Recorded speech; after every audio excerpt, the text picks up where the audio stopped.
That's on.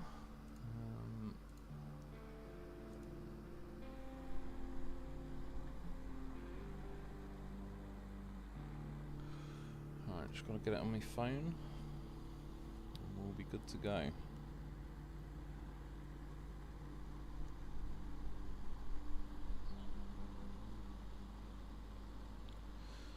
Sounds like it's working. Right. Alt-tab.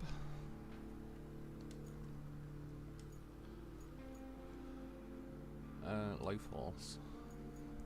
Right, so yeah, I'm on 63%. So there might be a chance I can get it done, all the rest of it done tonight, and then maybe have a little sneaky peek at the new maps, but I don't know. The last 37% might take me a little while. Oh, like 4 comments just appeared in a row. Will Holden Harrison, I'm finally early for once in a while. I appreciate it, dude. Robbie L, snow, snow, snow, snow. Hi, Mr. Wolf. I wish it was snowing. It's been a dreaded heat wave in the UK. I'm getting cooked alive over here. Kenneth Russ, hope all is well. Yeah, I'm not too bad, cheers, dude. How are you doing? Dustin D2, hi, ItsMrLoneWolf. How's it going, man? Right, I was on this map earlier because I did a little bit of... I got some steel pipes, steel beams, blah blah blah. I tried to get a few things sorted so I didn't spend like the first hour or two of the live stream fucking around doing that. What? Oh yeah, I got the mule stuck here. It recovered the wrong vehicle. It's a bit of a pain in the arse though. Like the crane was also out, and once the mule stalled, the I couldn't fold the crane, and it ended up being like the mule laying on its side about there. But then the crane was stuck into the ground here, so I couldn't really do anything to tow it out of the way. It was all a bit of a pain in the arse. In the end, I dragged the Warhammer barrel to the shop and cashed that in. Right, where are we starting? Where is me? There it is. So I've already got... Oh, so it was already strapped. I was going to say, I thought I did it earlier, but for whatever reason they weren't showing up then. Right, first mission. Steel beams to the lava quarry. I could... I'll probably drive it this time, but I could have stored them really, and then... Where is it? Spawn over here and just reload them. We'll see how long it takes. In fact, I'm going to turn around so I can cut through the port. Real Kestrel, greets as usual from Canada Wolf. I appreciate it, man. Cheers for popping in. Racing Blisty, evening Sir Wolf. Yeah, how's it going, dude? Kenneth Russ, doing well, knocking out Deluge. Is that the, I take it when I complete Sunken, you unlock, like, the option of all 3. Is that the one you've gone on straight after Sunken, or was there, like, another one you did before that? Robbie L, I don't think I've ever asked you, how far are you from Notting Hill? I'm not entirely sure, but I'm definitely not near it. I believe that's in London. Yeah, I'm more in like the middle of England, really. Beckwold, first time catching a stream, working night shift right now. Yeah, cheers man, popping in. Yeah, good old night shift. I'm obviously up at night, so night shifts suit me better. It's funny actually, because it's been really sunny and everything this week, and I've been sorting out the garden a bit. And on the first day I was out there, got a bit of sun, and then I got a bloody rash down like my arms and on my chest and everything. And I believe I am officially allergic to the sun. So, yeah. That's what being a night owl for a decade or two will do to you. Pretty random, but it didn't stop me. I was back out there the next day getting some more sun.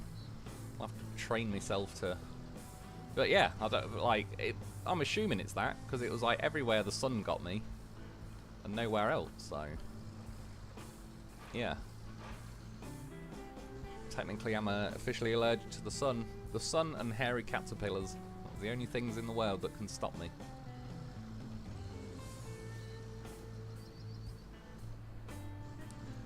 Will, I forgot to mention something in your comments about... Oh great, now I can't remember. It usually happens. Oh yeah, it is over the bridge. Dustin, by the way, are you liking Snowcraft?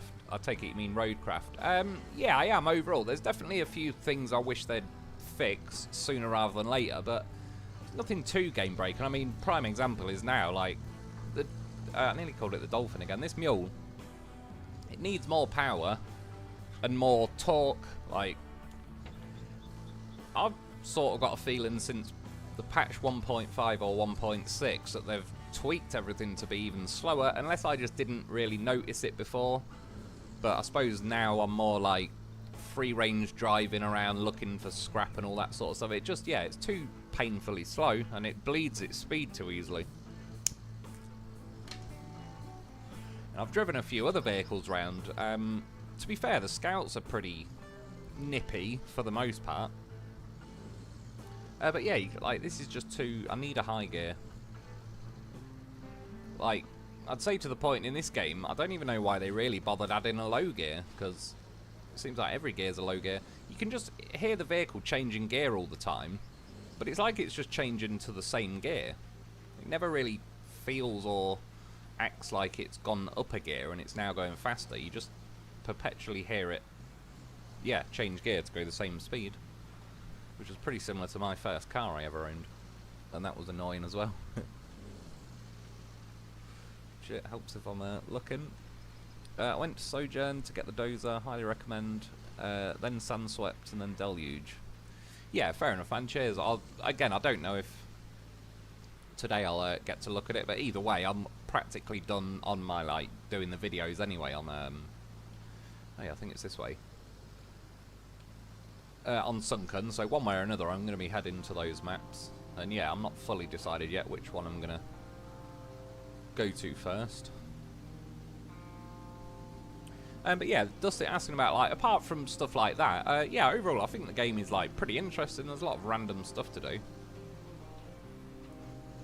I mean, I'm not knocking SnowRunner, I still prefer SnowRunner, but if you imagine, like, I'm now delivering steel beams, that's mainly what I'd be doing, like, on SnowRunner, is to deliver beams from A to B. In comparison, in this game, this almost feels like the, not to say pointless mission or anything, but I almost edit bits like this out the videos because there's so much other stuff like building roads and foresting trees and all sorts of stuff. So yeah, there does seem like more variety, but then that can, it's one of them really. Some days you might want to just jump on and drive around, deliver cargo from A to B, in which case SnowRunner is probably going to be your best bet. But then yeah, like, I did enjoy doing, like, yesterday, building sort of a road through a random forest to help my AI route, which is quite a nice freedom to have in a game in general.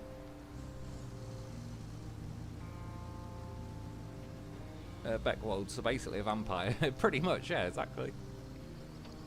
Got me pretty good. And like I say, it's not like spots or anything, it's just like little red spots, I suppose. Yeah, I have touched a hairy caterpillar before, and that's not even a euphemism. And they do that to me, but the fact that it got me, like, everywhere where I got a good old tan on the go, but nowhere else, does make me believe it is the sun's fault. So I'll have to stick to that moonlight. Right. Oh, she's talking. That's one handy thing. I already sort of know what I'm doing up to about 94% on this map. So I might have to get that rallying game or whatever it is focus released, because I need trucks going like 90 miles an hour. Will, my order was Deluge, Sojo, and then Sunswept. Yeah, fair enough. I'll have to look into, like, what vehicles I get off which one. Because, yeah, vehicles is probably... Oh, God, are we doing this again already? Vehicles is probably what I'm more interested in, to have them for, like, the next map and so on. But, yeah, I'm still not fully sure yet.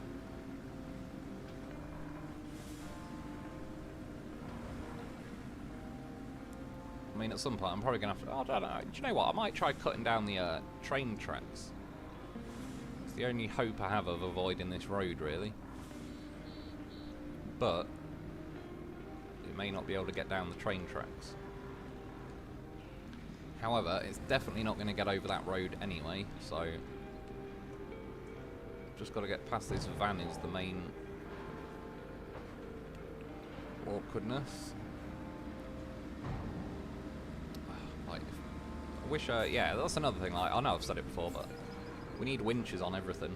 The fact that I can't just pull that van like out a little bit.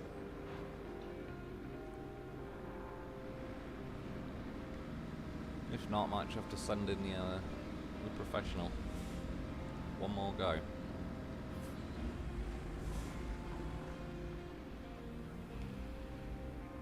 Don't know whether to hit the van or try. I'm trying to sort of bump over that rock, but nah, it's just sending the loaf. Oh yeah, it's me Voron. Where is me loaf? Oh, is he still on the mountain?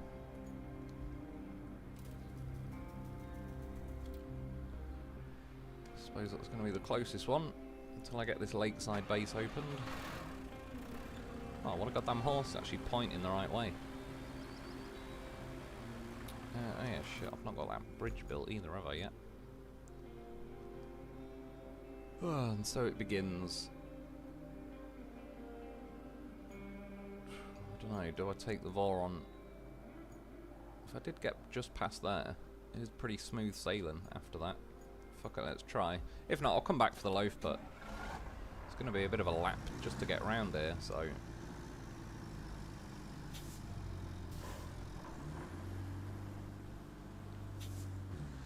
Well, the other option is I could recover that mule. Oh no, I've got no logs yet until... I sort of need this lakeside base unlocked, because then that gets like the north of the map done. I'll get the road built. I'm near the log station, and I can grab logs, which then I can build bridges with. I know I could do a concrete bridge instead, I suppose. But we'll see. Justin Lynch, hi, how's it going, dude? Mike Howard, evening, folks. Justin, long time no see. That is true. Low gear is good as it keeps you at a steady speed. Your truck isn't trying to change the rears and stalling in the middle of a swap. I do agree, to be fair. Like, I have used low here and there, but yeah, they definitely need, preferably like auto, sort of being able to achieve higher speeds than low, which most of the time it doesn't seem to do. So this has got no winches either.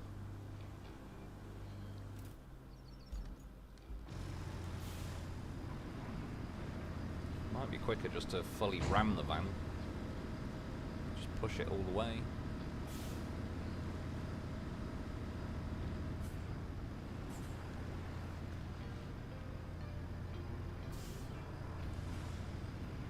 Time it drives through though, it's barely got enough engine power to do anything. Right, plan C at this point, or am I just fully stuck? Fuck it, let's just accept the inevitable. Well, in that case I might recover the loaf to there, because I'm gonna have to sort of head across this way somehow. Bit of a pain. I would have done this earlier, to be honest, but I hadn't delivered those beams yet, so I didn't quite realise that this was going to be the first order of the day.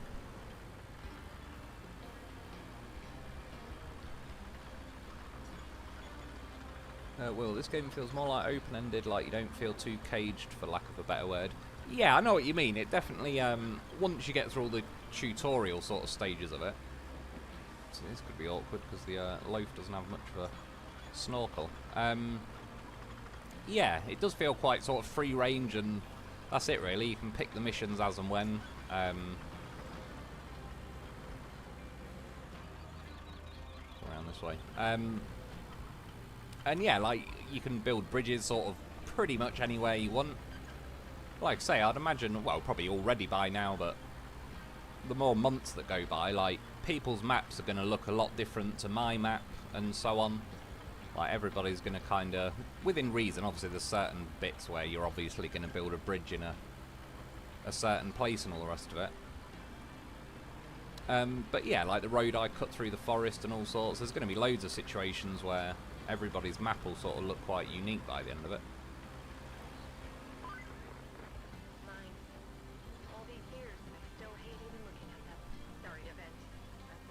I don't know why Kelly gets so depressed about mines.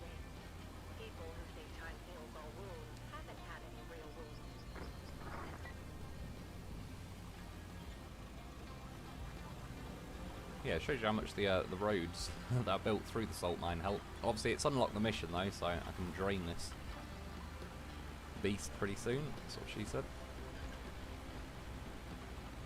Just in a mission one week. That's all it takes. Beckhold, you're more than welcome to come to Norway this week. Rain all week. Sounds pretty good. I think it was about 33 degrees today in the UK, which again, it's like compared to other countries. But it's this whole dry heat versus not dry heat situation. That's what gets us. It's always muggy here when it's hot. Plus, we don't really have aircon or anything. Just not built for the heat. We're more like still wearing t-shirts when it's 10 degrees.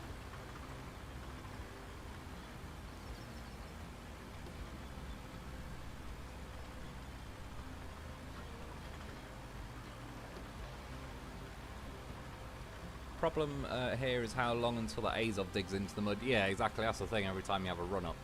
I was hoping the train tracks would be like a bit more solid, but I was sort of having to go off to the left anyway, so it wasn't really helping. Like I say, we'll just have to send in the goddamn professional. A little dry there, nothing too bad, gives me a chance to read the comments. Just check out, am I actually going... Probably going to be quicker just to go up to there, to be honest, and round. There might be a way through here, but by the time I figure out through the clouds and all the rest of it.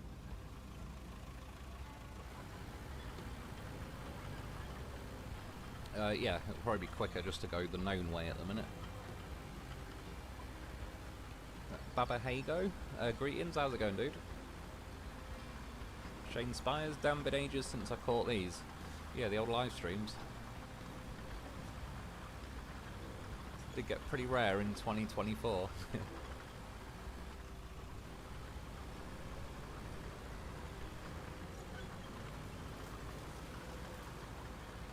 Justin, I can't wait till they add the option to turn engines off. Yeah, I agree as well. I know you don't need it in normal, but I still want it. Yeah, same here though. It is sometimes like what. For certain things, even through the horn and that, you have to turn the engine on. And then, yeah, sometimes it's sort of running, and it'd be nicer if you could just shut it down. And like you say, it's not needed, but... Yeah, there's just little things that, sort of need tweaking in this game, where you think, like, how did some people come to the conclusion they did? Like, say there's that mission where you got to move the scrap with the two big yellow cranes, and you just end up putting them in a pile. One's mainly steel beams, and one is steel pipes. Oh shit! Gone the wrong way. Not too far though. And yeah, I said, oh, at least it's a pile of scrap you can go and cash in or whatever. And a few people said, like, it doesn't let you cash them in. It's those cranes over there. In fact, there's the steel pipes. And I went and tested it out, and yeah, it doesn't let you cash them in. And it's funny because it was that same mission where I said whoever designed it was like pretty lazy job on that mission. And even like the fact that you can't cash those pipes in sort of shows the same thing, because they obviously, if you look on the map at what is scrap and what isn't and all the rest of it, the pipes and beams flash up purple, meaning like they're intended to be cashed in for scrap. And maybe the person making the mission specifically chose them not to be scrappable, just in case someone like cashes them in before they've done the mission or whatever. But yeah, it just ends up being a bit of a crap execution of it, because there's 5 steel pipes and 5 or 6 metal beams or whatever, and you can't use them. But then there's other things, like when I got that mule stuck earlier, like I say, I couldn't retract the crane when my engine was stalled, but I couldn't start the engine until I tipped the mule back over. But I couldn't tip the mule back over because the crane was out, and you just end up getting stuck in a cycle of where, like, I don't think rescuing vehicles is as much fun in this game as it is in SnowRunner. Like, obviously I use the goddamn horse in SnowRunner a lot to get out of situations, but SnowRunner sort of enables that to happen quite easily. I'm pretty certain you can recover, you know, like pack cranes away and the anchors and all the rest of it, even if your engine's stalled.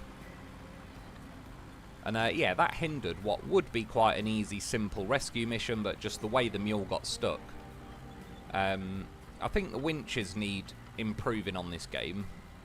Just not only added to every vehicle, but also just be stronger. Like when I was trying to flip the mule with the Hummer earlier, it was just a pretty weak winch. And again, it's not the end of the world because I'll just recover whatever and drive back. But yeah, it sort of stifles the attempt to even start a rescue in the first place, really.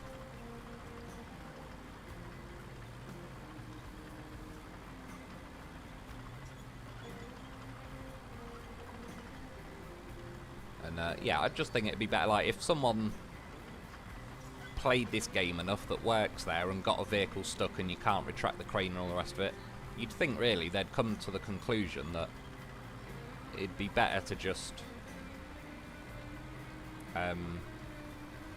like make them packable all the time. So there's just, yeah, a few little tweaks here and there that'd be nice to see. To be fair, they do seem to, roughly speaking, be responding to feedback and trying to tweak it, so there's still hope. There's certain game companies like Call of Duty and that, unless it directly affects the money they're going to make, they don't really give a shit about fixing bugs. But every Call of Duty game, the shop where you can spend real money, that'll always work from day one, glitch-free, absolutely been tested to death. But there'll be various glitches in the game that don't get fixed for ages. Whereas, yeah, this game, like, I think they've made it. There's tweaks they need to do to make it better, and in theory, I think they are attempting to.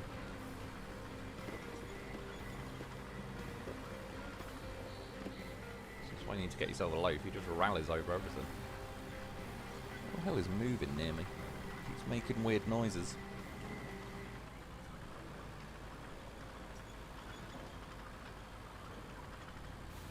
Right. If not, I'll pull this truck backwards,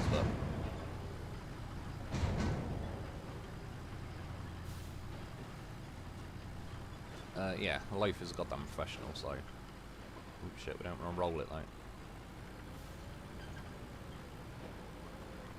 Oh, even turned him.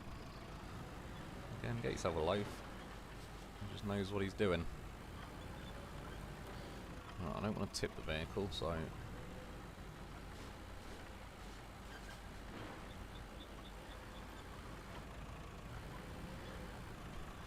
What the hell? There's something rustling near me. There shouldn't be anything rustling, because I am the only person in here. What the hell is it? Fuck knows.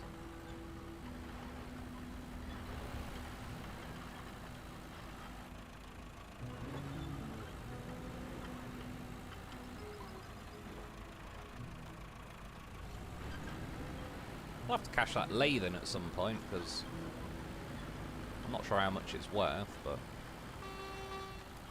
Yeah, you see, that is why you get yourself a loaf, though.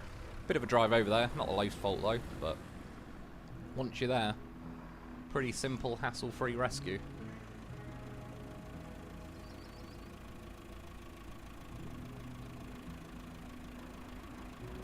I remember this map, some guy built sand roads everywhere and let me sit there and pave it all. I mean, yeah, if you've got enough time, even these rail tracks, I could pour enough sand over these, flatten it all out and pave, yeah, literally have everywhere as just a smooth road. Again, if you've got even more time than that, everywhere there's water, you could technically just keep filling it. So it does leave a lot of options. I would like as well, I don't think it's the end of the world, but like those massive trees you can see over there, I won't be able to cut those down. And occasionally there is like, you can clear most of the trees out, but there's just one left that you can't. Which potentially blocks like the whole purpose of the route. Like if I go to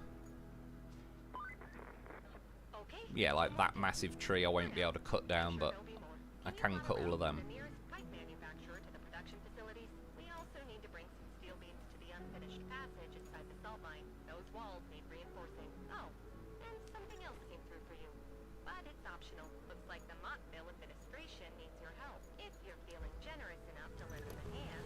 Alright, get the AI building the road.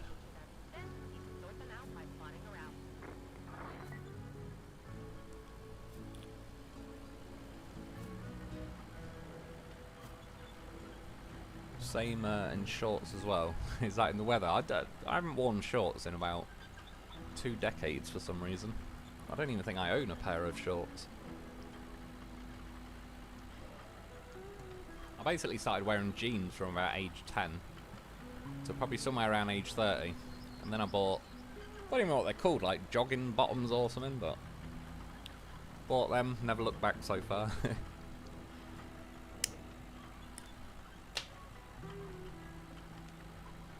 No, it's similar on SnowRunner, like you end up going slower over the rails than a lot of other terrain, even though in theory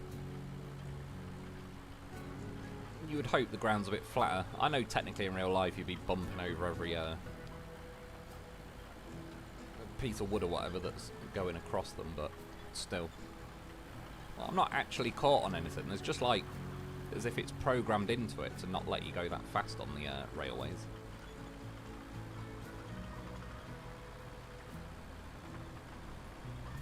I suppose it worked out bringing the loaf because I've got to go over here to recall the road building vehicles anyway. Rebel, morning mate, just woke up. Did too much today. Yeah, sometimes you need a break. It's good for you. I do love an afternoon nap here and there. I don't get many of them, but if I had a shit night's sleep and all the rest of it, then even an hour can help. Recall. Oh yeah, I could bring that massive truck. I won't because I'm probably going to use it later for something. How do I know which one's new? How many do I own?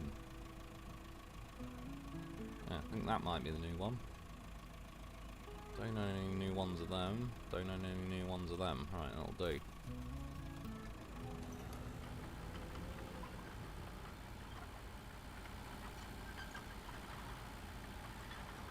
Truck park. I agree. He's parked. Right.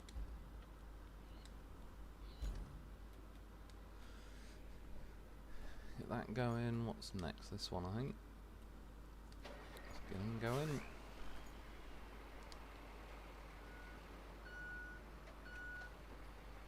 Why does he reverse all the way to the back? He's a bit eager. Well, I can't remember what I was going to say earlier, but I did hit rank 20, and the best way to describe the recovery truck is think of swapping the winch function on the loaf for mobile storage. Fair enough. What, so it doesn't have a winch as well? I don't know why they're so obsessed with not giving most vehicles a winch. Right. That should be that done. Oh god, what are you doing, Paver? You're trying to fuck the order up. Dumper's done.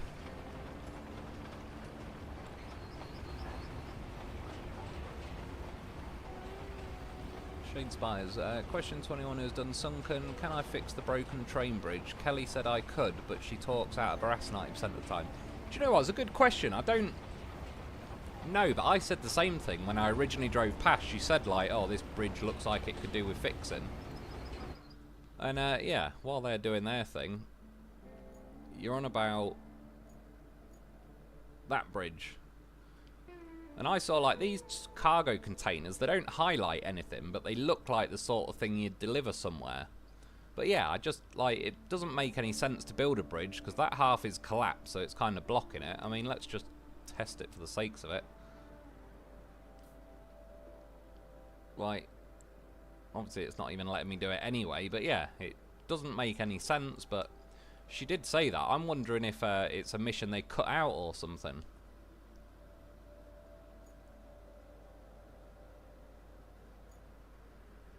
Why is that not looking like a road? Oh yeah, do you know what? Whilst we were watching the paver, I don't think it was actually laying tarmac, was it? So it did fuck the order up after all. I have noticed though, when I was paving the other day, yesterday in fact, there was one time where it didn't lay paving for me when I was doing it. It must just be some little glitch. I'll keep an eye this time, make sure he actually, yeah, it's like, it seems to not happen most of the time, but that's obviously what bit me then. Yeah, I would like to know what's going on with that bridge. And I've nearly completed my sunken playthrough. I've only really got to deliver the stuff from this quarry, like that digger, or like some robotic thing, and then where's the other... Oh yeah, in fact I wanted to check that. Where is it? It was over here. Right, so a mining vehicle appears there. I thought it wasn't there, because I was driving, cutting through here, and I never saw it, but when I complete a certain mission, there'll be like a vehicle appears there, but I don't think we can drive it anyway. Right, they're almost done. Yeah, infrastructure route. Okay, I'll do that quickly then.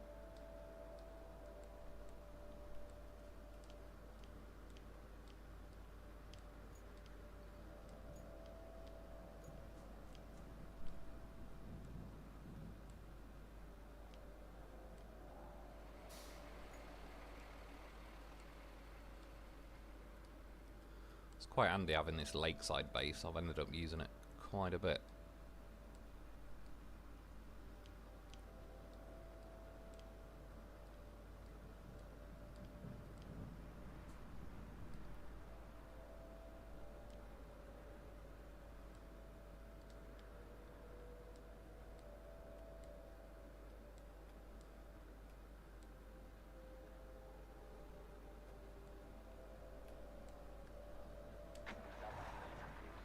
Dispatch vehicles, and then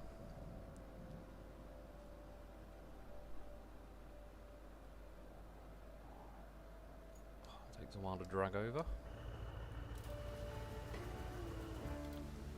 Recover that lakeside. To be honest, Shane, I doubt it. Yeah, with that bridge, I'm not sure myself, but it's not looking good.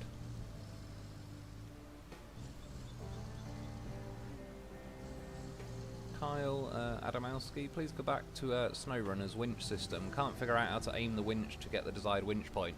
You just, well, I can't do it in this. You hold R1 and move the camera around, but it's still pretty crap because it kind of just chooses which thing you're aiming at, but sometimes you want to scroll the winch over. And yeah, I agree, like, they should just go back to SnowRunners. I don't know what it is, their obsession with, like, trying not to be SnowRunner, when SnowRunner is, like, clearly pretty much the most successful game in its genre and all the rest of it. Like, they just need to accept that we like SnowRunner and the way it works. Like, they've already had to change the crane to add the legacy mode, which is effectively the way it works in SnowRunner.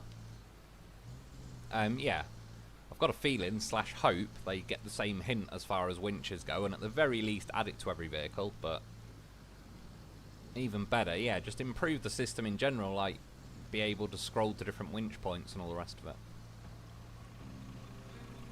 I don't really think it's particularly game breaking anyway. Like, if I tipped now, the chances are there's nothing remotely close that I could winch to anyway.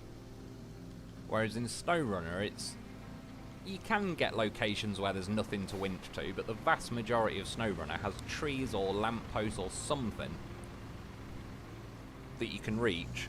I mean, again, that's why I take a loaf with me everywhere, because then he becomes like his own winch point.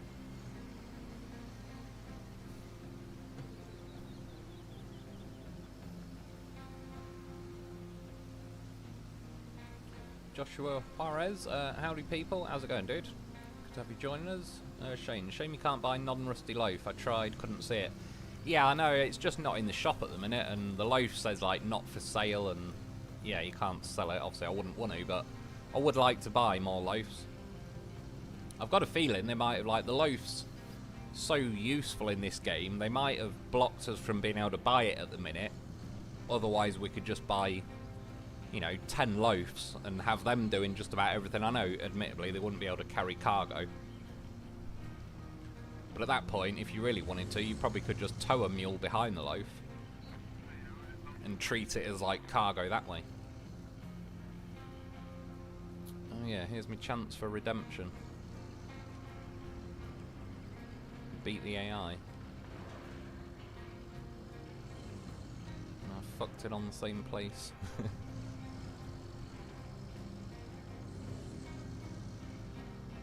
Turning circle is nice though in this mule.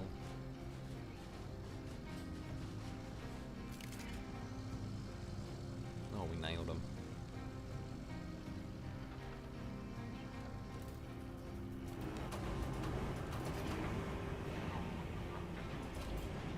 Right.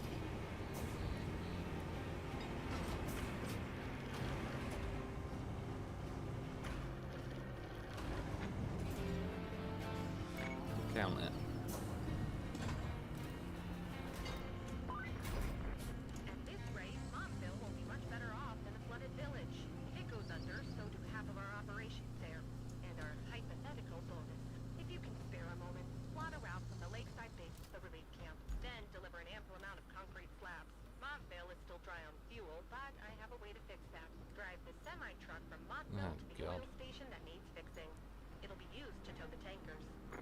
We'll just bring the bloody loaf again. I'm gonna have to. Well, I don't mind. I'm happy to drive the loaf, but because once I get here anyway, I may as well use the loaf to recall vehicles. I'm probably gonna have to build this road again at least. Worst case, I can just shove the vehicles to get the mission done, and then I won't worry too much about cashing all the rest in.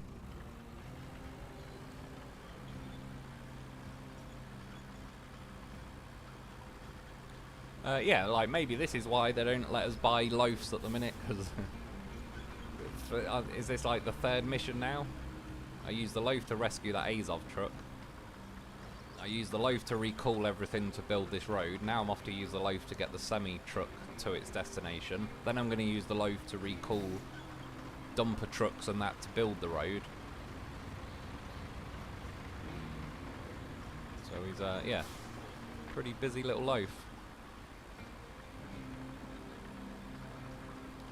I haven't been able to test it, but apparently log vehicles aren't limited to logs. Pinchers will pick up anything that fits, and you can strap any cargo you get in the back. Yeah, I'm pretty certain you can. I'm trying to. I've not properly tested it either, but I'm sure I did pick something else up with the log grabber, and I can't remember. Must have been a steel beam. Like, I'm not sure, but I'm sure I also put something in the back and was able to strap it down.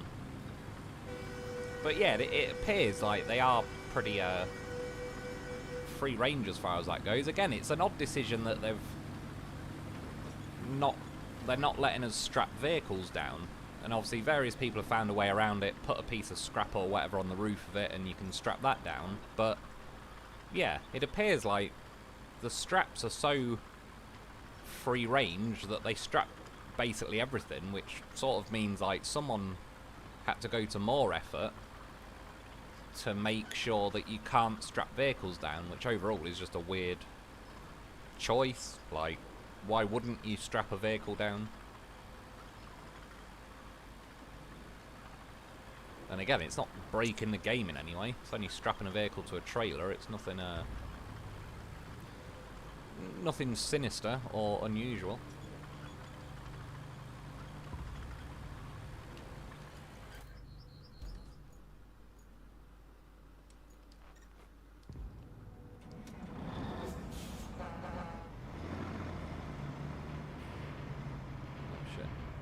You know what, I just thought the gate was breakable. Didn't even really think much of it, but...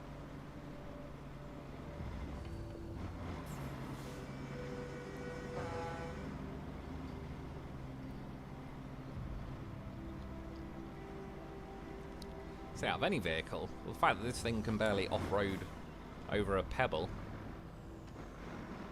one redeeming feature would be if it actually got its foot down. It is eventually, but...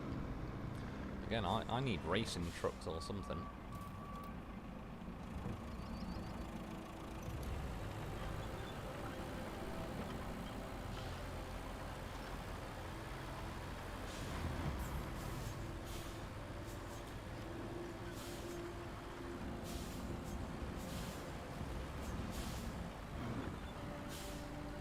hit that rock at a bit of a shit angle. Back it up.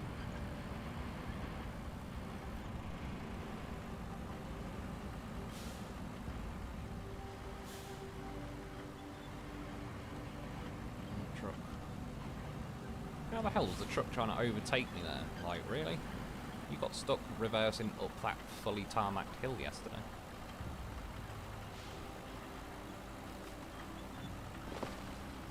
I think because it's raining, it seems a little bit slippier than it was. She said. Oh yeah, no, we're all good.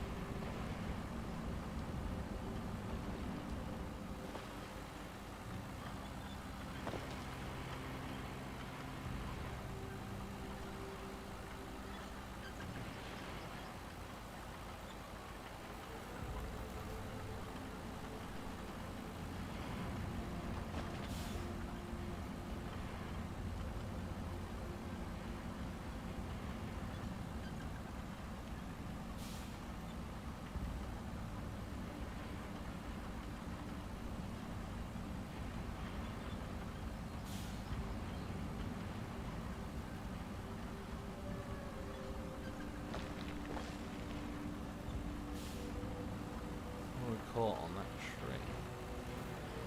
Typical, a bit like snow runner. As soon as you reverse, it brakes.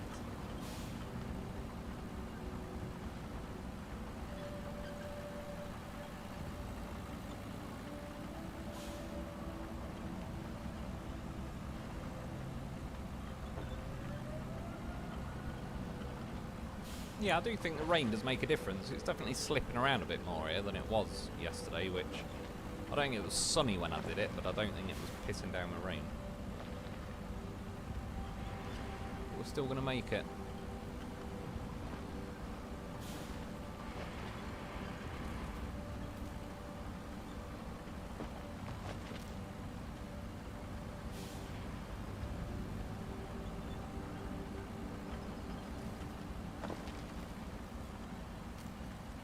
Yeah, I'm not sure how else the game intended us to get to this destination. See, like, I'm trying to change. It's a stupid idea that the button to refire the winch is the same button I have to hold to turn towing on. But now if I let go of the button, I've got to wait, like, now it's just swapped winch size. But yeah, it's like, that's a bit sloppy as well. Again, whoever designed certain aspects of this didn't seem like they were paying full attention.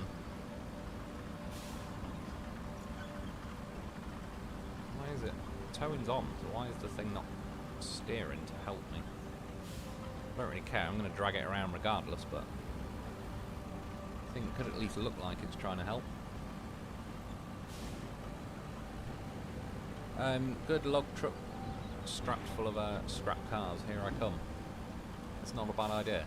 You can fit quite a lot in them as well, even like the logs I went and picked up yesterday. Was it like 22 I got or something in there? I probably could have got a few more, maybe. I mean, if you can balance them, in theory, the straps will strap them down, so you could probably get like 30 odd logs in one, but the last few might be a little bit loose until you strap them down. Right. Oh shit. No, we don't want to do that. Not yet, anyway. Too many fucking menus for the winches. Yeah, I had an error, and I don't know if it was from towing this truck into the square without actually driving it, but we'll see. If it says unknown, unknown. No. Reward. Yeah, so most likely was that. Now, let's help Montville get its own fuel going. The route between the Montville administration and the oil station is blocked. That means we need a bypass. Block that route and they'll be singing your praises. Maybe I'll even get a verse. I need one more slab, which is not going to be too difficult because concrete plant is there. What other missions have we got? Oops, shit. Start pumping water out. I assume, yeah, that's that one.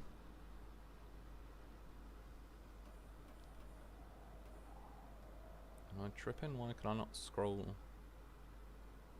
That's weird. It's not letting me press down on the D-pad. Okay, it's not on that either. God knows. I can only go up. Hopefully it's not suddenly decided to break.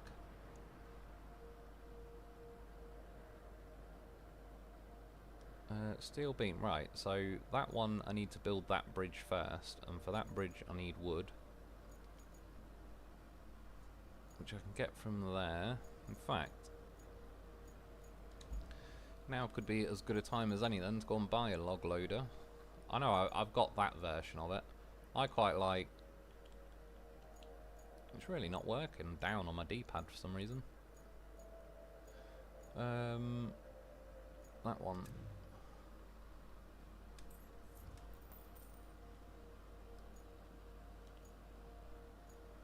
Oh, now it is working. What the fuck is this game smoking?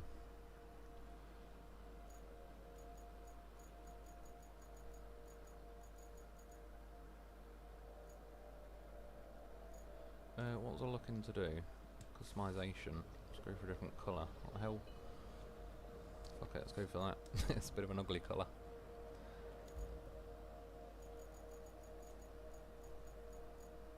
Yeah, so maybe there was a little glitch there. For whatever reason, down on my D-pad wasn't working for about a minute or so there. We might get further glitches. Worst case, I'll just load back up to the main menu and load it back, but hopefully we don't even have to go that far.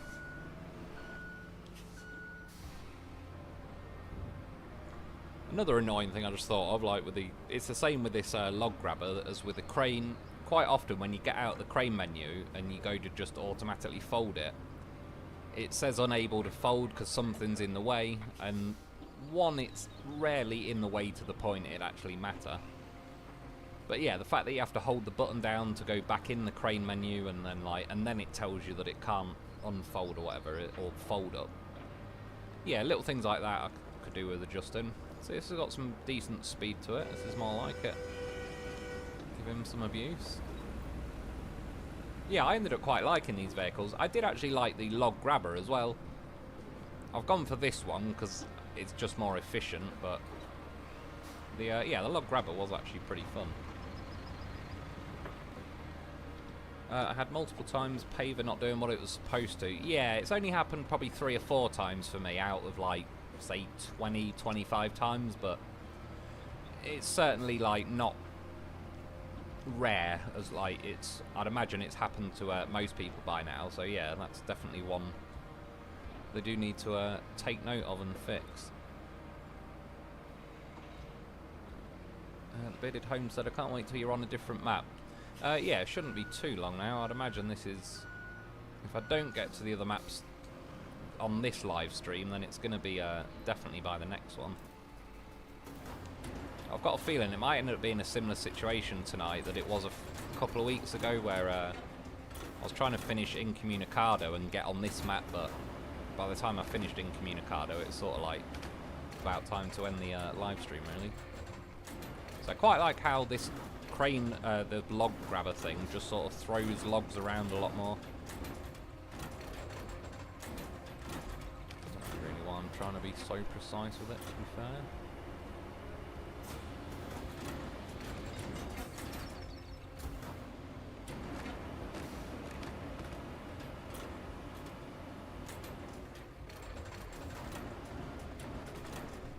It's a bit erratic and shaky, but it's better than really slow, I suppose. That's why I was trying to be precise with it.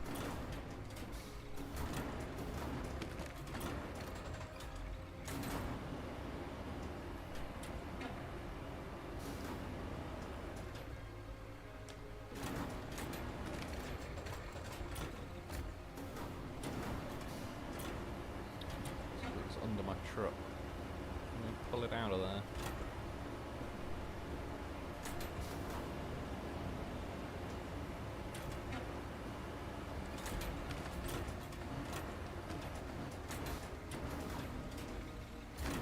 Oh my god. They're working for a minute, crane.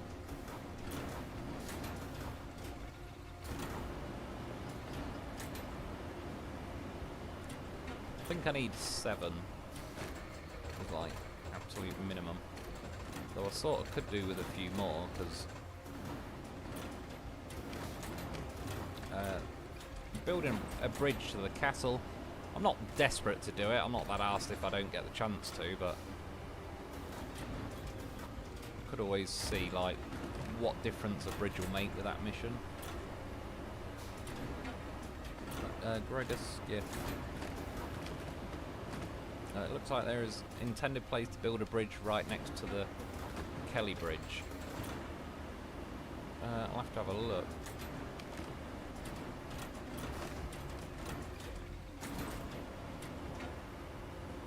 What have I got? 4. Well, let's have one last go grabbing this.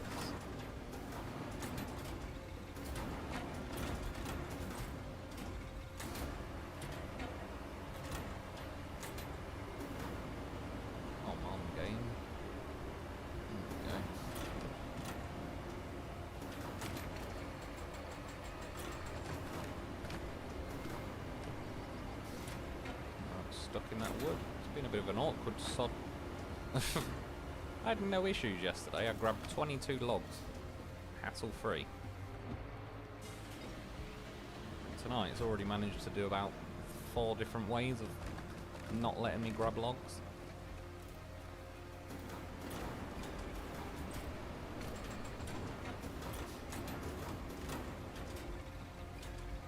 I always end up like, I miss the log. I want to go down further. It's like smash the crane into the ground. Oh, shit. Crane legs.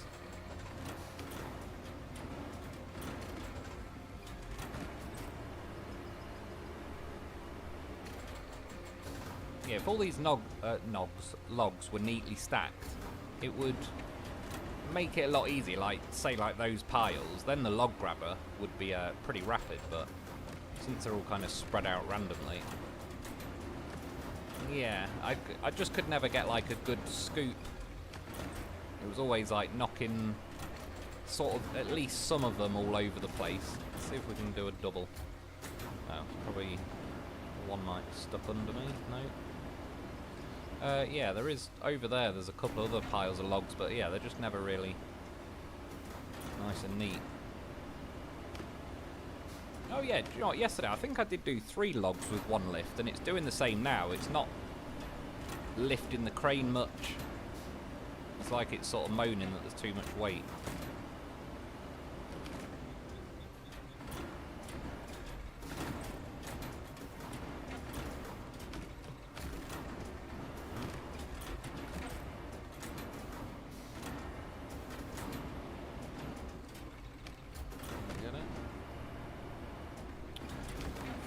Strap them in anyway. I've got a couple more and I'm done.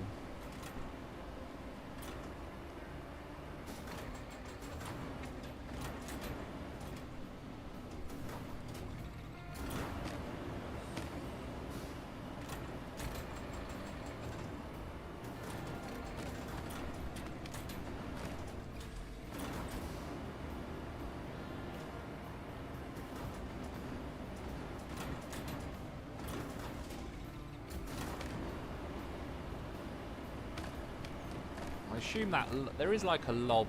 I can't even remember what it's called, but it seems to grab like an individual log, and it appears it's got like a way of like keeping the log horizontal. It's probably like a step up from this crane, but obviously I don't believe it has a log carrier as well. So.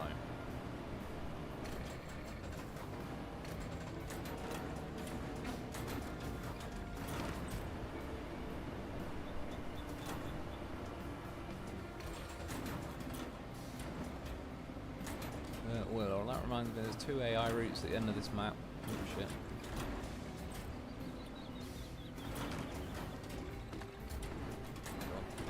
Grab the fucking log, will you?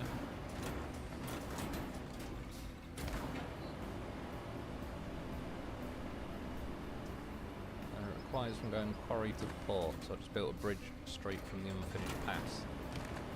Yeah, they're the missions I'm up to on my normal playthrough. I've not done them yet, but I did see it said like there's 2 sort of one-time AI routes, it was calling them, or something.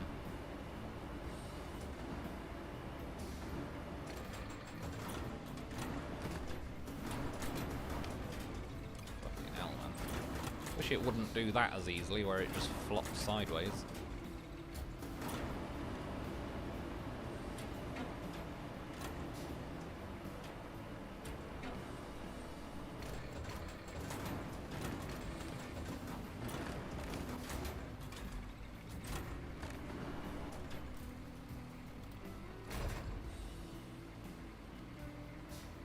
Really? See, it's like, why don't you tell me that before I fold the bloody crane away?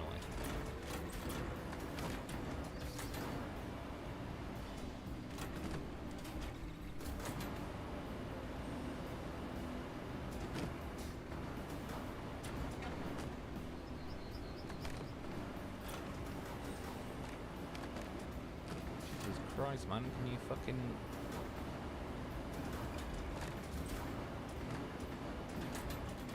go horizontal? Like I said, everything that could possibly go wrong today versus yesterday. I think I'd loaded 22 logs in this amount of time yesterday.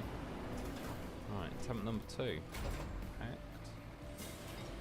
They're down. We're in. That log can stay there. I think that's the one that got stuck.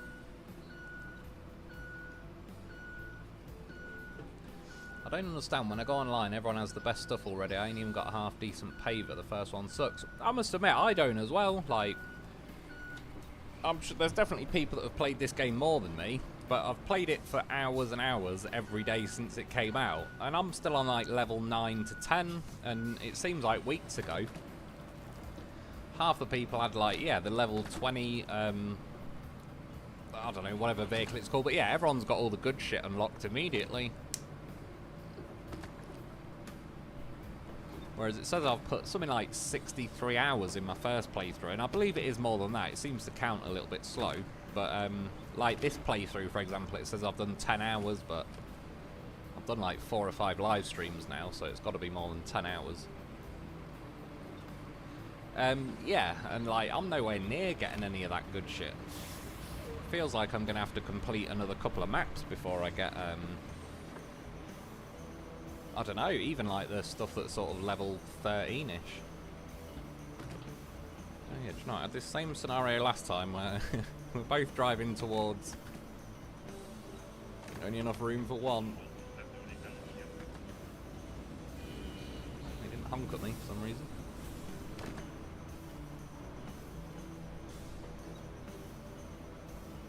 Rover by Charlie's. Looks like they're editing me again. Wrote 2 of the chats, they're gone. Yeah, I wonder why they're doing that.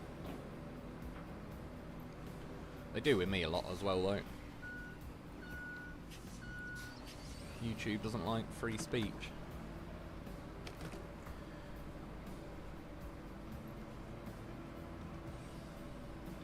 We don't craft unnecessary roads here. That was about, I've tried to keep it to the bare minimum for now. It's one of them though, because I obviously doing videos as well.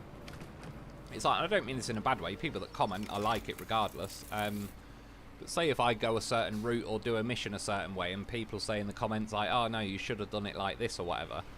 And it's like, that's the way I did it and I got it on video and then I've got to edit that video. So there's certain things like I'm obviously playing the game, but to a degree I've got to kind of, I can't just purely waste 6 hours in a night doing like nothing to really show for it. I sort of need something I can make a video on. So yeah, for the most part I've not gone too off script so far. Concrete slabs, I think I want to get this one done because it keeps popping up. Where's me mule?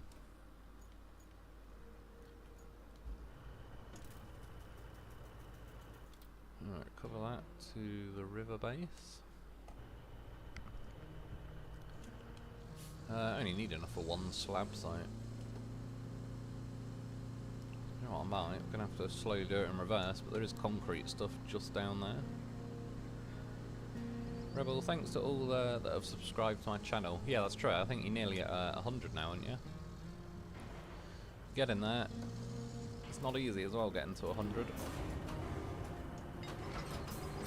That took me a good while just in its own right.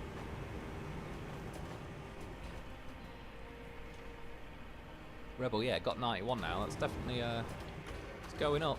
That's what she said. Right, I could get more, but this hill's a bit awkward the more weight you've got. And yeah, see. I managed to get it to go last time. Let's try low. It's Probably, I don't know if it's helped that I've put all the weight like right at the back, but see again, a winch would be incredibly handy right about now.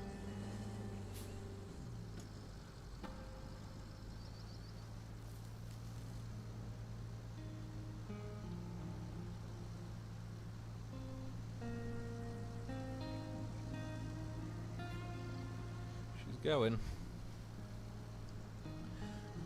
Yeah, it does seem a little bit more like there is still hope when you get stuck a bit. Definitely not when you roll though and it kills the engine and won't let you fold in the crane or any of that.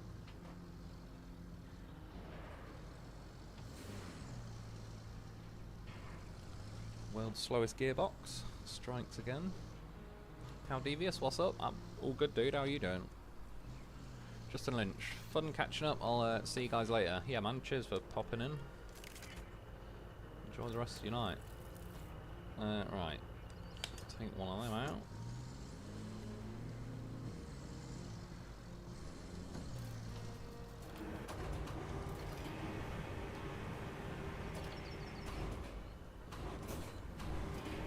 Shane, watch this tomorrow. Got a long day ahead. Night all Brits. I appreciate it, man. Enjoy the rest of your night. Yeah, cheers for popping in.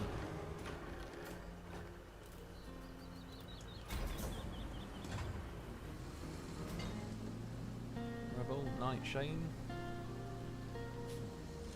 Well, to be honest, I'll say why logging in this game has some flaws. It's bounds better than the SnowRunner's finicky log loading. Yeah, I would say overall, yeah. For some reason, I just like the crane was being a bit shit then I got that log stuck. There's all sorts of things going on. Yesterday, as I said, I practically speed ran loading 22 logs, and it only took me like a few minutes, really. No. I need to take this slab. Done.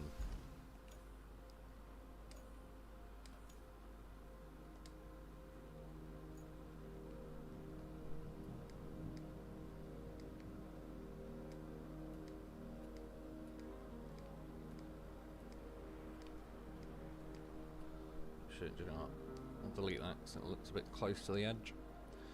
No doubt the AI will manage to make a meal of it.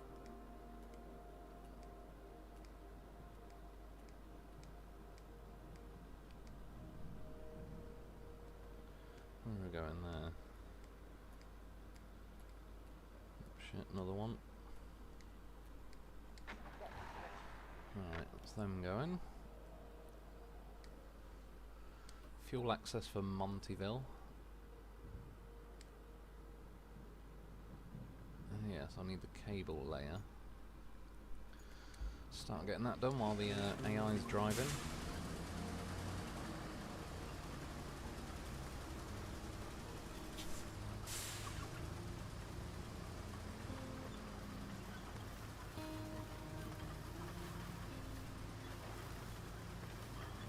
I don't think I've ever rolled this. I might just have to drive along that fat mound. She said.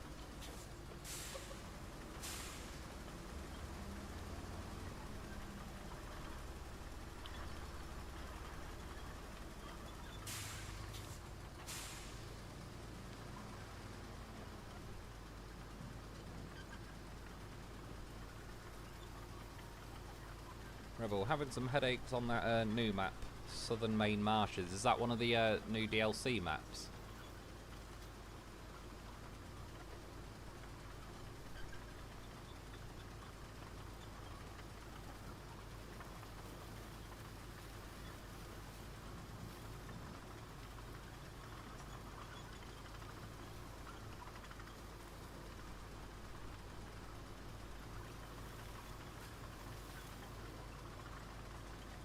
Players team up and share files to level fast. Oh, do they? Yeah, do you know what? That does make a lot of sense, I suppose. That would definitely get you zipping through it pretty quick.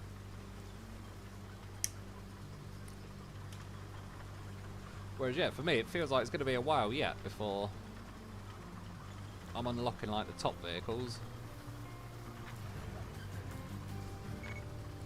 Unless, like, obviously on later maps I might get more XP per mission, but Place locked and ready to so far, 3.5 to 4 maps in, I'm, yeah, barely getting to level 10.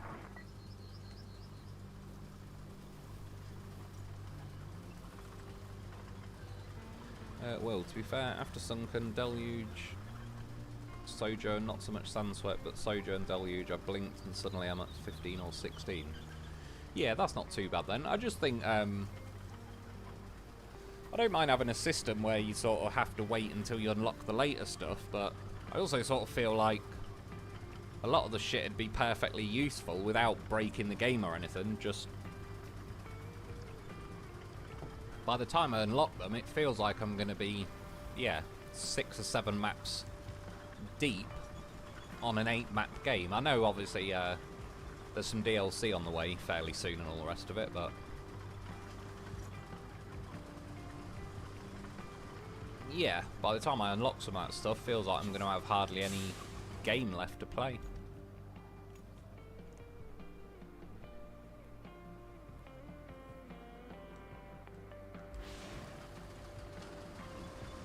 Right, don't want to do what I did last time. Right, it's going to get stuck against that wall. So just a little bit more speed in this game. Like, why does everything have to be painfully done at half a mile an hour?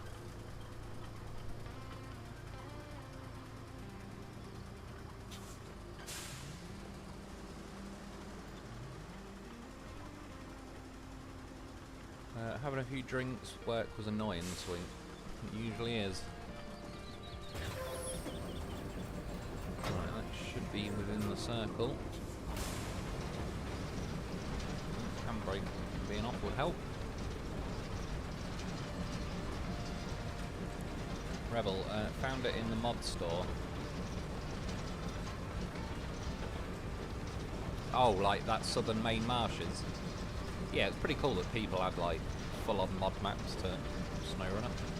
I assume, and I think there is already technically maps they've added in mods on this, but yeah, give it like a year from now and there should be like a shitload of mods for just about every situation, even to the point, I assume, like, there's going to be ways to get various vehicles, even if you're not fully leveled up. You should be able to get like a mod version of them. Unless the game has something in place where it purposely won't let you get a mod version until you've unlocked the real version, but yeah, down the line there should be more options. Even like the main mods I'd like at the minute are the same vehicles, same performance in most ways, except I just want more speed in general. Like, I can forgive this at this point, it's laying cable, so I don't mind it going like super slow, but yeah, you can tell they've gone like what I feel is like on the low end of torque and everything, like on some vehicles. Some, like, to be fair, it's, I mean, it is the goddamn professional. It's not, I'm not just saying it because it is. Yeah, pretty damn happy with the Loaf because, like I say, it's not the fastest, but it's got plenty of torque, so it just plows over whatever I want it to plow over, really. Whereas, yeah, various vehicles just run out of oomph the second you come up against any resistance, and then it goes back to like changing gears every 2 seconds that doesn't really do anything, or you go in low range and then it's definitely half a mile an hour, but it is fairly consistent and it's got decent torque within that speed range at that point.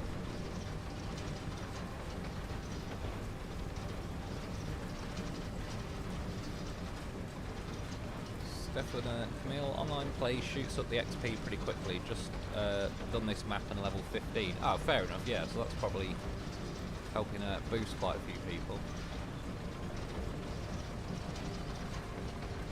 It did make sense. When I read it, it said something like progress. If you join someone's map, it counts to their main progress, but then when you leave, it offers you, like, do you want to basically update your map to have all the missions done you just helped someone else do? Something like that. I probably didn't explain it amazingly, but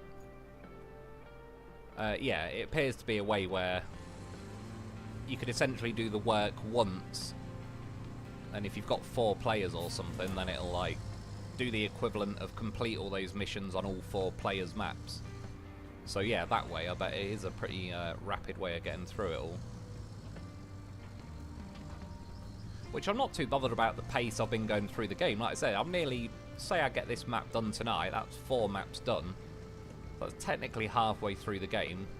Which, fair enough, it's probably the easy half, because the next 4 maps like aren't going to be precipice or aftermath levels of easy, but in theory as well, I should have slightly better vehicles by then.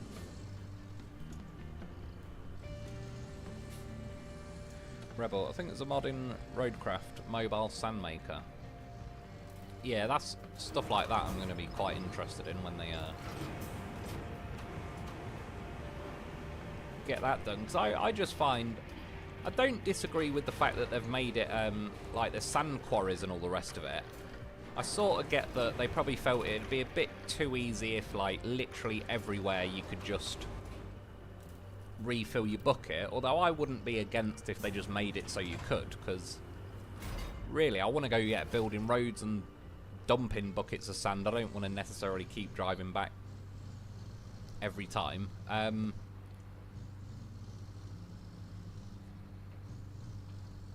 Sorry, I was just thinking like,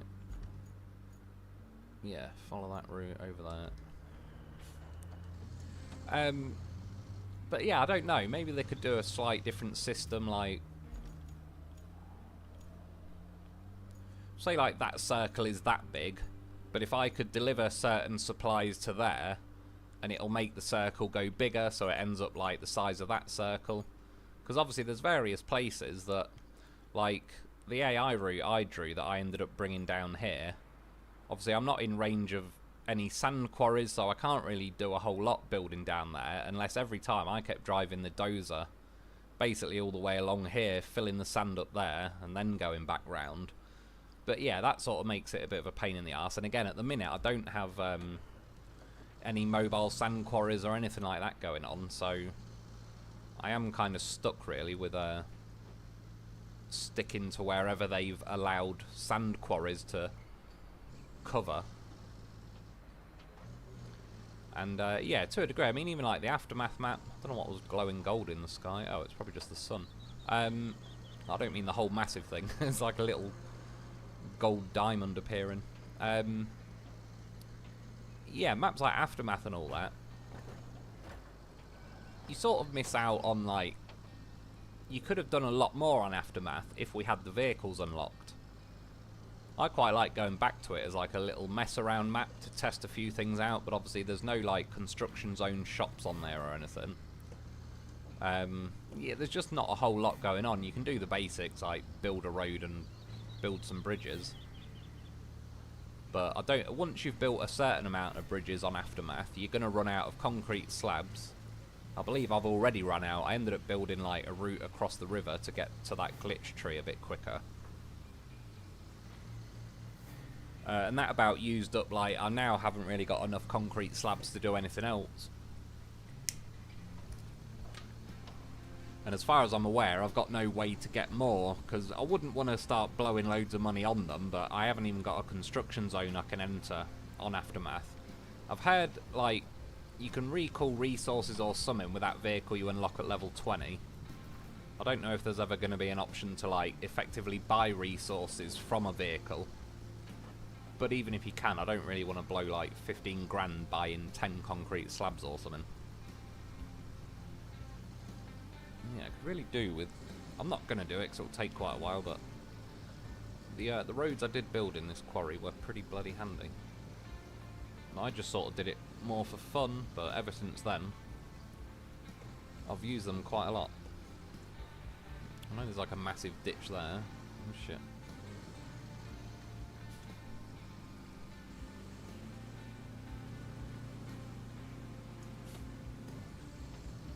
Don't want to fall into if we're going to help it. Come on, gearbox.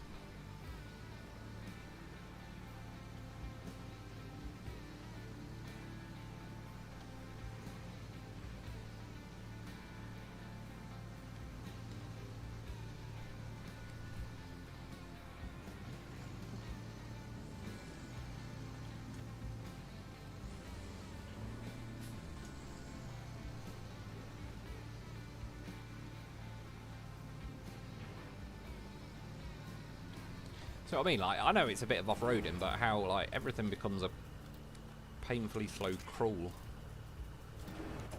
Particularly in this truck, which I know it's quite an early truck, but as far as I'm aware, there is no other option, certainly not for me at the minute. With a crane and sideboard combo, so I assume most of us are kind of stuck with having to use this mule, which for the most part I actually quite like it. I think in many ways they've balanced it pretty well, apart from the gearbox.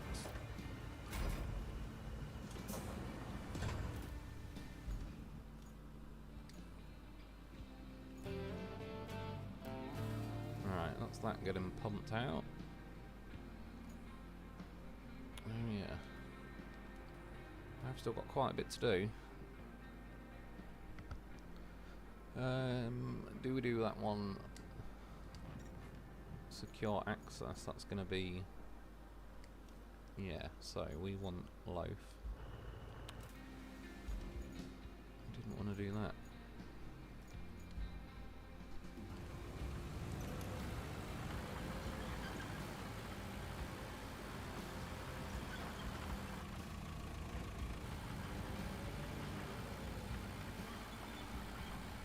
Problem is now clearing these, like I drew the line to go over to the left and then they started driving over to the right, so you never know which side to clear.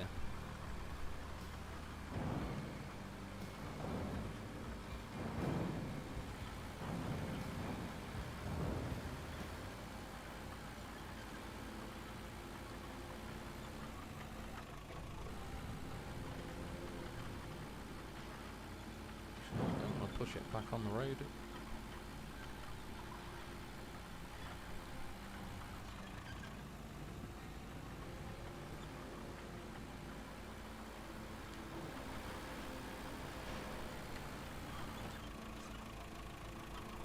See, again, like, I'm holding the winch the entire time, it's too weak.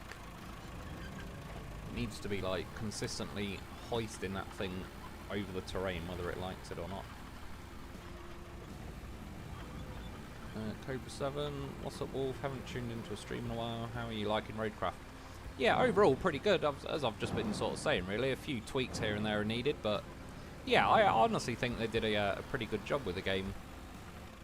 I think it's about as well as a game could have gone that's not SnowRunner, or shall I say not SnowRunner 2, which I think everybody, or most people, would be quite happy if it was just SnowRunner 2, me included, but again, this is a pretty cool, I don't know, alternative universe version of SnowRunner.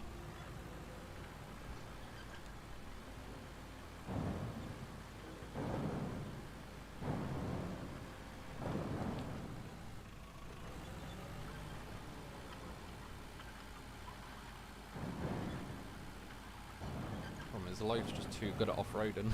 Starts riding over the pipes. Needs to shove them back. Right, that'll do. Now I'm going to have to do a bit of road building.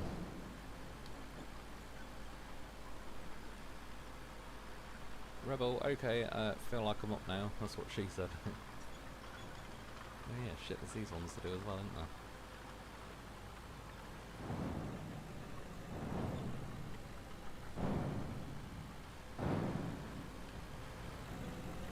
Right, you keep the XP and cash, but don't need to save the map progress. Oh, is that? Yeah, fair enough. That's probably even more handy in a way, because then you can do your own map progress and then get even more points.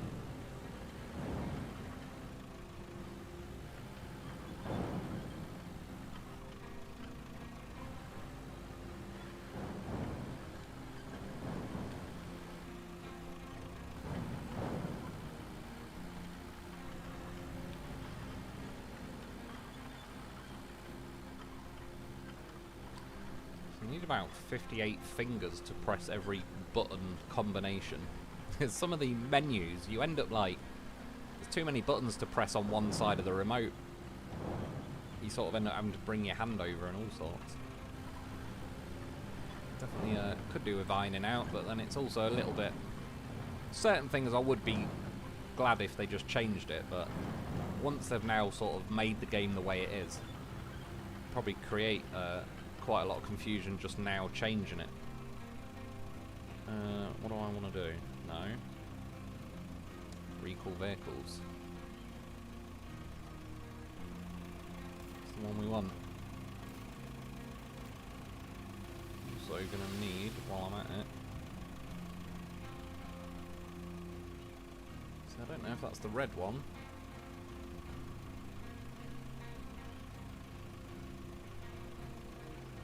I'm gonna assume that's not the right one. I'm assuming it's that one because it packed itself up after building the road. It should be red. Nope, that is the rusty one, so I don't know why it was I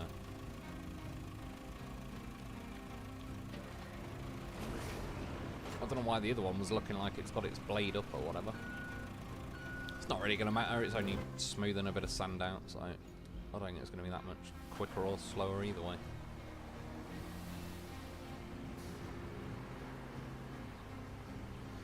Next we've got this beast, which overall I quite like this truck, other than you'll see, sand constantly seems to fall out of the back of it.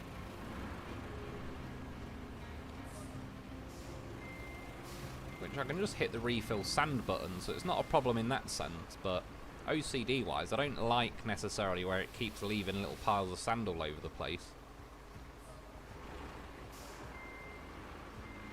Yeah, I'd rather it just didn't.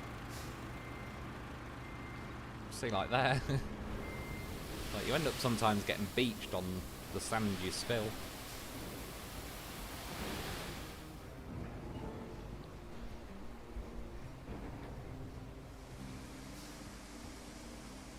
Rebel, I believe in September you're getting 2 more maps. Oh, is it? Then again, what are we on? June, nearly July. Yeah, it's not too bad.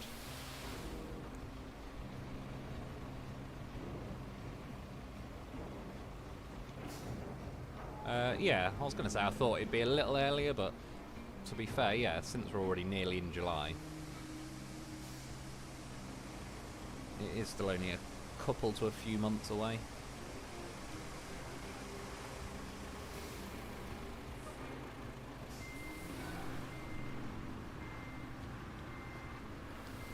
I'm pretty sure it does start to get a little bit quicker. I think just laying the first few piles down, but I think once I started going it got over to that side pretty easily. Chris Dolan, how's it going, Mr. Lone Wolf? I'm not too bad, cheers dude, how are you doing? Gritty Kitty, later you get a sand making vehicle I think, yeah that sounds more like it.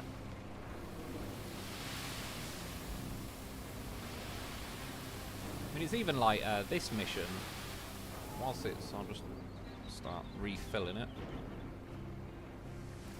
Like at the minute I'm within a sand circle so it's not an issue, but then I built the road kind of cutting across here yesterday, and obviously right on this end I'm alright, but if you wanted to build all of this road back you're just out of range of the sand quarry, and it's like I don't want to, if I'm going to have to dump 200 loads of sand to patch all that in, I don't want to keep driving back to just there. And yeah, I haven't got the vehicles yet that realistically extend it. I know I could probably park like a dump truck there and it'll extend the range a little bit, but no doubt I'll have to keep switching to it and refilling, and yeah, it just makes it less. I don't really want to fuck around with that. I just want, if I want to build a road somewhere, yeah, at the minute, I get still why they haven't, but I would be happy just make the whole map a giant sand quarry and I can just refill the vehicle. Because then at that point, if anyone wants to do it more realistically and they want to drive back to the sand quarry every time, like, nothing's stopping you from doing that. But for those of us that are, one, a little bit less patient, and two, yeah, like, if I could access sand everywhere on the map, by now I already would have built more random routes. Like, I'm limited quite often. When I'm filling the next bucket up, I'll show you like another example that, like, I'm gonna have to, I've got to build this bridge so I can get the vehicles to loop round and go up this way. I was considering I could fill that with sand so I can drive up there, and then you could drive along here and either build a bridge or some sand up there. But again, it's just out of reach of the sand quarry, so if I wanted to build anything along here, I'd have to keep driving back. And that just instantly kills it. Like, I just can't be arsed spending hours that'll get wasted sort of driving back and forth. reverses. Yeah, at least on this one, like, I know it's not the most rapid thing, but I am already about halfway. Like, the fact that I can just quickly refill a bucket every time does make it a lot easier.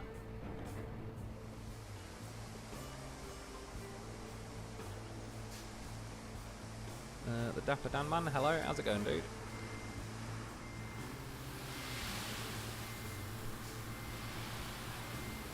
Yeah, these bits all start flying.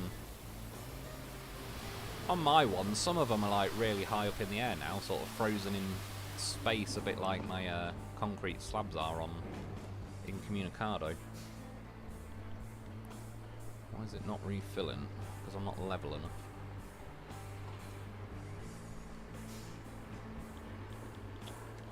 You just brought the bloody option up. See, I'm essentially now beached on the sand that I've spilt. I know I had my handbrake, I was doing that on purpose because I was trying to floor it to...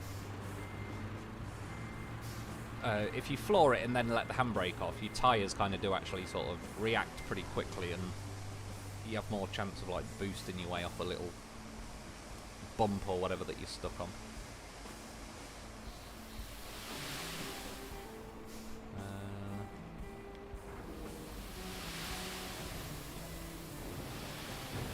I'll send the dozer in a minute, and it kind of helps flatten everything out, makes it a bit easier. You can also park a dump truck near a quarry and fill it up, then it makes a quarry circle around that dump truck so you can reach the sand. Yeah, but do I have to go back? Like, say if I did that with this vehicle and was filling the dump truck up, this holds 40 tons and the dump truck holds 10, so I could fill this up 4 times, but then would I have to keep switching back to this vehicle to then refill this one? I admit, like, it's definitely still a better way than not doing it, but it's also not as fast as if I just had the sand in reach. If they gave the mule a high range gear, it would make it a little more desirable. Yeah, exactly. It'd make it a pretty great vehicle then. See what I mean? Just because I stopped and braked, I just spilt out 5 tons of the sand.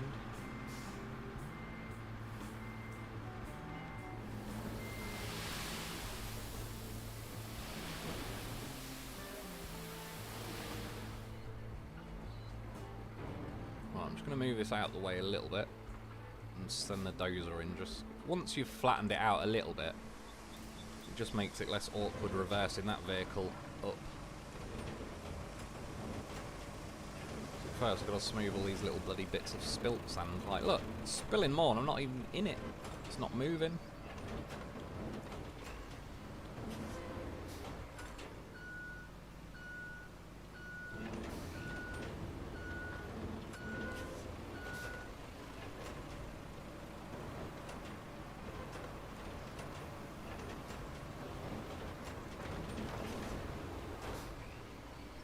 Yeah, I kind of like how it forms its own little sort of ridge. I know it eventually flattens out there, but in general it kind of makes a nice little edge so you can figure out where your road's actually going. Right, I don't... yeah, fuck it, that'll do.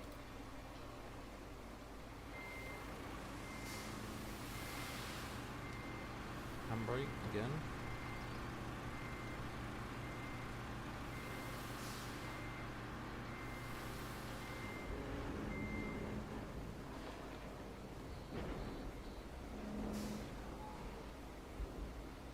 Now, because I've got it levelled off, I can just fill the sand from here, and I don't have to keep sort of levelling it out as much.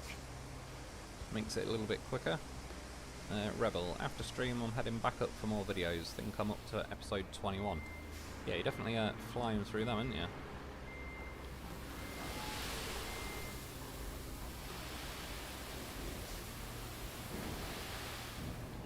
It's one of them in this game. Mostly, you dump a pile of sand and it doesn't seem to make too much difference, but then like the last one you kind of dump will fill that whole area in, and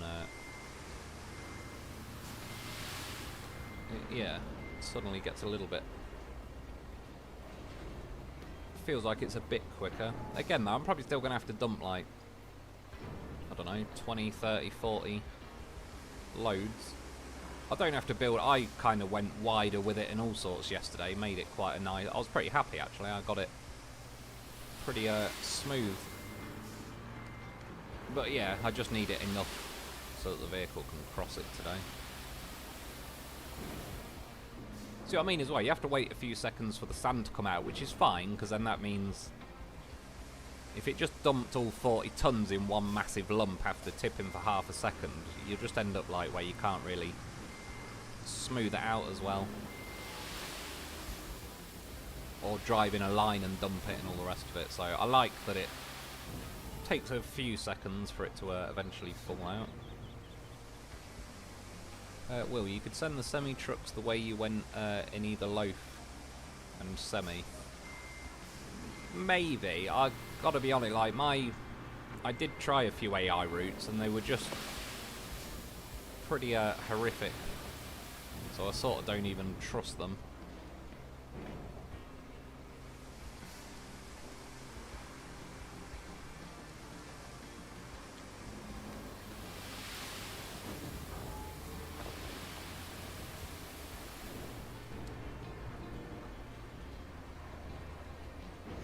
Once I get this done though, I can sort of shove them the rest of the way, worst case. Plus yeah, it's a little chance to do a bit of road building. A bit of free range road building on this game.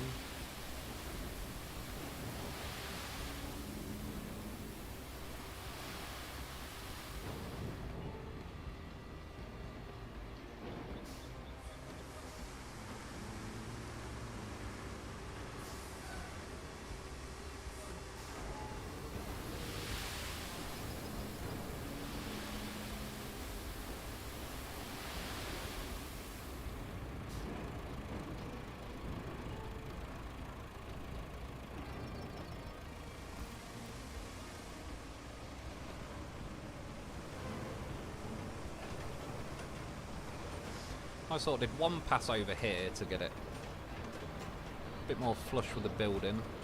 I might need another load over here, but not far off. I'm going to slide down that hill.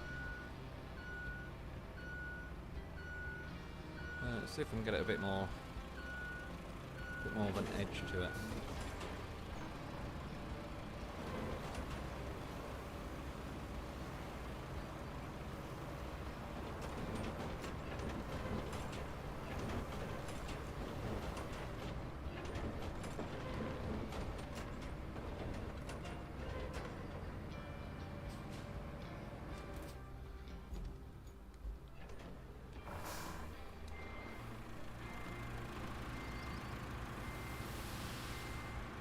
See what I mean? Like, don't fill that part with sand because you'll spill a bit every time you refill and whatever, so you may as well just kind of let it naturally patch that bit up.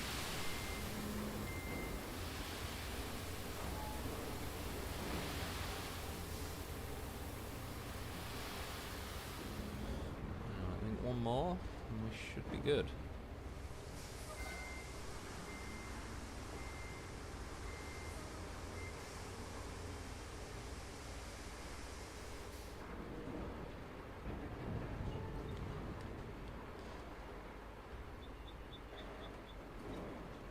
See, like, beached on the own bit I spilt.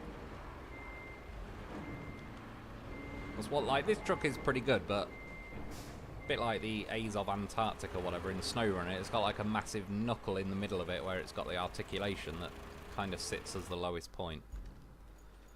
And it does get caught kind of easily, given the size of the truck and all the rest of it.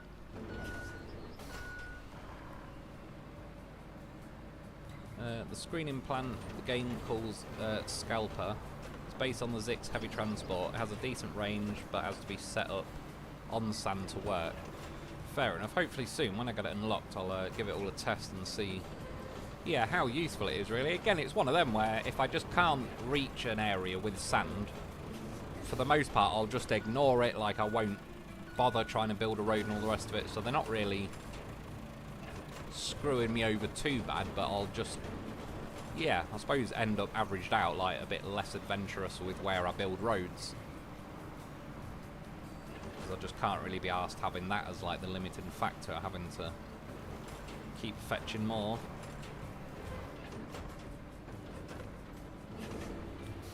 Should about do her. I'll go for one last pass this side.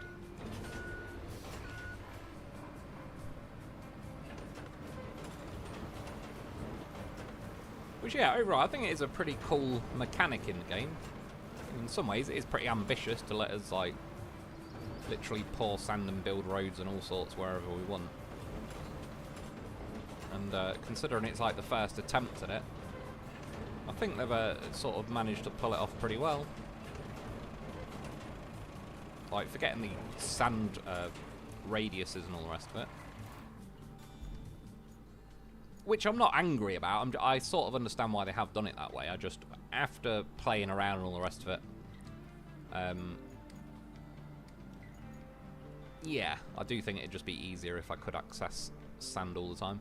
Right, let's see, because last time they didn't really listen to this route I did. I buried that pipe last time. That's what she said. Keep them a bit closer there this time. Yeah, I mean, this semi-truck managed just about to get stuck everywhere. He'll get stuck there.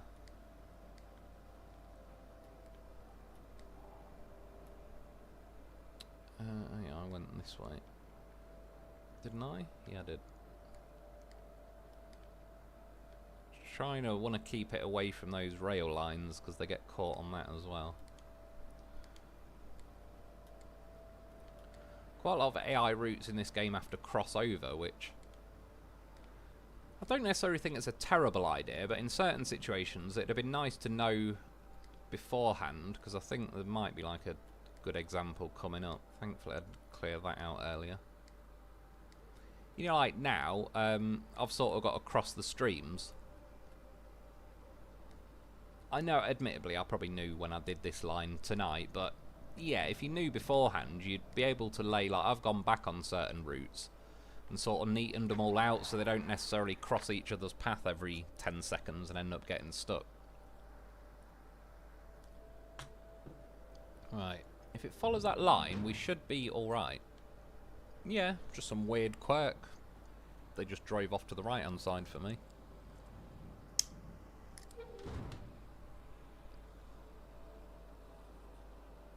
Someone on Reddit fixed the Bicol sand leaker. He said they forgot to put a door on the tipper. Yeah, it's like, it's technically got the door there, but it just flaps open constantly. Like, see when I drive now, normally it just bounces, like, you can see, just fill it with sand. Typical, it's not doing it now.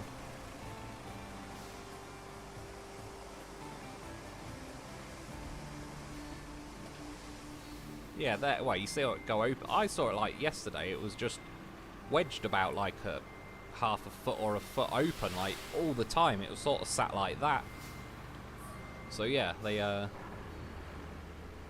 mean, technically, it's got like hydraulics where it should lift it open as you tip it. It's just, yeah, not sealed very well. Right.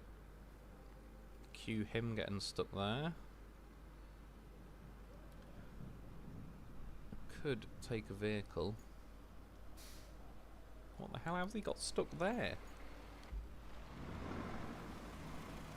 What I might do,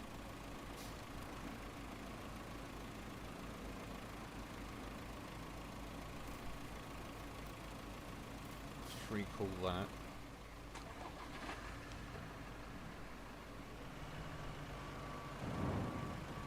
Now he's fucking reversing.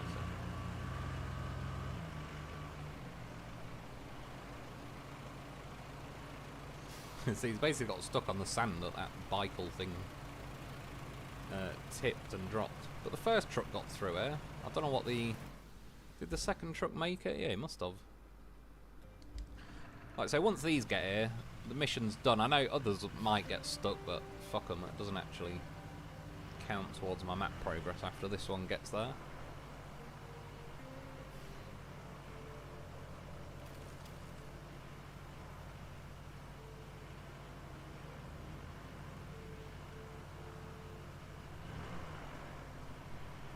roughly speaking, after here, they actually don't think they technically got stuck after this. Oh no, they did, but it was because the AI driver just went all weird. Like, yeah, that truck's already got over there. One of my AI drivers went this way. I think that's where it might have got hooked on the rail tracks, and then it kind of cut back over and they crashed into each other. I'll just dispatch that. Yeah, that's the bridge of, like, I could, if I've got enough logs, I should have. Yeah, that needs 5 and I need 7 on the other one, so I've got enough. I might build that later just to see what the AI does. Like I said, my mule literally couldn't climb that hill and the Hummer only just did, so the AI going that route is basically a waste of time anyway. But most routes seem to be when it comes to that castle route.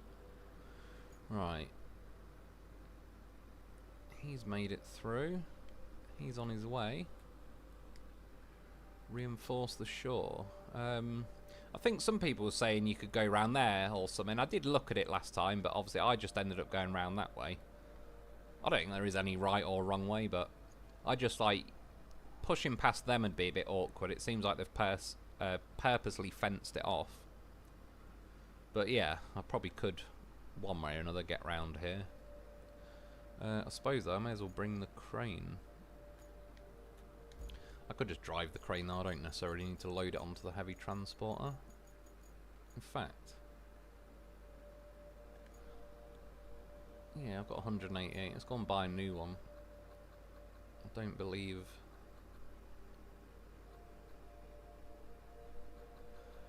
where the bloody hell is it? Oh, there. Yeah, it says I own none. Let's buy that.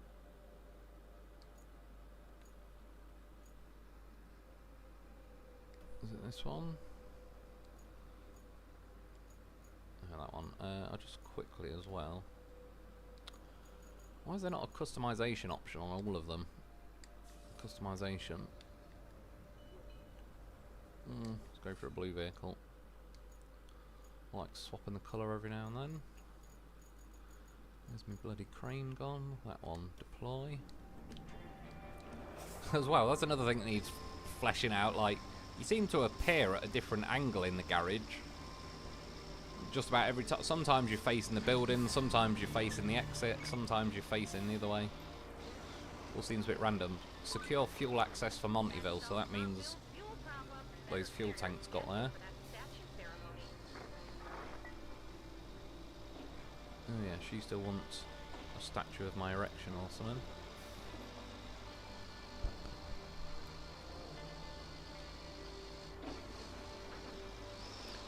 Gritty Kitty, I put a bridge there.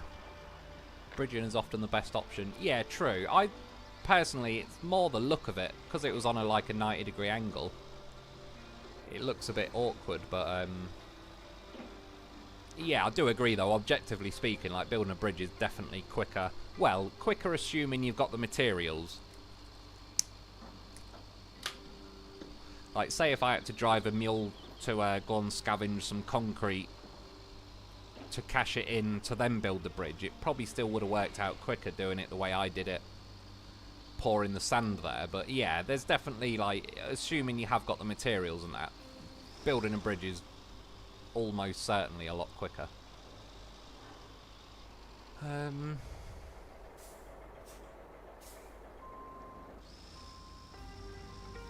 First things first. Oh fuck it, I was gonna turn around, but I might as well just grab the... what the hell? Crane legs, like, propelled me forwards then.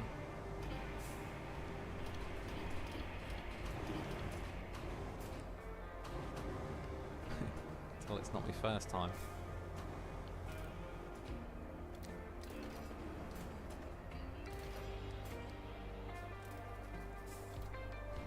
Why are you saying a red one for that?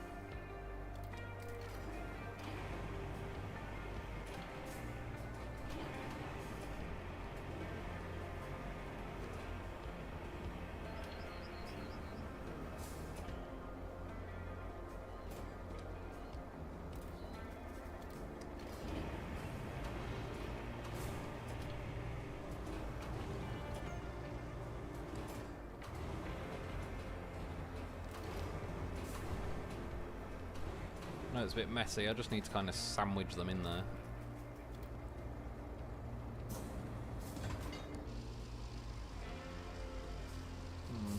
Don't have the highest hopes for that one. We shall see.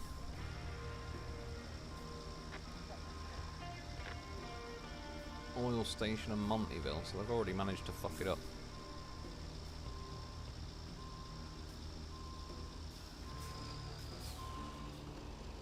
Seth Vandetti, agree, just build a bridge there.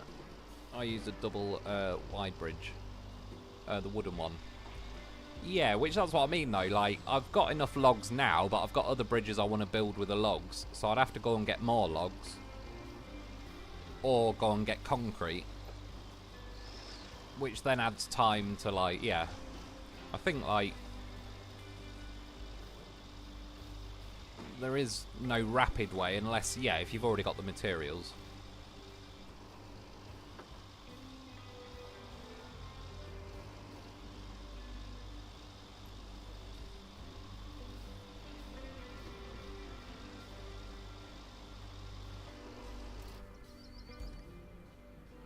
I wonder if you could drive round that way. Looks a bit sketchy, to be honest.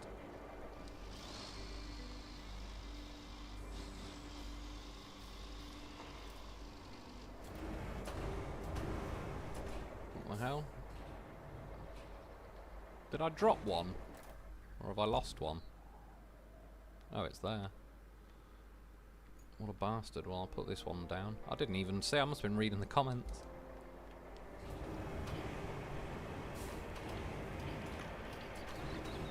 I'm not too bothered about that. I was more worried, like, oh, is it glitched it and made it disappear?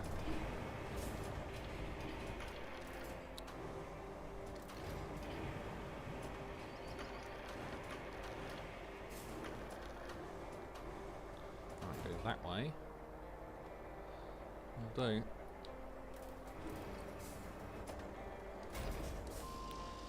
I'm gonna have to end up going back to that other one, though.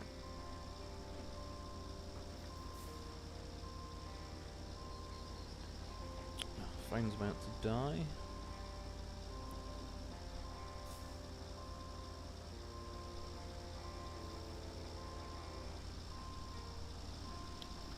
I was able to set the route behind that building tight, but it worked. Is that you know about that main building there, or like this one? Yeah, I'm not sure. It's one of them where I admit, I think there probably is quicker ways than what I'm doing. Obviously I didn't plan on dropping one of the things though. But yeah, I don't want to get into something that I'm like half an hour in and it's a complete...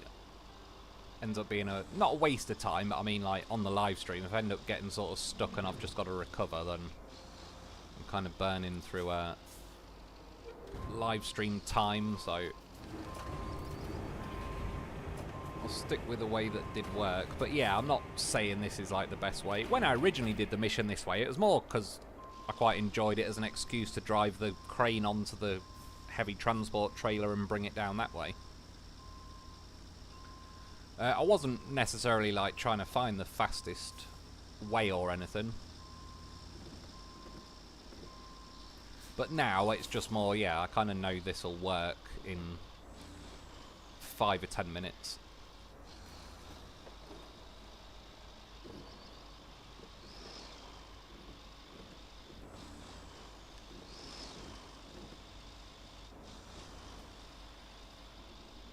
Not happy about driving over that mud. Will, to be honest, watching that sand being dumped is very cool and satisfying. Yeah, I quite like it as well. That's part of the reason I thought I'd do it then, because... yeah, like the game being Roadcraft, and I'll sort of... I know I've built roads before, but I don't know how many, if I've done like that many kind of, I'm just calling them like free range roads, where it's not like specifically the game telling me to do it. And yeah, I ended up thinking that was like quite a nice little spot. I did it a little bit scruffily, because again I'm on a live stream and I'm sort of trying to hurry with it a bit, but on my playthrough I got it sort of quite nice, I reckon. I was quite happy with the results. Right, that should... might be sketchy, but we'll see.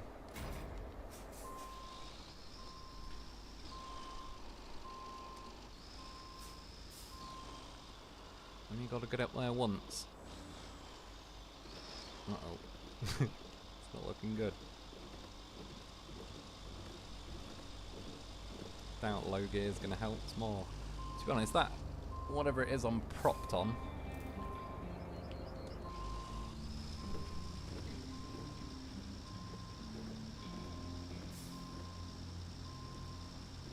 oh, his legs were getting caught a bit. Yeah, that white thing in between the two logs is...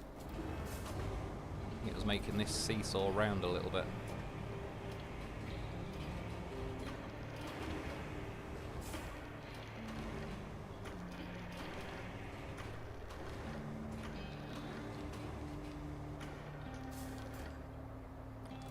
Just never quite full. That's why I ended up editing most of this bit out when I did the video of this, because they just don't, like, it doesn't even sit at the bottom of the logs, doesn't sit on the ground the way you'd expect it to. It kind of still swivels and moves around a bit, like, inconsistently.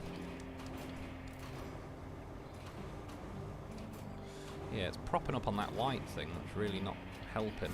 I don't remember that even being there.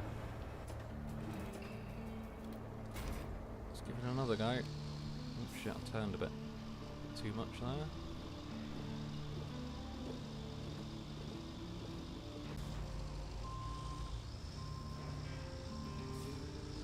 Right, whatever that white thing is, man, it just nearly caught me up then and was skidding me over.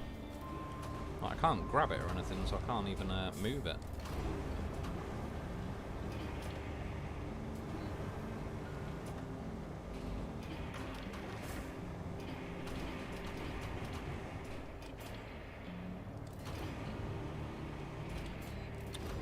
Fucking hell, crane options. No. That one. Isn't that difficult?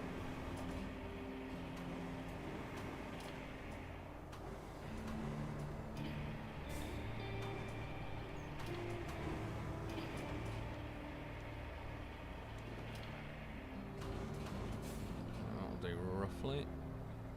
The tailgate fix adds this line that was missing: black wall, load border rear. Oh yeah, so is that what's stopping it from opening up at that point?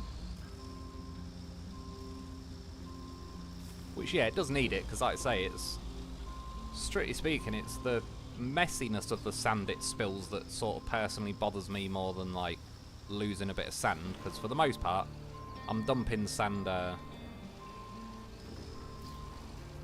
like, I'm within the sand quarry radius anyway, so all I have to do is, like, hit refill sand and it just tops it back up anyway.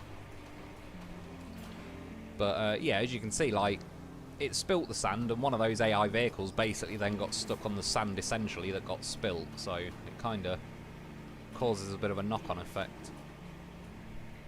But at least someone's figured out how to solve it. She's done. Yeah, wooden bridge and sand was a fast, cheap way to get this map done. Yeah, it certainly helps. Like I say, I've got... well, I'd like 5 logs to test that out. I wouldn't consider it like an essential bridge I need to build, and then I got 7 for that. So I've got 1 spare log. I could build that out of concrete, but again, I'll have to go to the concrete plant, scavenge like all of that pile or something, so... it's one of them. If you're already sat on the materials, there is definitely quicker ways, but I'm currently not sat on certain materials, so I'm still going to have to factor that into everything.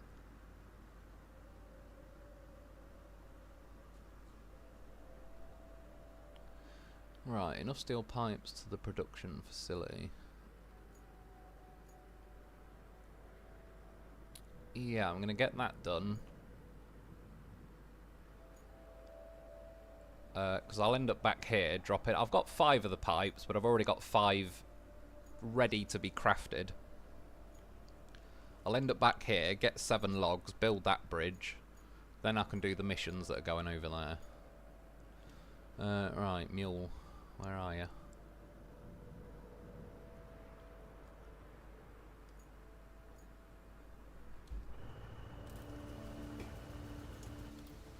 Be nice if there was a bit of a simpler way to like recover the... Well, you can recover the vehicle, but you can't... Like, I've got 2 mules, and I can't necessarily tell which one is which when I just go to recover them.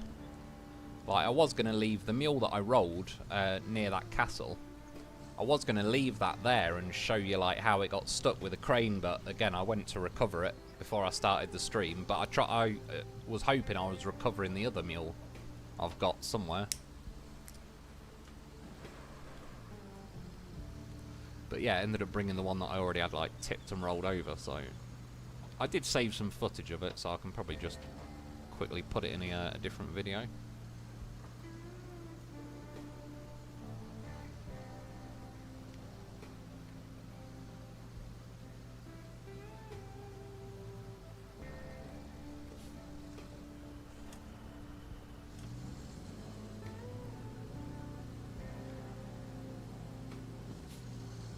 What's that? Shield Z. I spend a week just on this map. It's probably been not far off for me as well, to be honest. I was hoping, yeah, I mean, I was hoping to have this map done on my normal playthrough by the next live stream, which is this one. Like I said, I'm like 2 missions away or something, and I did have a bit of a busy week, and then, yeah, I've been sorting the garden out. My brother's been round and all sorts, so I did lose some hours going doing all that, but yeah, not long, and I'll finally be done. Alright, if you can get... He was doing this to me last time, like... Just... Why do they keep rolling to the edge? Yeah, stay there, man. Because if you stack... You can only fit 2 pipes in, so if you put 1 on top, you've got 3, but if you stack them just to one side, so it's just enough to sit that pipe like that, now you can stack another 2, so you can essentially fit 5 on there pretty easily instead of 3. But you need that little gap. Like if 2 pipes just go into your sideboard and kind of sit at either side of the sideboard, it sort of makes you just build a 3-piped pyramid instead of like this. Slightly off center, but 5 pipes is 5 pipes. It's better than 3.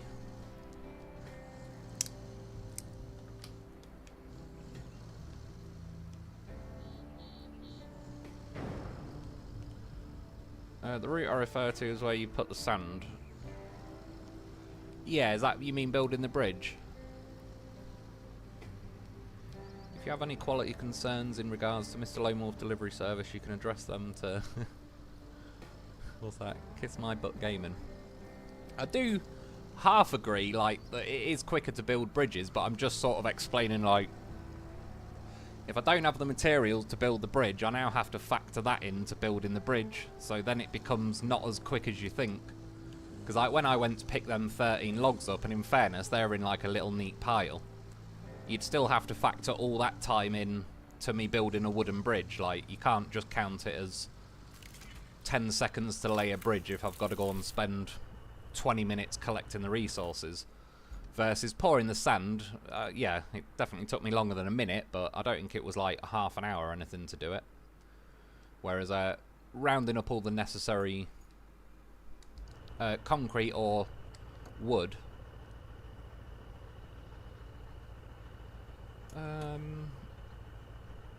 I'm still going to do it, but I don't know. Fuck it, I'll do it with this. I was going to say it might be quicker to get the log loader, but I've just got to put them in this trailer and then I can strap them down anyway. So 1, 2, 3, 4, 5, 6, 7.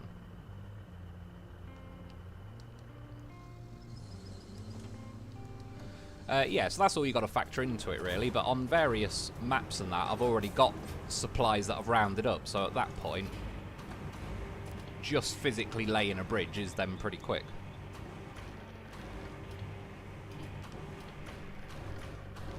But yeah, on this map I don't have like...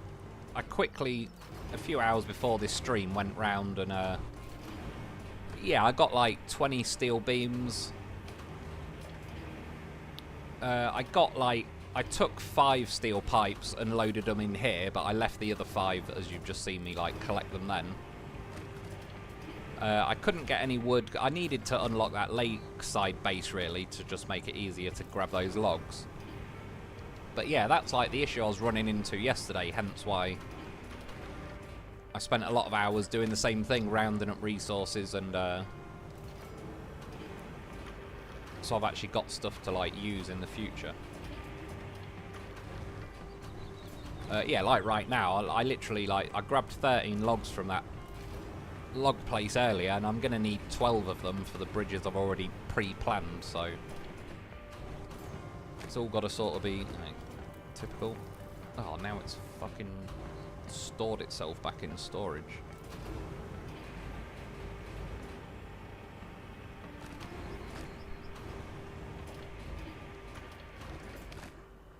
For fuck's sake, logs.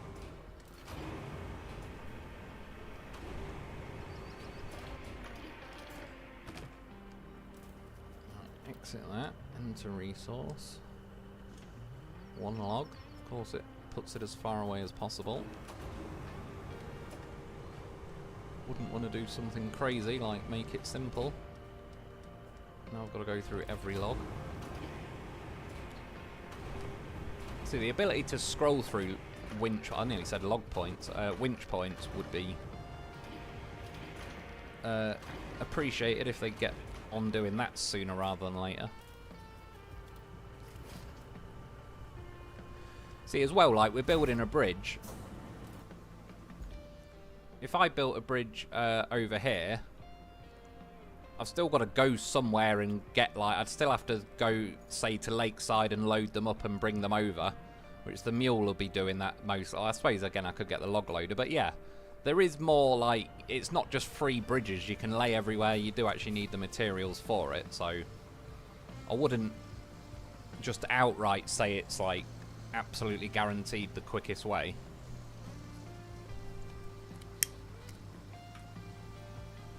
But most of the time it is. I do agree with that.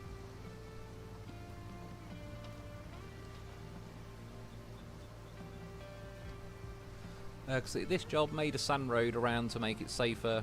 Job to move the crane around. Yeah, that's a pretty good idea as well. Doing that would have yeah, made things a little bit less precarious.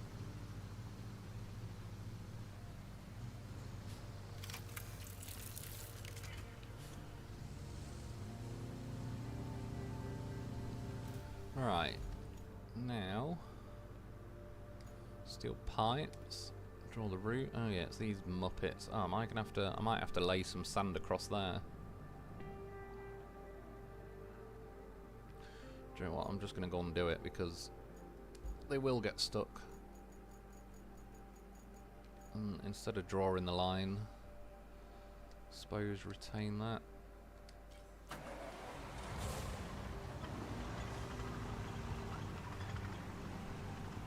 Yeah, it's a bit annoying on this AI route that they don't... They just come out of that garage at an awkward angle, so you're sort of forced to go on one route, really.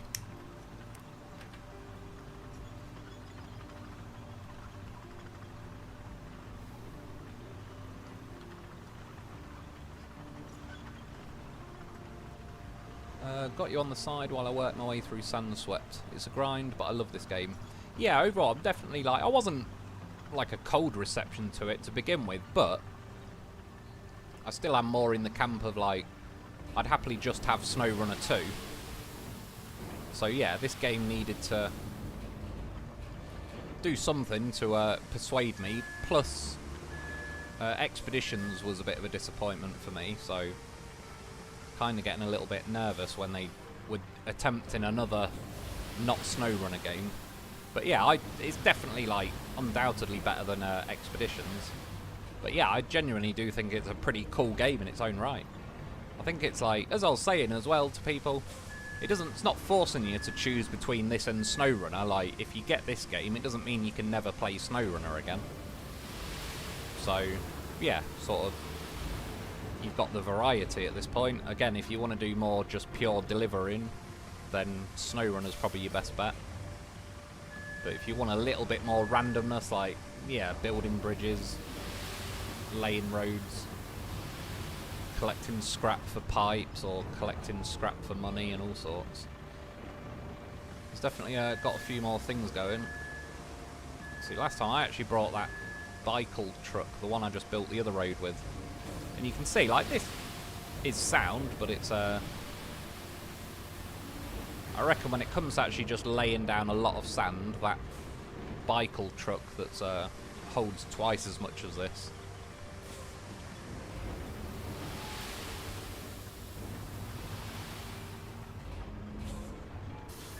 Probably would work out a little bit quicker.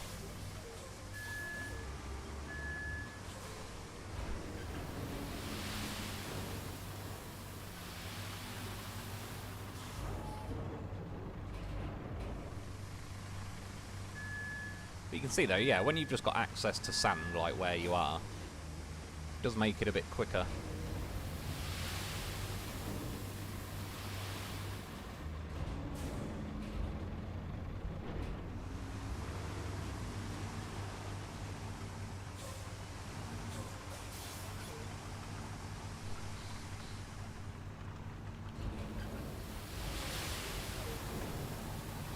It goes all over the place. They need to... There is another... You can dump the sand or lower and open the tipper with X and square, but I'm just used to doing it with the sticks, and it does get a bit lively, the fact that the chassis on this rotates as well. If you add, like, any sideways input whilst you're going up and down. That's what she said, of course. Not got far to go, only round this corner and we're done. Well, I have to bring a dozer down, but... See, this thing does get beached on rocks a bit too easy for the size of it, I think.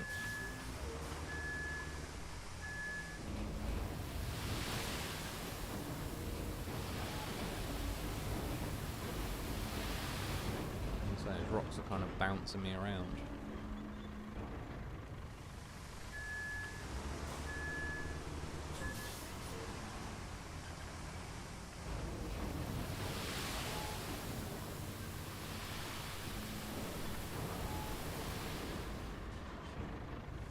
It's going to be a bit of a rough one, but it should do. Get a bit of a run up.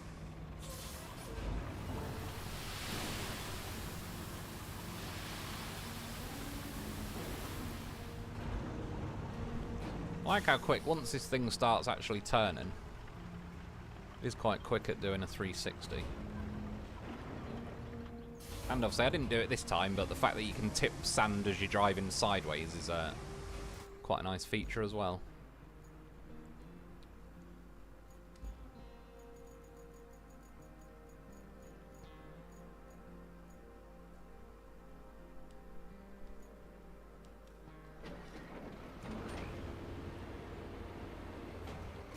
Yeah, this is the non-rusty version, which I quite like it. I think they are worth buying. I'm not bothered that I didn't buy them near the beginning of the game, because I was kind of hoarding a bit of money just in case. But yeah, now I've got them, like, I think they are pretty cool. I also yesterday bought the paver and the roller on my other playthrough, but I could get them at some point on this one.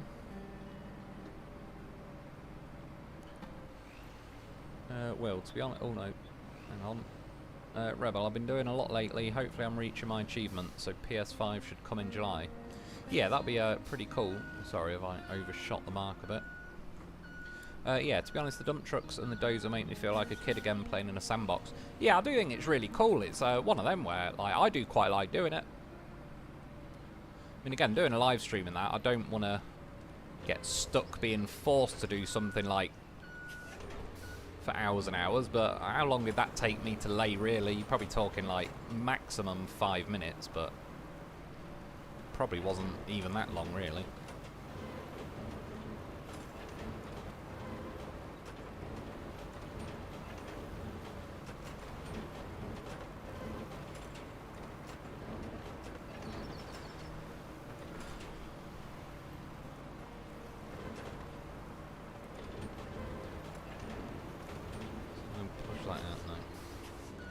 not having it. If you switch into that vehicle, it's highlighted in green in the garage menu. Oh, is it? Okay, cheers. That sort of could come in handy in the future. Probably going to do another pass because some of these rocks are kind of fucking up me driving lines, man.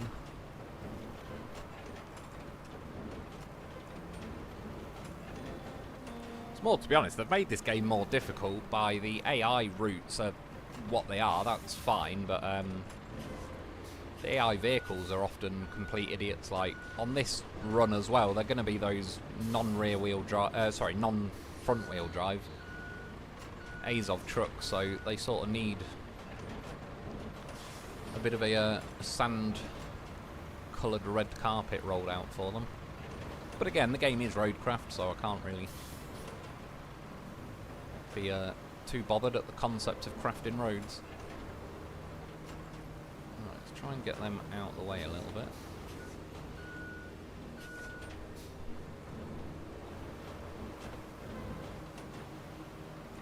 Get them out of the way.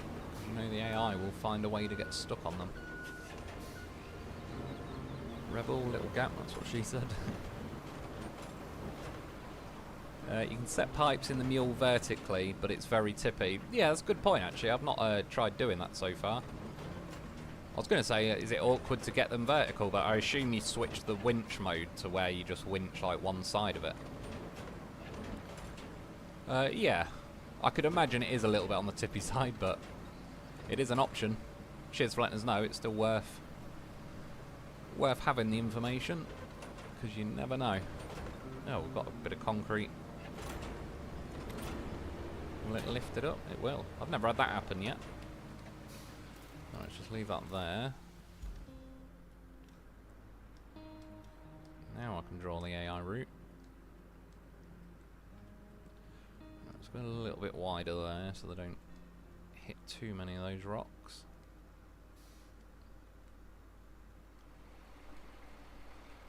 See, again, this crosses, like, I neaten these lines up. But you sort of don't know until you have to lay the route, and then you've got to try and, like, pick between all the different, these, like, white dots you're making to separate the routes as best you can.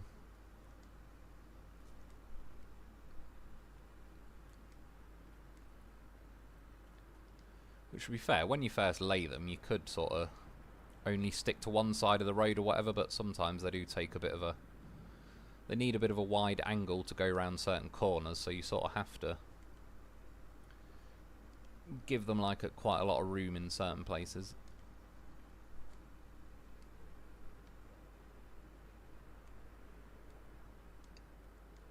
Oh yeah, I'm probably going to have to race one of them down here, 'cause I was able to squeeze through there, but I'll be willing to bet the AI probably can't. Hit go. And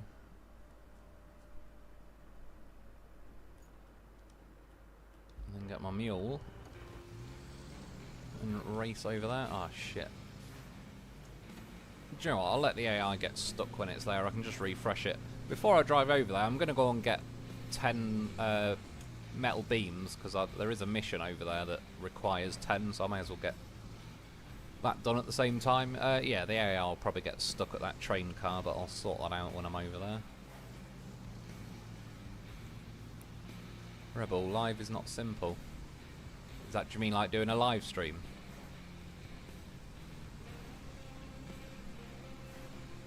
Or did you just, was it supposed to say life is not simple?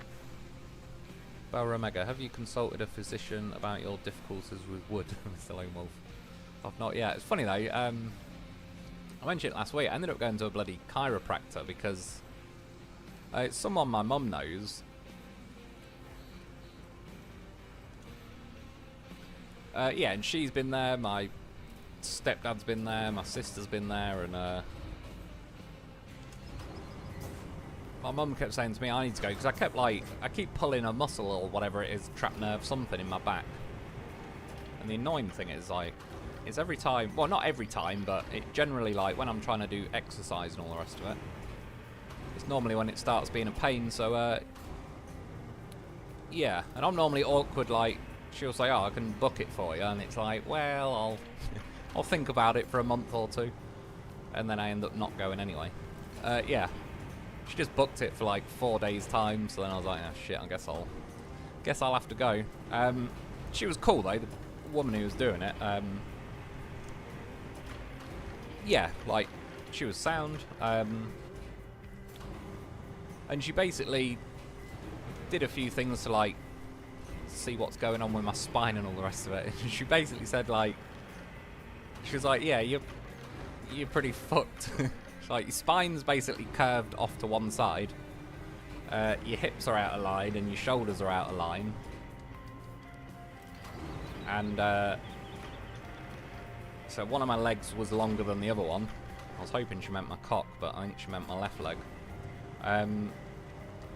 Which I think was partly from when I did my knee and my leg was stuck at 90 degrees for like a year. I must have, like, I don't know, not grown more leg, but yeah, that's probably why my hips were all out of line.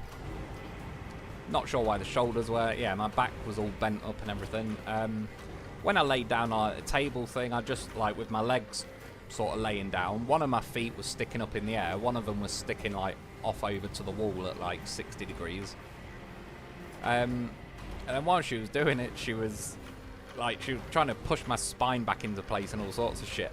And I was like twitching around a bit, but I was, it was tickling like fuck, and I was trying not to laugh. And as she was doing it, like, with some pretty good force, trying to wedge my spine back in place and all that, and she was like, yeah, is it hurting you, is it? I was like, no, it's tickling, I'm trying not to laugh.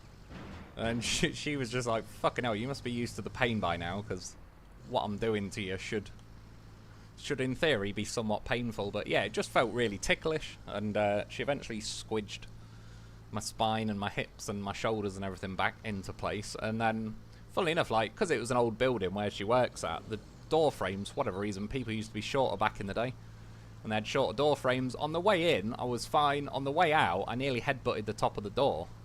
So I definitely felt like taller after I'd been crunched back into shape.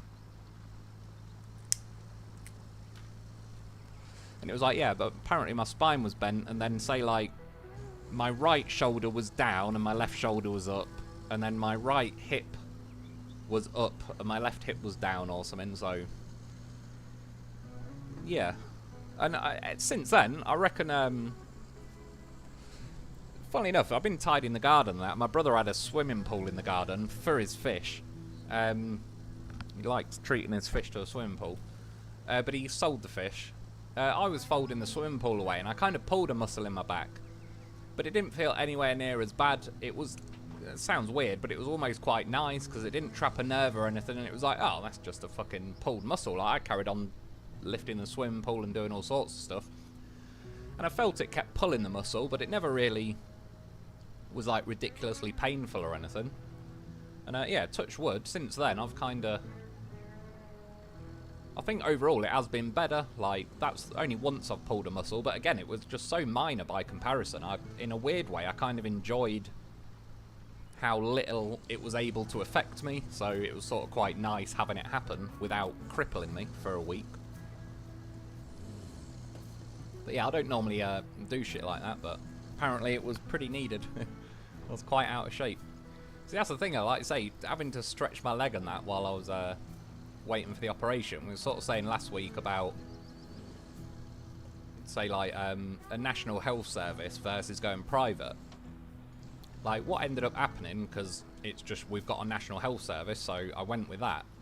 And they kept saying to me, yep, 2 weeks will get you in.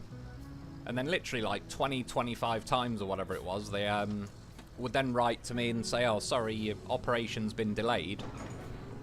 We'll get you in another 2 weeks.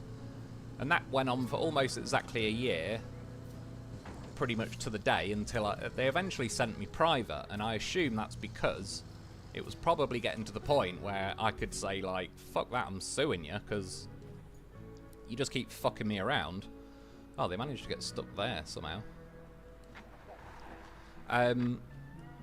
So they sent me private, but that ended up, it was £2,500 to go private and have the operation I did on my knee.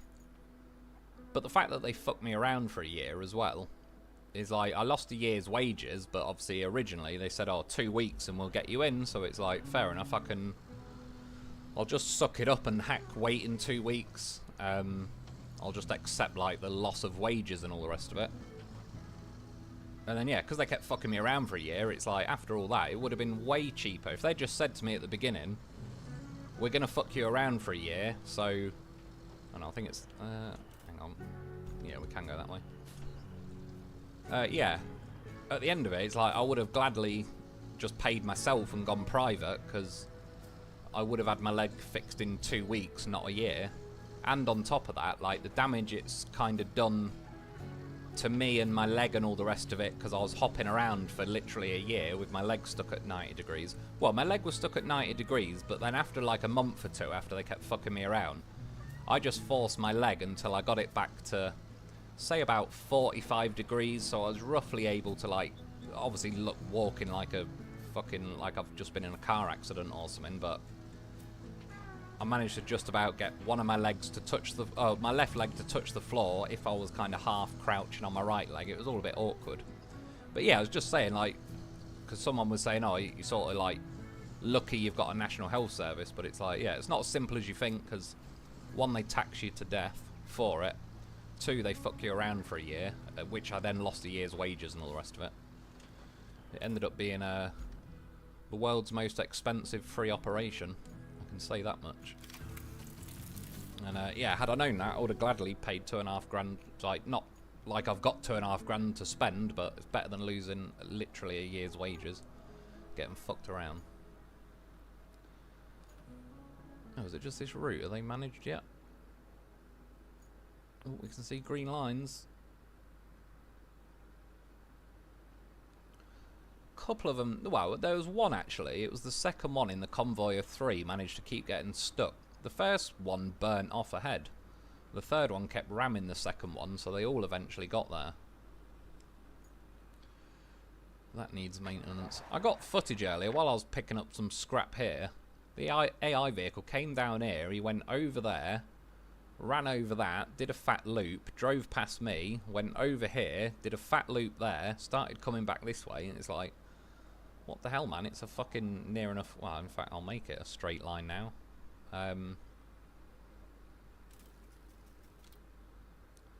But yeah, I don't know, like, what kind of drugs the AI is on sometimes.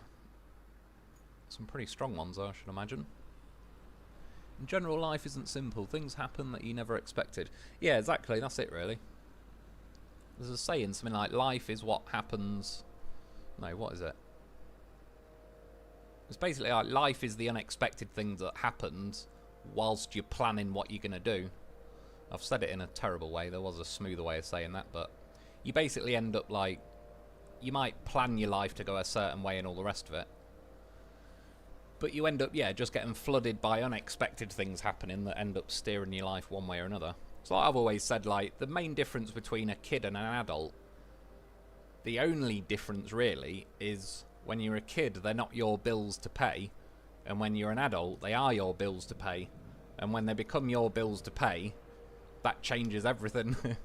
Your whole, even if you thought, oh, I want to be a Formula 1 driver when I grow up, or an astronaut, or whatever, once they're your bills to pay, and you've got rent and all the rest of it, suddenly it's like, I'll put being an astronaut on the back burner. Yeah, I'm going to have to go and get a job to pay bills, and then next thing you know, you're not on your way to being an astronaut or whatever. But sometimes it works out better. You might end up finding a job you love. Other times you might sit there miserable because you always wanted to be an astronaut. And then you end up being like, whatever, just to pay bills. But to me, that's like the main difference. Like, obviously, I'm aware I'm more grown up than I was when I was a kid, but you don't turn 18 and automatically you're suddenly like a fully functioning adult. Like, I think the majority of adults are just sort of slightly nervous children in an adult's body, but then it's your responsibility. Like, if I was going, just walking to the shops, and a fucking lion broke out of a cage and started running around and there was kids nearby, it's going to be my job to save the kids and potentially fight a lion, even though I have zero hope of fighting a lion. But do you know what I mean? If I was a kid, I'm allowed to run away from the lion, but now because I'm an adult, I'll have to be responsible. And that's it.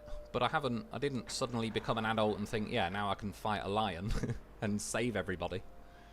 You just end up being like, everyone's bluffing each other. If you see other adults acting adultish and normal, chances are inside they're like, what the fuck?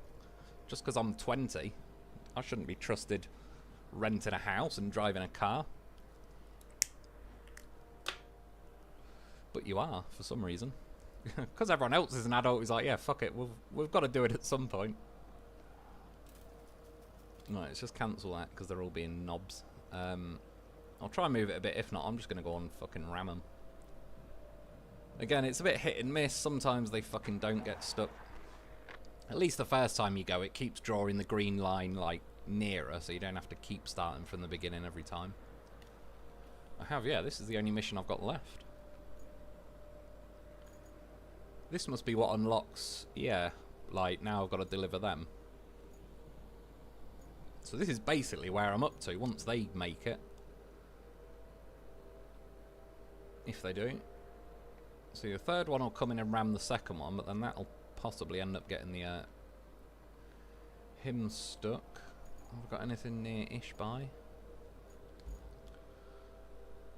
Do you know what, that could probably push him.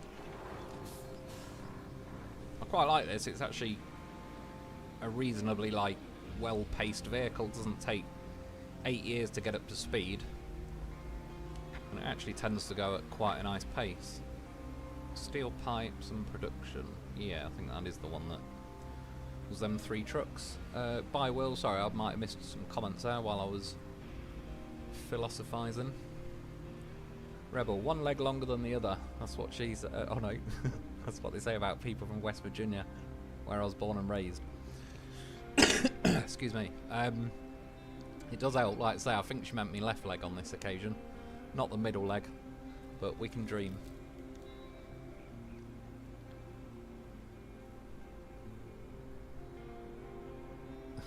Mr. Pretzel Wolf. It was more like that. I was apparently pretty out of shape. I can see why some people go like every 6 months or whatever. I don't have any particular intention of going back, but at some point I might go back once more, because my theory is she kind of clicked everything back into place, which is good. But then at some point, my spine, etc., might try and return a little bit to where it was used to. Just need all 3 vehicles to spawn, really, and then I'll just give them all a bump. So yeah, I might go once more in like another 6 months or a year or whatever, just to see, like, hopefully everything got mostly back. Yeah, it says unable to send AI vehicle, so... Has he already fucking failed again? What a tit. Well, what are you even getting stuck on, really? I suppose I could move the line over to the left, but they'll only end up chewing that road up anyway. He's actually properly stuck on something, because it just stopped me dead when I rammed into him. Oh, there's a rock there. Right, now I'm getting stuck. Yeah, hopefully that guy reverses and bumps me. Well, in that case... I wish it wouldn't keep scrolling back to the beginning, but I suppose it does tell you.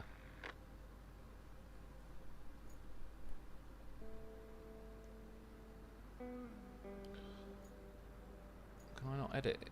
For fuck's sake. See, little things like this, the game, they need to patch. It's nothing major, but I've got to move my vehicle out of the way just to move that line. It's like just little quality of life things they could, no. Open the bloody request. Yeah, just little tweaks like that, which, once you play the game enough... Like, if they had someone that was just playing the game and giving them feedback, there should be a few little things they can figure out to improve, make things a little bit smoother.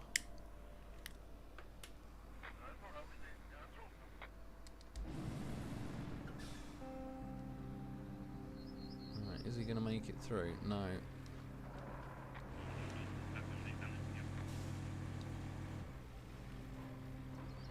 Right, the first one, the second one's bumped him. It's more like it.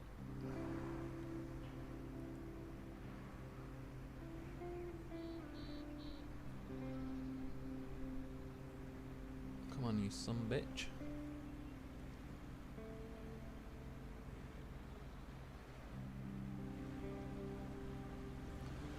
Right, this should be... Oh yeah, wait there. I was going to say. No, they are just about getting past. I kind of did the route where I was going around that train cart, but... they're just skimming off that lamppost. Don't be the one that fucks it. Well, he was close. He thought about it. Right. So this, yeah, should unlock... that.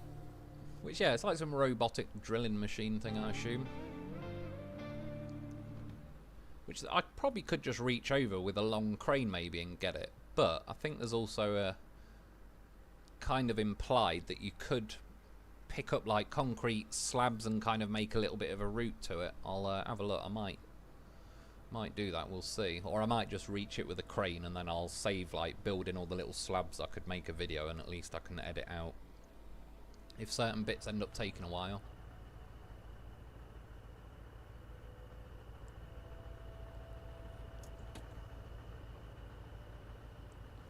Well, you have people coming in by literal boatloads. Funnily enough, there is a backlog for medical care. Now I wonder if those facts are related. Yeah, they are, definitely. It's near enough impossible to get a dentist over here at the minute. Because, yeah, all the immigrants are just pouring over on boats. And, ramming everything, like healthcare, dentist, all sorts. So that's what I mean. That's half the thing. If you do, like, a national health service, the whole world wants to come over and get free healthcare. And then they'll just go back, in some cases, to where, like, whatever country they came from. But it ends up, yeah, it's just going to collapse the system at some point. So I'll be sat here one day saying, what did I say? But yeah, fuck it, let them crack on. When it's all over, it's over. I might get this one first. Like I say, I should be able to reach with a big crane, I reckon, and just get that. But it looks like you could place one of them there, probably one there. I mean, it's a bit of a quirky angle, or you could possibly come that way. There is that bridge, I suppose. Yeah, there's kind of like... I mean, there is all these concrete blocks laying around, so there's obviously, like, some path you can do. I might just try and reach it with a crane, because what time... Been on about 2.5 hours. I've got about another hour and a half-ish. Could end up looking at another map, though, if I get this done a bit quicker. Let's see, anyway. Let's spawn a crane. See where we're at. Like I say, I don't mind going to build the, where is my crane? Yeah, fuck it, I can retain it. But I don't want to get, like, if I end up, like, once I start laying those concrete slabs, it might end up taking me 50 minutes to get them all in place and done properly. And obviously, yeah, that's going to eat up a fat chunk of the live stream, so let's see if we can do the sneaky quick option and just reach over and grab it. That's what she said. Ever seen The Crooked Man, Sherlock Holmes story from Granada series from the 80s? I don't believe so. There's a small chance. I don't recognise the name off the top of my head, but again, I have watched a lot of shit over the years that I wouldn't remember what name it is. Oh, I don't know actually, that is pretty far away. Further than it looked. Oh no, we're good though. Probably could have put the handbrake on, might have helped. It's a little bit precarious. I hope the legs kind of anchor me in place enough. Crane, why are you rolling forward? Stop making me nervous.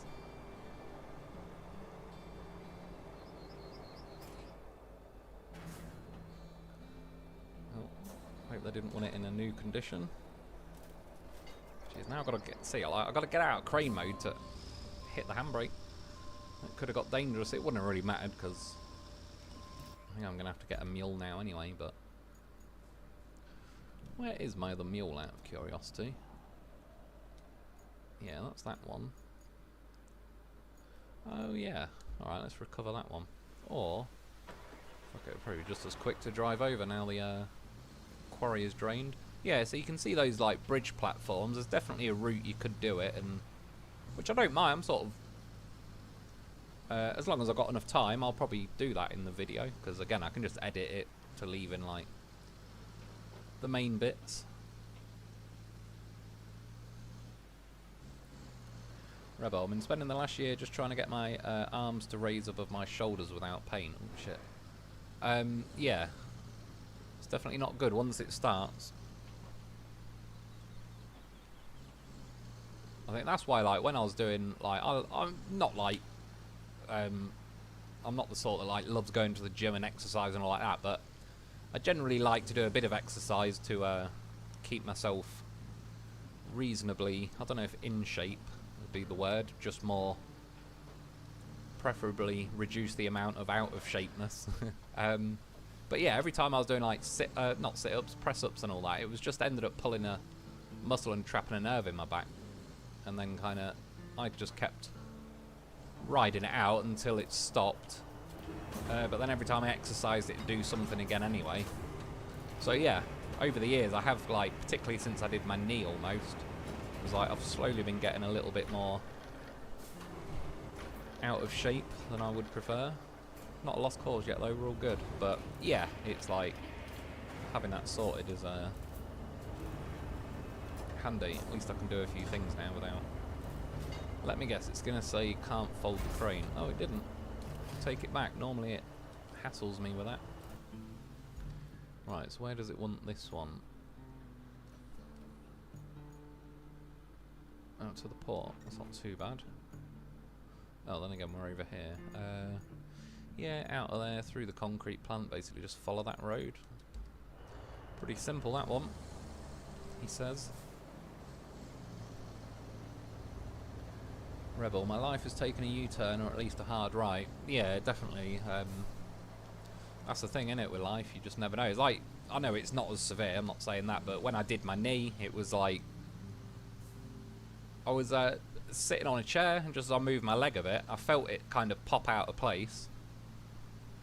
And I normally, like, bent it about 90 degrees to then flick my leg straight and sort of snap it back into place. A few things clicked and all that. And it just got stuck at 90 degrees. Like, there was a piece of cartilage that came out my knee and was, like, somewhere in between my kneecap, so I couldn't straighten my leg. And yeah, it was like instantly just, oh, now I've got one leg. And one stuck at 90 degrees, which is probably even more awkward than just having one leg. But yeah, and then I was stuck like that for a year, and it's like you just never know, really.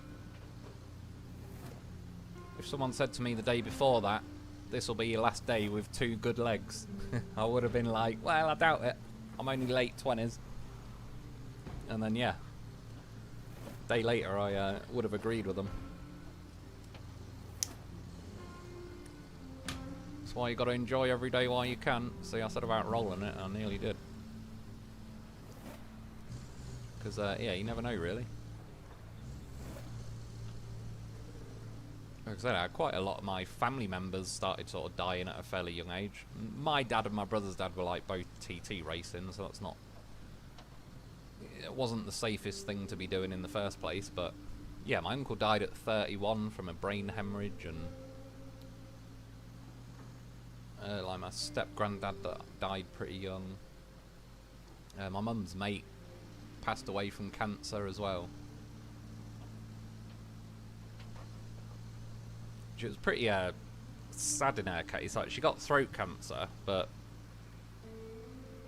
she actually went through all the treatment and got officially, I believe it was like she's officially cancer free, but she'd had so many like operations and stuff and tubes down her throat that after it was all done and she was at home in bed, she started coughing, and it basically like split open one of the cuts, I suppose they did, in her throat while they were operating and all that, and then she basically started like coughing up blood, and died that night. Like, so pretty crazy, really. Like, but she was technically had actually beat the cancer, but then yeah, that happened, and she was like young. She was like in her 40s, I believe, or maybe early 50s, but yeah, it's fucking young.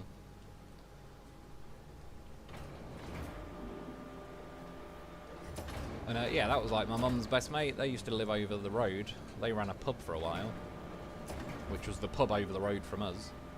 And then their, like, her 4 kids were roughly, like, the oldest was roughly my oldest brother's age. Next one was roughly my other brother's age. The next one, although the next one was a girl, but she was roughly my age, and then they also had a younger daughter that was roughly my sister's age, so it just ended up working out like, yeah, we all sort of hung out with the relevant aged person, but yeah, you just never know, really.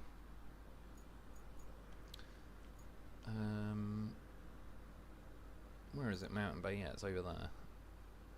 Where does it want me to... No. For God's sake, game. I wish it wouldn't jump off the menu every time you click. No, I don't want infrastructure route. Right, that one's going to be a bit more of a trek, but if I get it from there, I could cut across. I don't know, it's either up and over the mountains, or I could go that wiggly road, but fucking hell, it does wiggle for a good old while. All the way back to there anyway. At that point, I may as well just double back to the mountain base and cut over. Go up there, maybe. Possibly through here. We'll find a way there. Port. So let's recover this to the mountain base, I believe.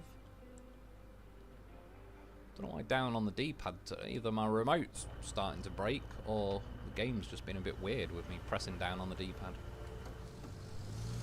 Right, I think I know roughly where I'm going, because it's sort of the same place when I went and searched them abandoned mines.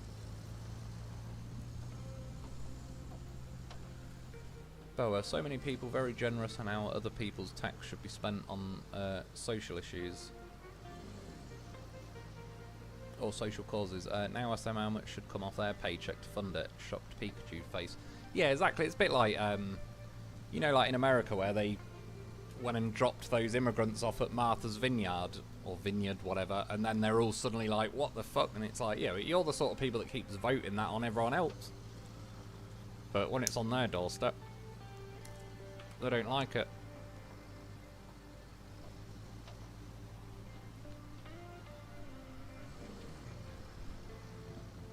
So like that is basically communism and socialism in a nutshell. People willing to spend your money on whatever project they feel like investing in. And the sad thing is these days, a lot of the time, it's not even like, you know, it's just people virtue signalling. Like, they don't even really stand behind it, because if they did, like, feminists never say fuck all about women in Iran getting beaten up and killed for not wearing a burqa the correct way or whatever. You got people running around saying, like, pray for Palestine, but then they would throw them off the roof for being gay if they went to Palestine. I don't know, yeah, it's just like, they don't really stand behind it. They just...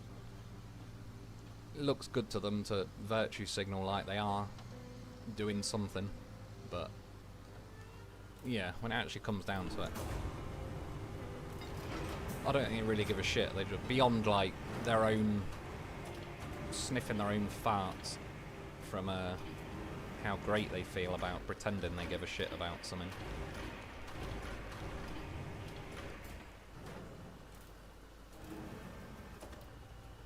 Whereas, yeah, I'd rather be like, at least I'm honest about it.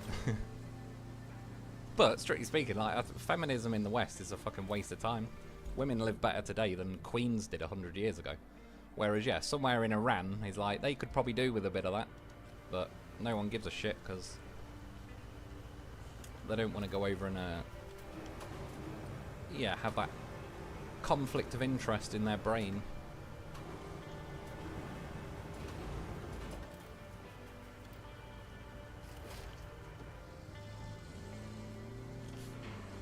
I'm just going to go back the mountain base way, because I could wide through all the roads, but this thing isn't the fastest thing once it's got cargo on board, and yeah, I'm basically going to take a long wiggly road all the way back to what is essentially the power station I ran a cable from earlier, which is actually not that difficult to get to from, like, the salt mine.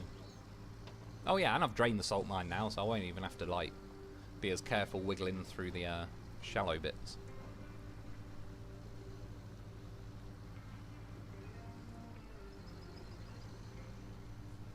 Rebel, Tiffany goes to chiropractor every other week. Yeah, I think it's underrated, because it's one of them. I think even over here, doctors don't really like to... I don't know if it's a potential lawsuit thing, but doctors aren't too keen on recommending a chiropractor. Like, I have to speak to the doctor occasionally just for, like, asthma reviews and all that shit. I try and avoid the doctor at all costs if possible.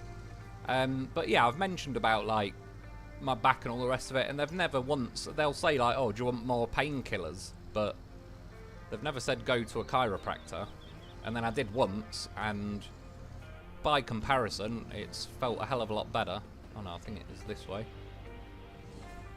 Yeah, it did a good job, whereas they would just keep prescribing more, yeah, painkillers, essentially, to try and ignore the fact that I've got a trapped nerve or whatever. But a pulled muscle isn't that bad by comparison. I think it's when it's a trapped nerve, it's fucking, like, agony. Just normally as well, it's like literally breathing in would set it off, so you just sat there all day in, like, serious shooting pain going up your spine.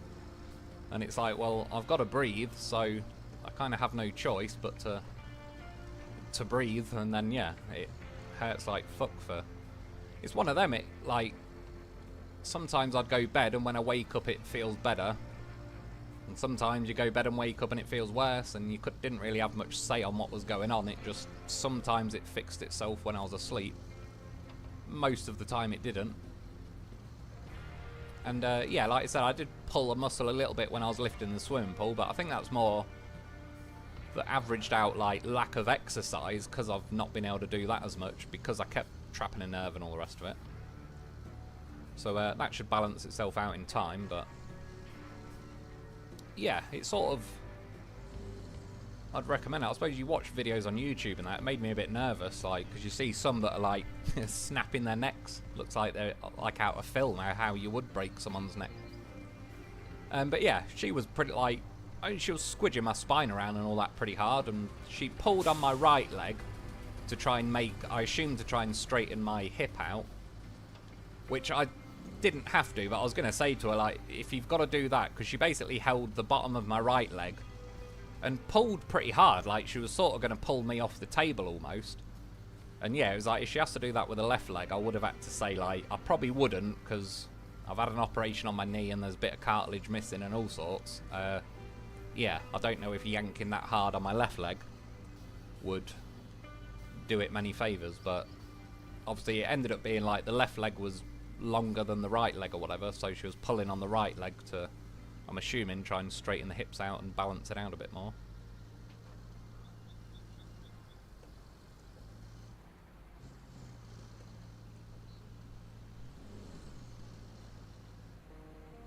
Oh, well, it looks like a spot for sand to smooth out the route. Was that, yeah, where them AI are getting stuck?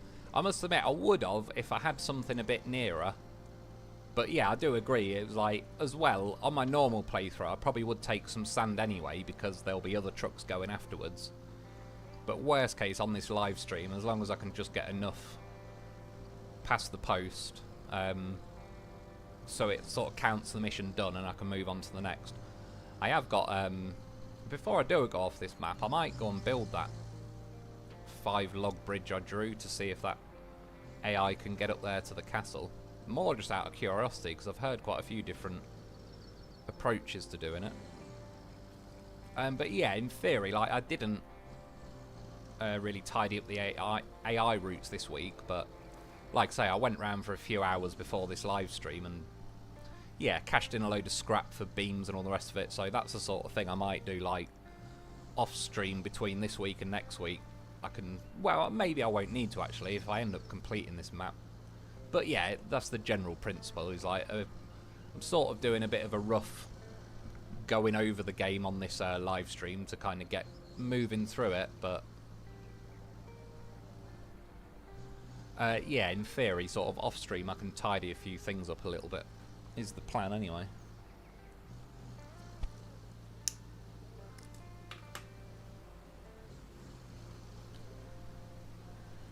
Oh, a soldier caught and kept prisoner by rebels.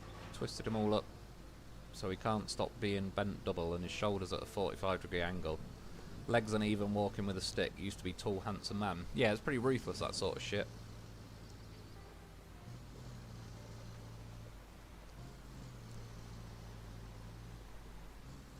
Like, yeah, I honestly don't think I could literally do it to somebody. There's maybe if you caught, like, some seriously evil, sick, twisted person, but even then, I don't even think I'd enjoy torturing someone, even if I knew they were legitimately a terrible person. Just, I don't know, like, worst or best case, I wouldn't enjoy it. Even if it was one of them where it's like they sort of deserve it. I'm all for, like, death penalty and that for people, like, scumbags. And yeah, I'm sure if I had, not like I'd want to, but I'm sure I could pull the lever if I had to. But yeah, just needlessly, like, torturing people really wouldn't really be my cup of tea. And obviously, yeah, some places are pretty ruthless with that sort of stuff. How does it want me? Oh, we got to do some kind of...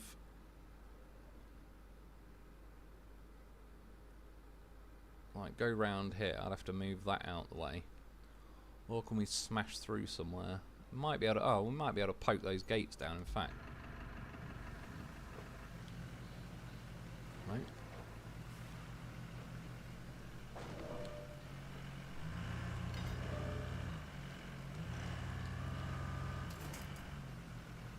So does it want me to move that box?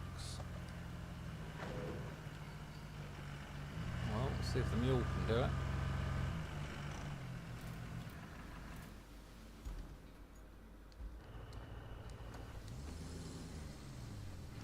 Again, I'm kind of going blind now. Like, I'm up to this point. I've not even delivered these on my normal playthrough, so...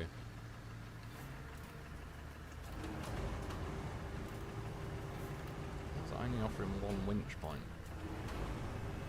Oh, and I bet, is that the gate?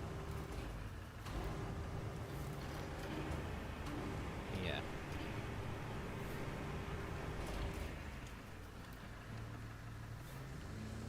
I think I know what I'm going to have to do. It'd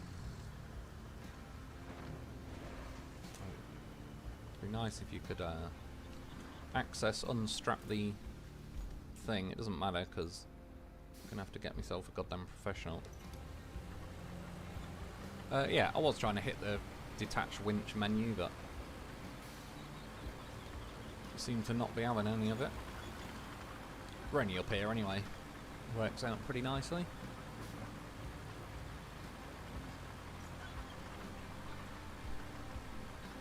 Rebel, my life has been turned upside down for the last 25 months. Yeah, it soon flies past as well, doesn't it? Like, it's over 2 years, but feels these days like it goes in the blink of an eye. Boa, mum's baby brother died circa 92-93 of lung cancer. 2 packs a day was 39. Yeah, that's definitely the risk you take with it. That's right, Box. Don't tell the loaf, he ain't getting through.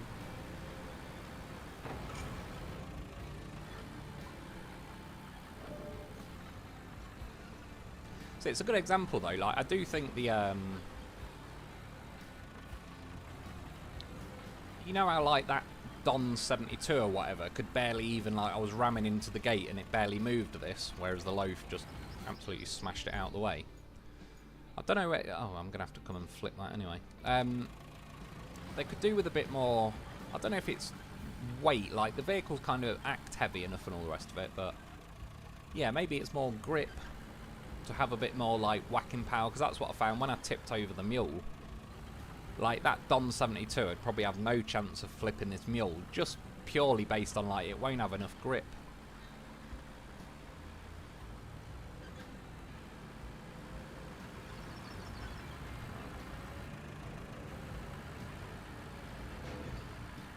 And then knocked it off its hinges. Whereas, yeah, thankfully the loaf, because to be fair, if they added the loaf in like the bloody winch points, if they added the loaf in the like normal SnowRunner configuration, it would probably make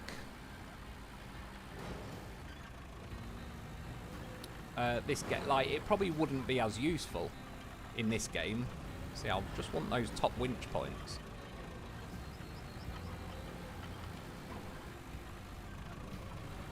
Should work this way, but it'd be nicer if I could just pick the winch points that are available. But as usual, get yourself a loaf. Goddamn professional.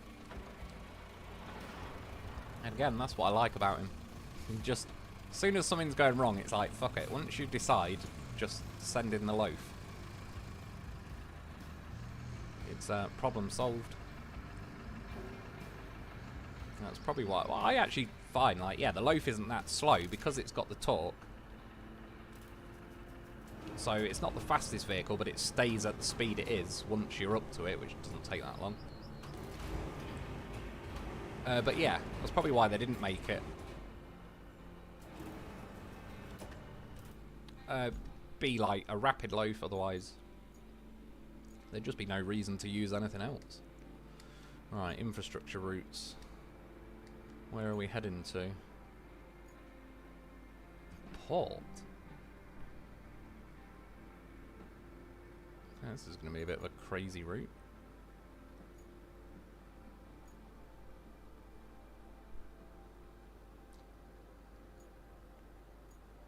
Well, I may as well sort of roughly come back that way, but then they're all going to crash into each other. Although I can cancel that now, I suppose.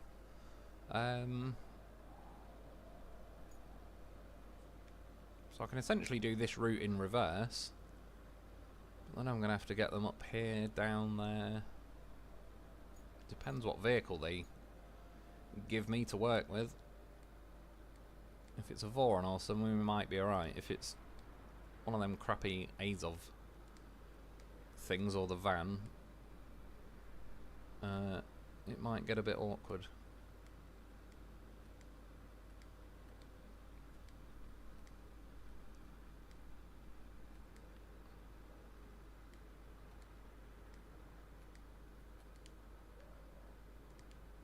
Alright, let's try and go around that if we can. So I mean, you end up getting these routes all overlapping each other, which can often get them stuck where they're not technically stuck, they're just blocking each other. But then yeah, it can be a bit of a pain to almost got to try and do it like Scare Electrics. Like, at least if you've got to cross them, sort of cross them like that rather than like that. So the less time they're actually in each other's path, the better. See, there's 3 AI routes going to be going along here. Like, there's a lot of traffic for one road. And again, there may well be like routes I could build a bridge and all the rest of it, but since trying to sort of see the quick way of doing it, I mean, that's what it works out. That's why on my normal videos I don't really mind like doing an option like, say, that crane where I took the crane on the heavy transport and shored up that Montyville wall or whatever. Yeah, I don't mind doing things that sort of take a little bit longer on my normal playthrough, and then on the live stream tends to err on the side of rushing it, really, for lack of a better word. If he makes it, oh my fucking god, that has less chance of making it than I make it to the moon by jumping out my window.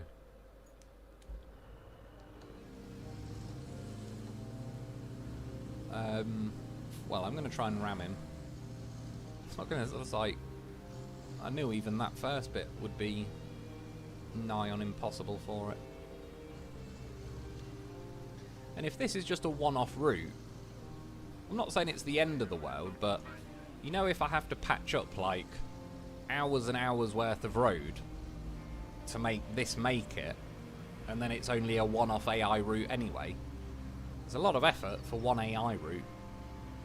It kind of gets to the point where the game sort of, it often is technically the best option just to think like, fuck it, you just got to shadow the vehicle and keep ramming it.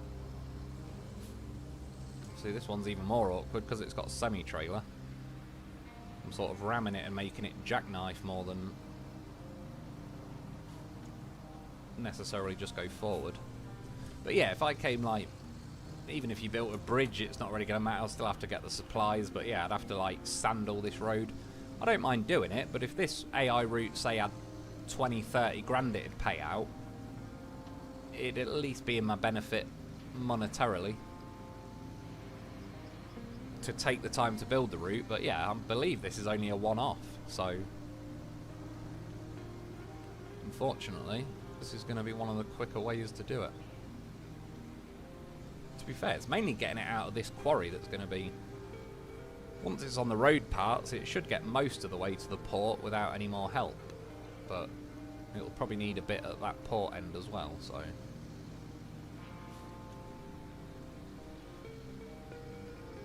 what I think I might do is push it until it's at the road and then recover like a scout to my main base and then link back up with it. Oh no, well, I could get a scout, but I just thought it won't let me winch to them, I don't think, anyway, so that's why it doesn't really matter if I spawn a vehicle with a winch or not.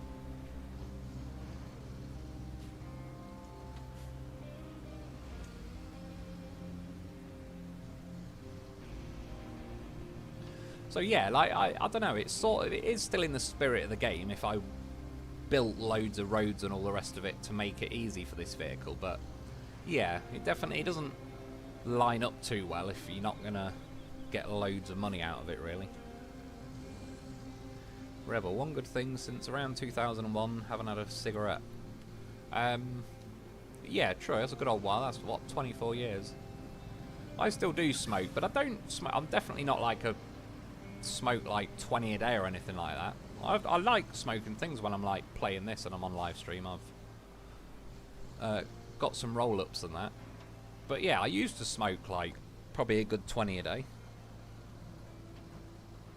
and I used to smoke weed as well, and I often used to like roll a joint, smoke that, and then smoke a fag after it, and then yeah, like, and then probably smoke some more just without having a joint first. But I probably ended up smoking quite a lot per day, really, and then I near enough cut down. To be honest, weed was one of the ways I massively cut down, because my solution to not quite quitting smoking, but most of the way, was instead of smoking cigarettes, every time I want to smoke, I'll roll a joint, and then obviously between smoking a joint and getting stoned and then not necessarily needing to smoke anything, I went from probably the equivalent of like 20 or 30 a day down to like 5 a day. And then,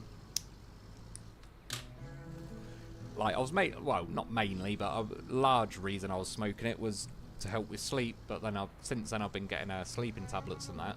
And then so I went back to like smoking normally, but I was now down to say something like 5 a day instead of 20 or 30 a day. So yeah, it actually got me like most of the way there, which is something I probably should quit, to be fair. But I will also say I do kind of enjoy it every now and then. I'm sure there is obviously an addiction aspect, but even without that, you can see why a lot of people find ways to like not just break the habit, but you know, you can buy like fake cigarettes that, I don't know, like do menthol when you pull on them or whatever, instead of obviously being proper cigarette smoke. I suppose that's for a lot of people where the vapes came in. I never really trusted the vapes, and I see there's more, I don't know, literature coming out now about how they've fucked up some people in their own right with like the amount of water vapor they've essentially been inhaling into their lungs for years. So I think that's turning out to be not necessarily a good alternative.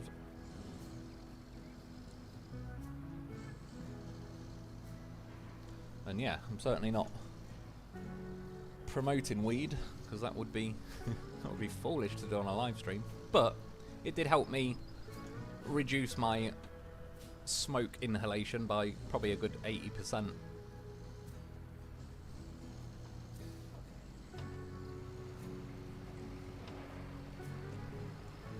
When was the last Pride Parade in Kabul and Tehran? Yeah, that's what I mean. It's like, it's like you are aware you're cheering for people who would chop your head off if they were given the slightest inkling of a chance. It's like, obviously, that's now kicking off in Iran and all the rest of it, and I'm not pro-Israel by any means. But some people, I think, that are kind of making sure they're not pro-Israel are being like, oh god, here we go again. And it's like, well, I don't really want Iran to have nukes. Like, if Iran has nukes, how long do you think it'll be? Like, one, it won't just be Israel's problem, because Iran will have nukes. But two, how long till they start saying, oh, we're going to fire nukes unless you give us this aid and this finance deal and that deal, and they'll just start using, like, oh, if we don't get our own way, we'll set a nuke off. So I think it's probably in everyone's best interest. But I like Trump, and I know he said no new wars, but I don't even know if you can count it as a war. In his first term, he also smashed ISIS, but I wouldn't really count that as a war. And yeah, if he's just hitting the nuclear facilities to stop Iran building nukes, then fuck it, I say it's a good thing. And yeah, if it works out, it's also in Israel's benefit. I understand the complexity of what people are getting at with that, but at the same time, there's no point in saying no to everything just because it happens to benefit them as well. Like, yeah, if Iran gets nukes, it will be a disadvantage to everybody. Like America, the UK, Australia, Spain, France. Because the sort of people that are going to be in control of hitting the button. I mean, let's be honest, if Iran had nukes, they'd be launching them right now. Whereas Israel has nukes, they're not launching them. Russia has nukes, they're also been at war for years, they've not launched them. Like, a lot of Western sort of countries and mindsets are quite sane with nukes, even though I don't like it. Preferably, I suppose, it'd be better if no one had nukes. But yeah, I certainly don't want an extremist Muslim country to have nukes, to be honest. Because it'll only be a matter of time before they're going to blow someone up in the name of Allah.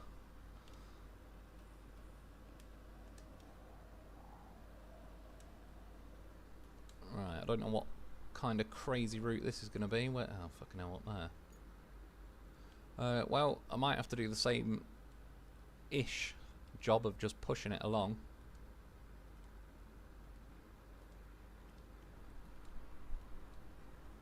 But again, other than kind of laying out a massive sand-built red carpet for them, I don't really have many other options because the AI are questionable at the best of times in this game. Well, saying that, even that semi-truck I drove yesterday that ended up getting stuck reversing on a slight, fully paved road. Like, even the vehicles themselves are questionable. Especially in an off-roading game.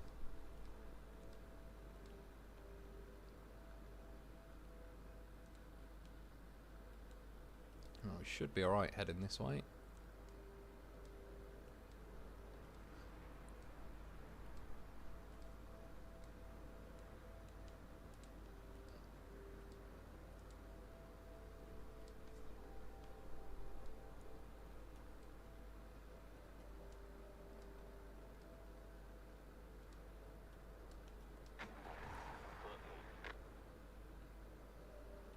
Alright, might be a good time.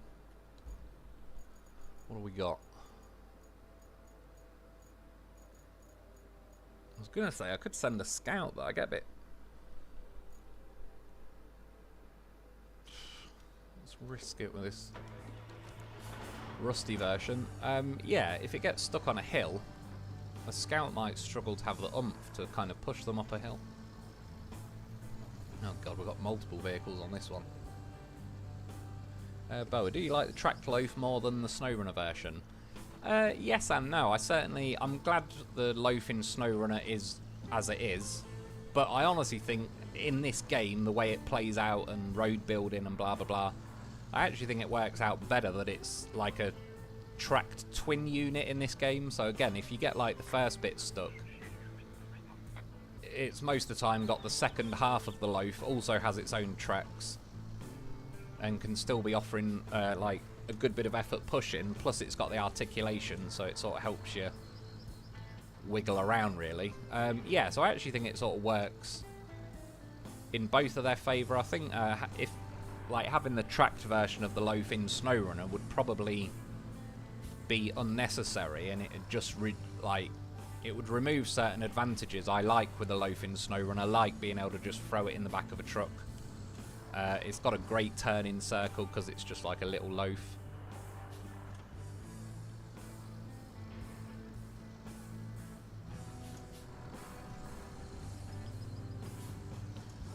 If these don't start moving soon, I might end up bringing a vehicle and laying a little bit of sand in some of these bumps.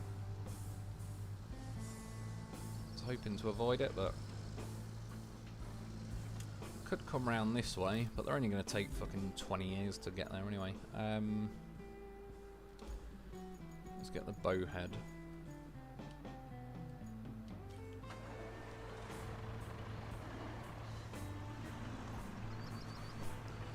Won't have to do too much of it. I'm not building like a whole massive road or anything, but I'll just fill a few patches in so it makes it a little bit easier. J-War e-cigs. Some have ethanol. Yeah, as well. I think on top of that, yeah, there's certainly various brands and say knockoff versions that have probably got even more sketchy stuff in. It's one of them. You tend to find like stuff that's illegal in this world isn't necessarily the worst thing for you. I mean, the obvious one is like weed versus alcohol, say. Far more people have died from alcohol. There's yet to be one recorded death from weed. Even the government admits no one's ever died. Like, obviously smoking it you could get cancer or whatever, but I'm talking like no one's ever overdosed on weed or anything. Plenty of people have overdosed essentially on alcohol. And yeah, because e-cigarettes were legal, the government sort of can't or doesn't intervene in them, which leaves scammers free to yeah, just not really give a shit if it's particularly good for anyone's health, if they can make something like a cheap version of it. Years ago, like when me and my brother were going to Isle of Man, it was partly to do when his dad died, there was lawyers and that, and he used to live over there. We went over there, worked a little bit, knew mates over there. But at the time, there was something, if anyone remembers, what was it called? It was something like MCAT, but a lot of people were calling it bath salts. And people were taking it and getting off their face. Like, it was essentially a drug, but because it hadn't been, say, outlawed yet or anything, people, like, companies were able to sell it as bath salt, that you're supposed to, like, a bit like a bath bomb or something. But they obviously knew full well people were taking it to get high off it. And at the time, someone actually offered me and my brother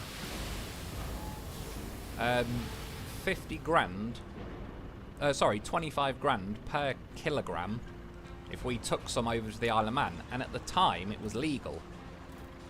So even if we got caught with it, worst they could do is just take it off us. Like, there'd be no punishment because it's not illegal, but they'd obviously know what you're planning on doing. And yeah, we didn't do it, and it's one of them. I'm glad I didn't. I can have a clear conscience and all the rest of it, but a mate we knew, his younger brother took it, and we saw him one night, and it was like, his brother was proper normal, and then when he was on that stuff, like, he just wasn't the same person. It was just sort of a bit sad and freaky to see. And it was like, yeah, we could have took 10 of them over and got £250,000 and not even got done or anything if they found it, because again, it was legal at the time, but it was only legal until the relevant legislation had gone through to make it illegal. So I'm sure now, if you went and did the same thing, I don't know, but it's probably somewhere in the same category as like cocaine by now, and you'd get yeah, like a quarter of a century in prison, but... Oh, we're not near a quarry radius. Do you know what? That might be enough. I'll send in the digger. But yeah, that's an example of, like... I've seen what it did to someone, and it's, like, definitely ain't my fucking cup of tea, but... Yeah, it was like, that just isn't good for anybody involved, but obviously some people are just going to take it, because I assume it was, like, an alternative to Coke. I have no idea, never tried it, don't know if it was the equivalent, but that's what seemed to be the general premise, was like, I assume people that probably sold Coke were trying to get hold of that stuff to sell it for the same amount as Coke before it was made illegal. But yeah, it was like, could have made a fucking house off doing that, but yeah, saw what it was doing to people, and it was like, fuck that, I'm just not having that on my conscience, that someone is probably going to die at some point from that shit, and yeah, that's not going to be because of me. But it's crazy though, because like I say, fucking, I ain't got $250,000. Would have been pretty fucking nice. Could have took over 100 kilograms, got 2.5 million.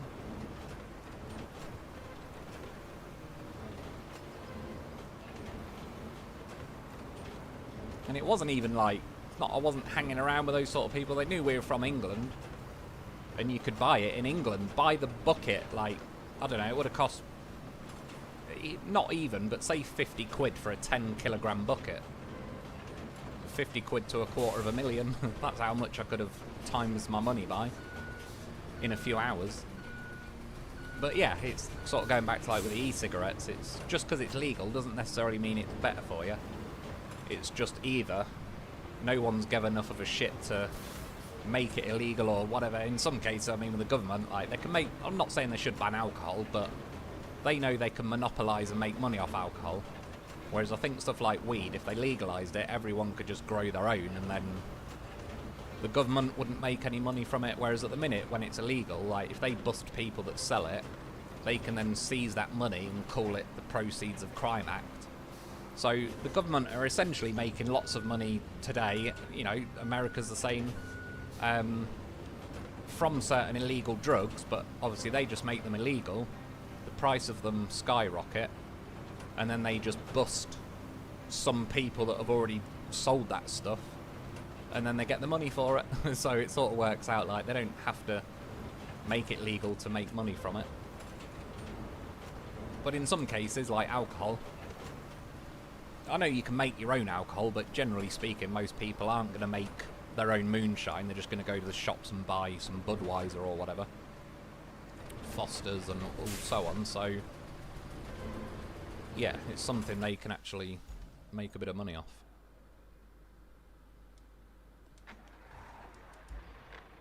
Oh shit, I'm supposed to spectate. Well, I'll move those lines over if he doesn't make it over. In fact, fuck it. I can already see where it's going.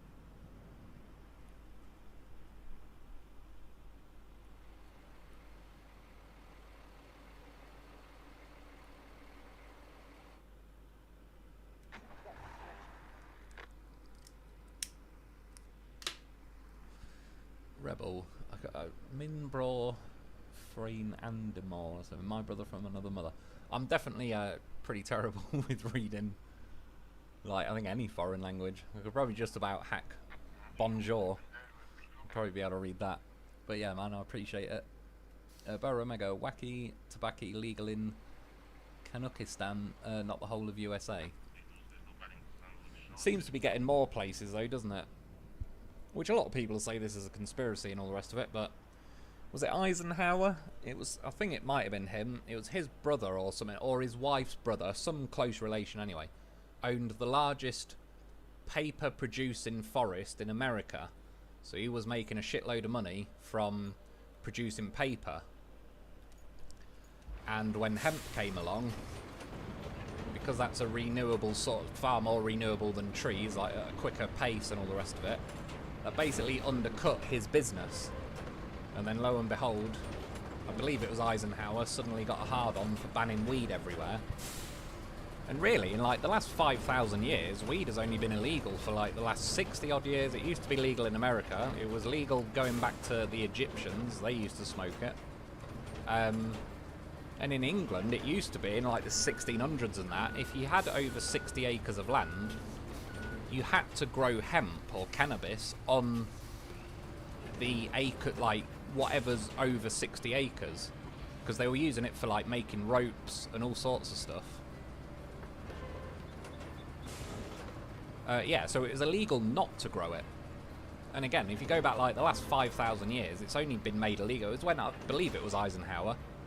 He obviously banned it in America, but also had a lot of influence in the West, so he kind of, you know, pressured us, not, you know, like our corrupt politicians, probably gave them a nice backhander, or they had shares in the same fucking paper producing factory. But yeah, it all checks out. I'm pretty convinced that's really going to be the main reason. Always follow the money. That's always like, money's always the reason for them. Money's the main reason why I believe they actually went to the moon, because imagine if you're the government and all you have to do is spend somebody else's money to put somebody else in a rocket to go to the moon, but if it turns out the moon is a gigantic nugget of gold or it's full of diamonds, you're now going to become the richest person on the planet, and you and your mates. Yeah, it's like they probably did go to the moon because they wanted to see if they're all about to become billionaires from resources. And then I think that's why they sent more missions and, you know, would bring back rock samples, would drill in. I think doing like acoustic tests where they could see like the way the sound waves travelled through the terrain and everything, to see like you can potentially tell what materials are there. And yeah, that's the reality of it. Is they probably really did go to the moon. I don't doubt they would have, I've said this before, they would have staged it had they failed. I don't doubt they would have considered faking it just so they can still say they beat Russia. But yeah, that's the main reason why I think it was in their benefit to actually go to the moon and not just say they had, is because they all stood to get very rich from it. And at that point, yeah, you're spending taxpayers' money and you send in some ex-fighter pilot plane tester, like, I think Neil Armstrong, I'm sure it was him, who did some pretty crazy shit with, like, it was like the golden age of testing out jets and the fastest planes going and all the rest of it. I think it might have been him that tested like that, I can't remember the name of it now, but it's basically more like a missile than a plane, but he went out the atmosphere and nearly skipped off the atmosphere and flew off into space, but then he managed to make it back in. But yeah, I mean, those astronauts are basically like top secret kind of military plane testers, so that was sort of just another job for them. And not to undermine like going to the moon and all the rest of it, but essentially it's just a fancy firework. Like, once you can get the rocket to go off the ground, oh, I fucked him up. Let's see what he actually does. Yeah, like, again, you wouldn't necessarily want to put your money on it if you're going yourself, but as a government, if you just send in other people... I mean, the Apollo 1 crew got killed because they... there was a fire with the oxygen in there, and there wasn't, like, a door possible to escape. But to them, it's like, you know, they might think, oh, it's very sad, but it's like, right, get me another Apollo crew and we'll try again. So you can just keep throwing other people and other people's money at the problem, and if it pays off, you get minted. So yeah, that's mainly following the money is what makes me assume they probably did actually go and not just fake it. CBD oil is good too, or is it THC? Yeah, personally, I'd probably prefer the THC, but I believe like the CBD oil, I can't remember off the top of my head now, but yeah, there's a list of things like that the different chemicals in it do. I think they're like the two main ones: CBD, THC, CBN. Yeah, loads of them. It is a pretty amazing plant, really, to be fair. It's the only thing as well, you know, like in our brains we have like, we can release dopamine and serotonin and all that. THC, we actually have like a receptor in our brains that can kind of like receive THC, and it's the only chemical that we have receptors for, but our body can't produce it itself, which kind of implies that humans, for probably more than thousands of years, but have sort of almost grown up alongside it, to the point where we actually have receptors in our brain to receive it. And yet I believe even cows do, because obviously thousands of years they'll be grazing on the countryside, and in places where weed grows they'll probably eat a bit of that.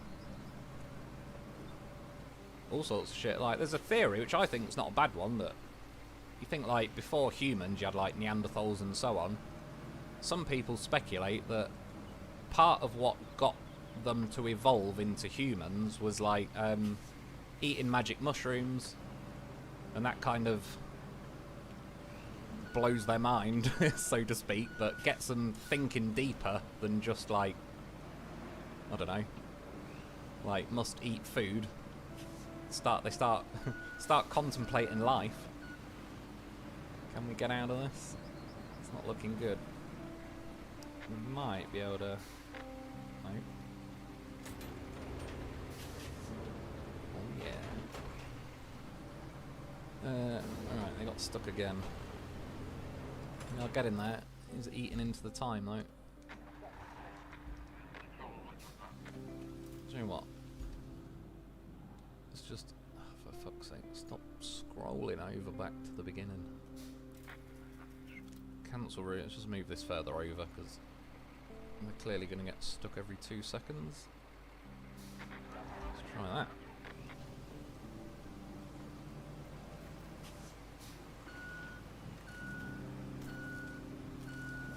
No is a good word though sometimes.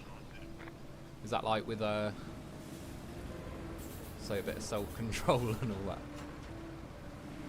Can't be like that. I'm certainly not recommending to anyone start taking various drugs. But the irony is, like I say, I used to smoke weed to help me get to sleep, and then I've kind of progressed to sleeping tablets, and the sleeping tablets are legal and weed isn't, but I'd be willing to bet every penny I own weed is less harmful to my health than whatever's in sleeping tablets that's able to knock me out for several hours.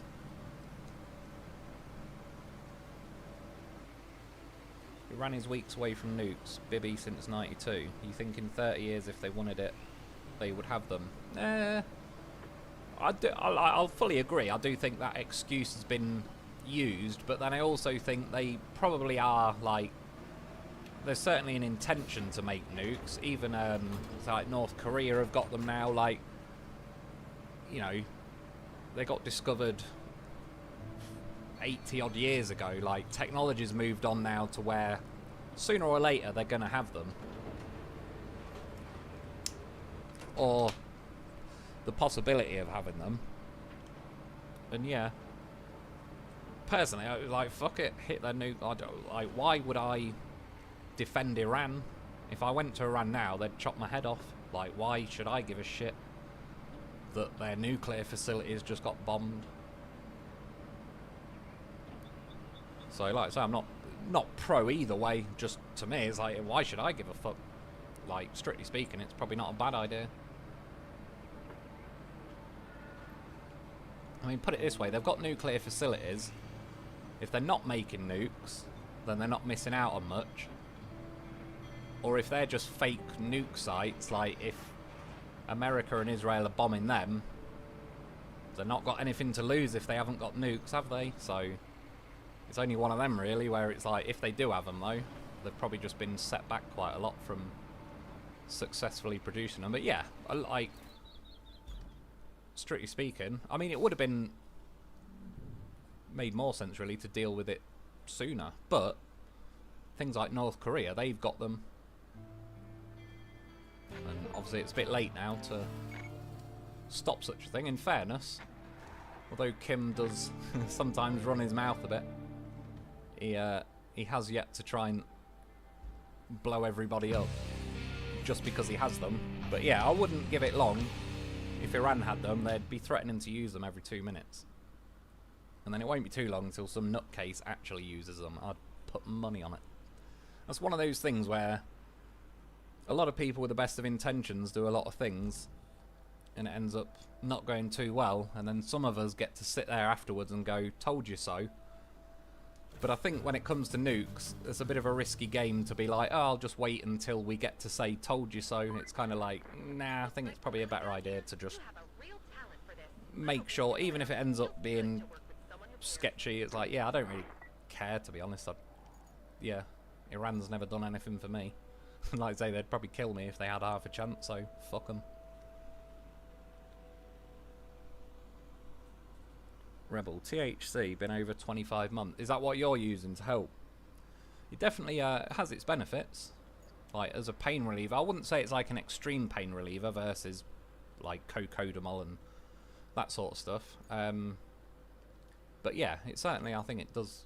There's situations. You also see a lot of people like, people that have sort of, I don't know if it's specifically Parkinson's, but you see them shaking online on a YouTube video, and then they'll give them like a bit of THC or CBD or whatever, and they stop shaking. I've seen like with pets as well that are all fucked up and shaking, and they rub like THC oil on the dog's gums, and then it stops shaking. And it's like, yeah, there's a lot of people's life it can genuinely improve. So I don't think it should be as restricted as it is.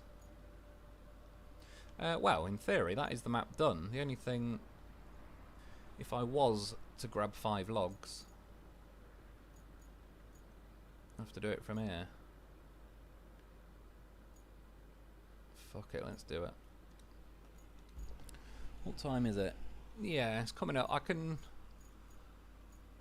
What do people reckon? I can either... I'm going to do this quickly, but I can either look on one of the new maps, but I'm near enough going to be turning, like, ending the stream pretty soon, or I could just save it for next week. It makes no odds to me, but the only thing I would think is, say if I start it today and it brings up, you know, all the cutscenes and tells you what's going on, next week when I load it up, it'll already would have gone through all that, and it would just be like starting on the map. Or I could leave it, and then next week when I load it up, it'll kind of walk us through all the cutscenes and explaining what's going on and all the rest of it. But either way, I don't mind. I'm pretty much gonna, even like, there's about half an hour left roughly anyway. I don't have to end in half an hour, but one, I could do with a piss pretty bad.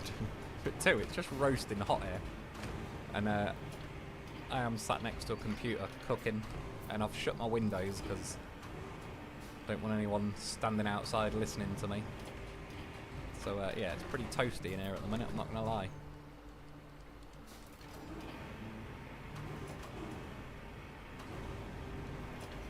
I've got a more powerful fan as well, but if I put it on now, you'll probably hear it going off in the background. So I've also got that turned off.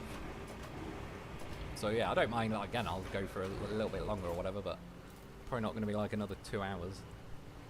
Right. See, look, one of them's like, yeah, got a dye. It looked more red yesterday. Probably if the sun came out, it would look more red than black.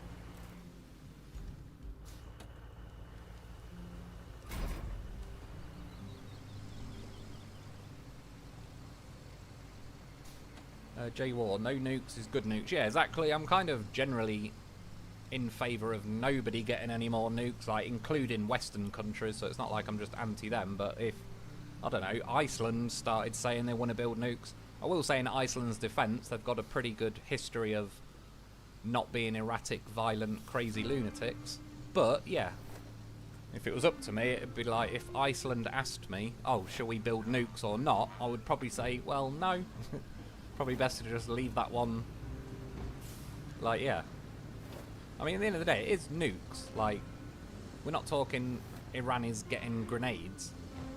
They are literally city-deleting, people-vaporizing bombs that will turn you into individual atoms in less time than it takes to blink. Like, it generally wouldn't be a good idea for a fairly unhinged country to have hold of them.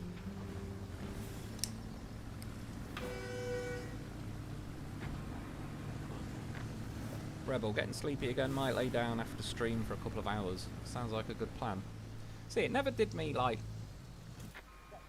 I've got to fix that pipe, but it's... I'm assuming I've completed the mission, or the game, technically. There's the pipe I fixed in at the end of yesterday's video, and it gave me about 3.5 grand. It says... I'll show you in a minute. It says in, like, the infrastructure menu, it was going to give me about 18 grand, which I had a good feeling it wasn't, but... I tried it anyway, but yeah, as far as I'm aware, I believe I've completed the map, so I don't know why there's still pipes to fix. Unless you're just supposed to do them out of the goodness of your heart. Boa, bath salt's Class B drug in the UK, yes, it's illegal now. Yeah, exactly, and that's what, like, I could have theoretically made a lot of money, and yeah, it just wasn't interested, because it's like, I ain't fucking people up with that, but... I was more just saying the point of, like, just because it was legal, it wasn't legal because it was good. It was just legal because it wasn't illegal yet, really. And I think, I'm not saying vapes necessarily should be outlawed, but yeah, I kind of had a feeling they're probably not as good for you as it was being portrayed. I just think people that could then suddenly build vape pens for 10p and sell them for... I'd never even bought one, so I wouldn't know how much they cost. I know, like, the proper ones will be dearer. There is disposable ones as well. But, yeah, rich, greedy people just knew they could make a lot of money off it whilst it's legal and there's not really any research on it.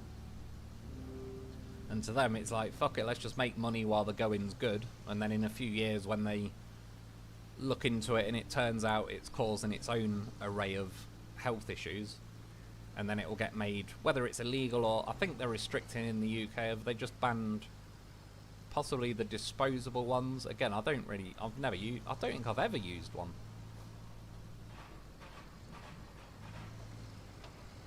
Unless years ago someone had one and I had a go on it, but I really can't remember. I don't think I've ever used one. But yeah, it's like eventually there'll probably be more stuff. It's like, I suppose it's with asbestos. They used to swear that was fine.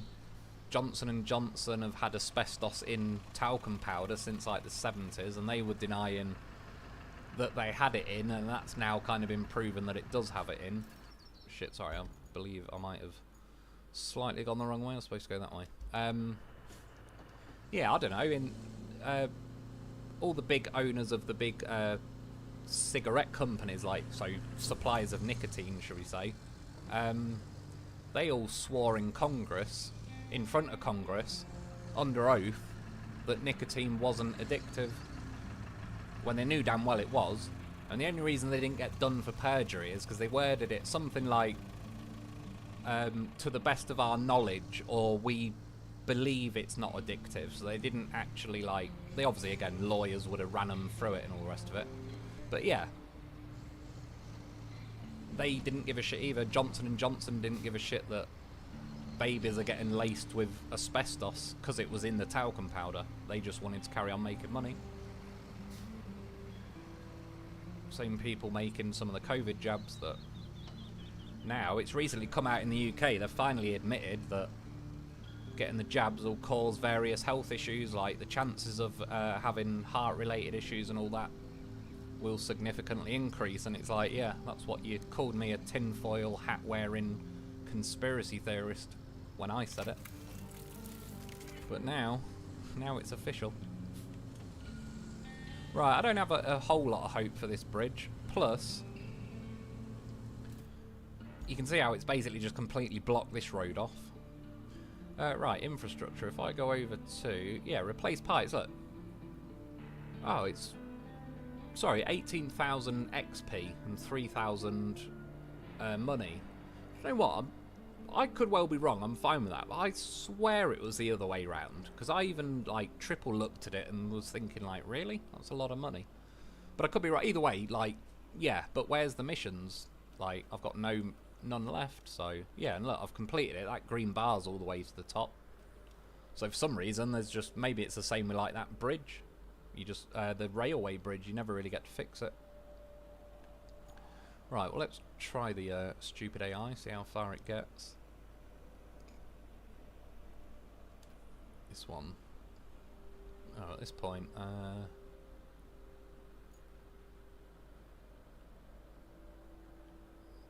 delete some of these points. Should be quicker to do that. Yeah, you can see that's why I got some scrap metal there. And there's a toy truck there. I ended up towing the barrel away with the Hummer because the mule got stuck, and obviously I got both. It's not letting me delete that.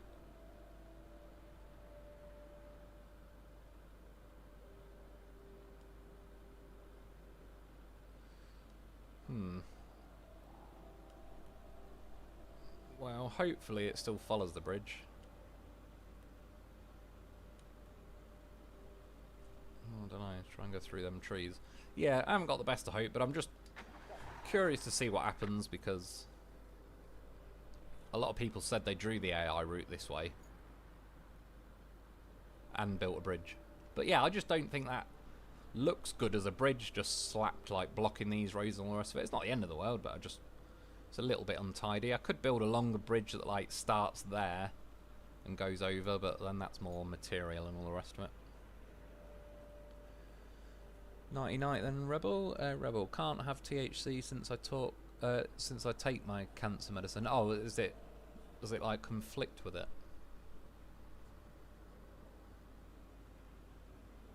Oh shit, he's already there. Dropping the hammer, that guy. Just watch him for a minute while I catch up on the comments. Take, not talk. Next week for a live stream. Make videos this week to get ready for the live stream. Thanks, mate. Great stream again. Talk with you this week. Would still like some names for waitresses. Oh, RD Diners. I don't know. Alexandria Ocasio-Cortez. There's a waitress that again brings nothing to the table. I don't know. What's a good waitress name?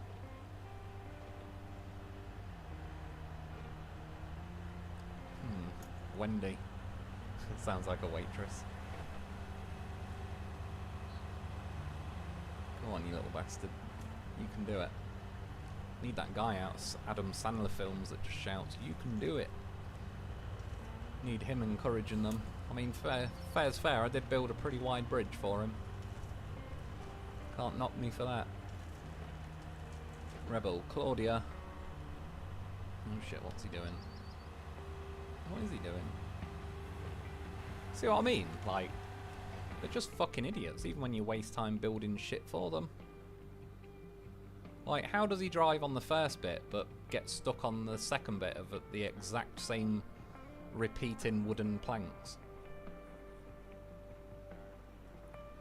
Boa, popcorn lung. Yeah, that sort of rings a bell. I think it's just, I believe it's the amount of, like, water vapour that they're inhaling.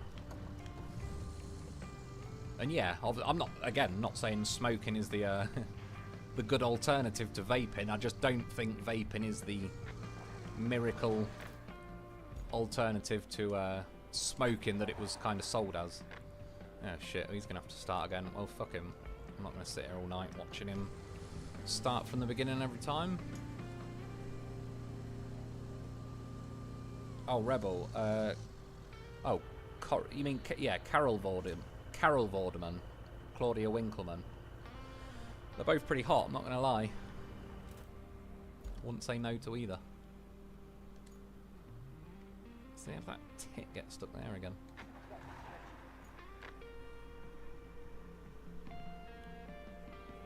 Boa, wanker man.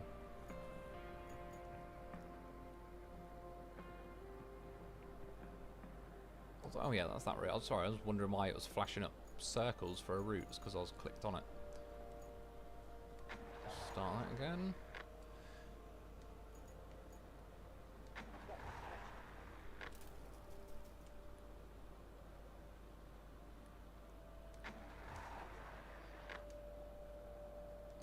That's right, a lot of them get stuck. Fuck it. They're all set off at the minute. If I leave now before they all start again, I don't know. Is it worth doing these pipes? One of them's there. and the other one was across that road. But I have no pipes. However, if I was to drive in here, I could cache that in, thankfully, to there, so I don't have to go far. Could do that, I suppose, get 2 pipes, and then, yeah, the fix 1 is only there. Yeah, fuck it, let's do that, because, again, I don't mind going on to another map. I can still do it afterwards, but since I'm not really going to get stuck into it, it might just be better to leave it for next week. Plus, I don't actually know which of the 3 maps I want to start yet, which I probably would figure that out by next week.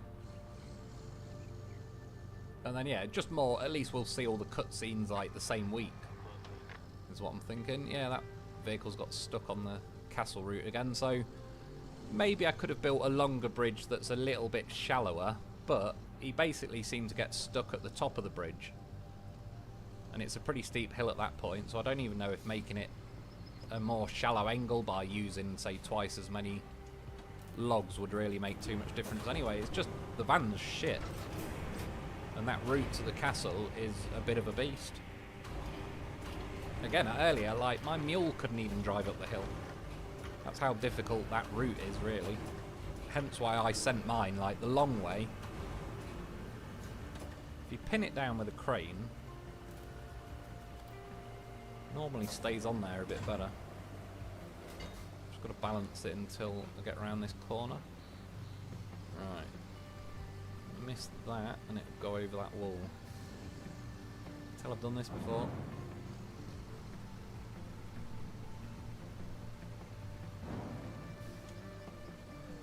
So that insert useless comment here, we'll see if Wolf reads them before before what. I will end the stream soon, but you know how it is. I always end up messing around a little bit before we call it a day. Right, that is 2 pipes. Plans are going pretty well so far. Yeah, that's the easiest way I've found to carry those bloody massive pipes. I did hit my handbrake there, but the game decided I can go fuck myself. There are pipes ready for use by one of the cranes in the rail yard. I'll show you in a sec where I think you might mean.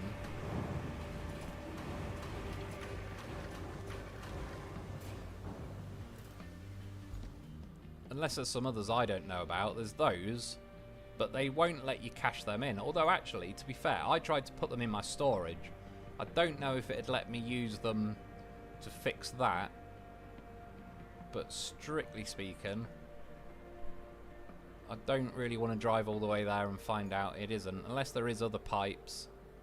They're all broken. Yeah, I think those might be the ones you mean. It's the same like that pile of scrap. You can't really get in there. Like, everything's kind of blocked off. You could build something and ramp over to that, but that only gets you sort of stuck in this section. But again, I don't know if they'll cache in, because on my other playthrough, I took those 5, where are we, to the lakeside base, and tried to drop them off in there, and it wouldn't let me, so I've just thrown them all over there for now. Again, on my other playthrough.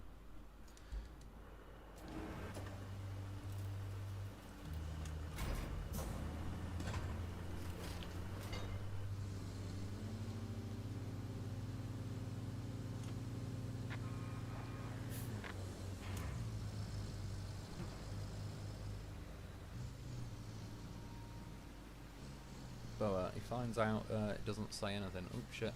You crashed reading that. I use them to fix the pipe. Oh, did you? So they do work then. At least that's some use for them. Because someone else said in the comments, like, they tried to cache them in and they couldn't get them in the resources, they couldn't sell them or anything. And yeah, I sort of went to test what they were saying, and like I say, I couldn't store them either. I didn't go to try and sell them. And I certainly didn't repair these pipes, but I just kind of threw them to the side then and sort of counted them as slightly glitched. Because again, they still flash purple, implying like they are scrap at, well, not even scrap, they're like pipes. But obviously I can go to, was it, yeah, this way, hang on.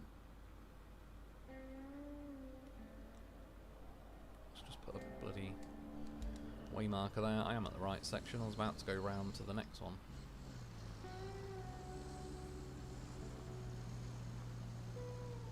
Yeah, I just kind of ruled them out then as like, oh, they're a bit iffy, because normal pipes you can actually sell at the construction place. Whereas I'm assuming those ones you can't.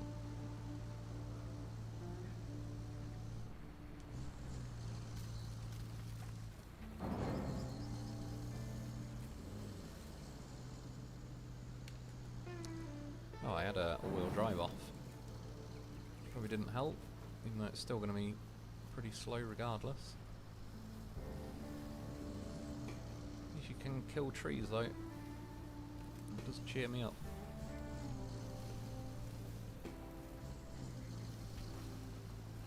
Oh, so you're an expert on laying pipe. I certainly am. Made a girl wheelchair bound nearly for a week. How much of an expert? I was too much of an expert. I think I needed to unlearn. I need to unlearn pipe laying abilities at that point. Oh shit. Crane legs might save me. Oh, drop it then. Fucking hell, how many times have I got to press the goddamn button?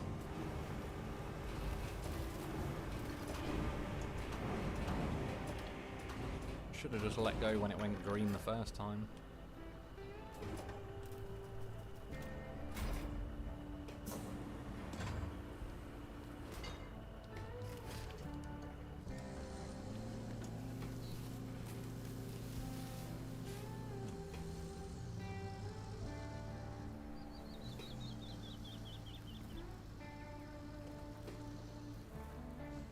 Yeah, it's funny as well, because I was saying that girl I shagged and she couldn't walk for about a week. At one point she was saying if she still can't walk tomorrow, which was like day 6 or something, she's going to have to go to the doctors. And the first thing was like, I hadn't quite passed my test by then. She didn't drive and she lived with her dad, and it was like she's going to have to ask her dad to take her to the doctors. And then it's no hospital trip required. It's probably just quicker to go the slow way out of the yard. But it always made me laugh, thinking like, if she had to go to the doctors, I would have definitely gone with her, because I wouldn't want to miss the point where either A, it's going to be a male doctor she has to tell, or a female doctor. And if it's a male doctor, I don't know, she's probably going to see us do some kind of like secret Illuminati handshake after she says, yeah, he shagged me and I can't walk. See us doing some kind of ghetto hood handshake, slapping each other, tapping elbows. But then it always made me laugh, like if I went with her to the doctors and it was a female doctor, you know that exact moment when the female doctor is making eye contact with my girlfriend and then she says, what's the problem? It's like, yeah, we had sex and now I can't walk.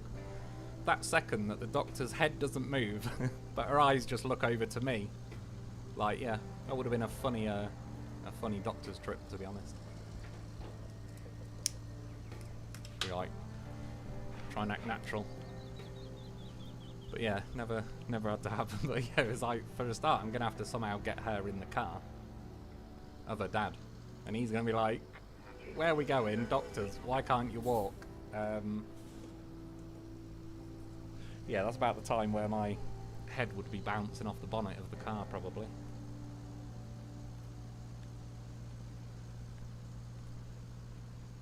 Rebel, have a good morning. I appreciate it, dude.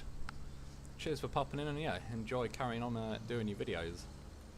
As I've been out in the garden a lot this week, so if I have had my phone on, I'll put like I was listening to old Patrice O'Neill podcasts and that, but I just put something on my phone that I wasn't watching. I could turn the screen down to maximum dimness, so I wasn't nailing my battery. So I've not really been like on anything on YouTube other than just leaving.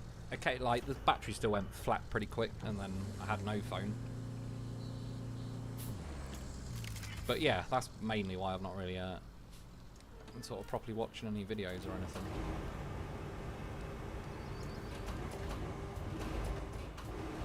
Why did the wing... Oh, it won't let me switch.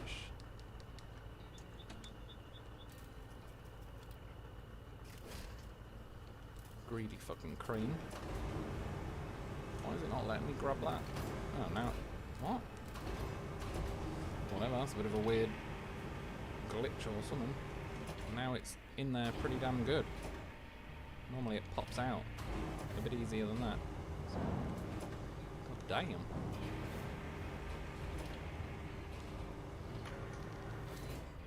I did not want to come out that one.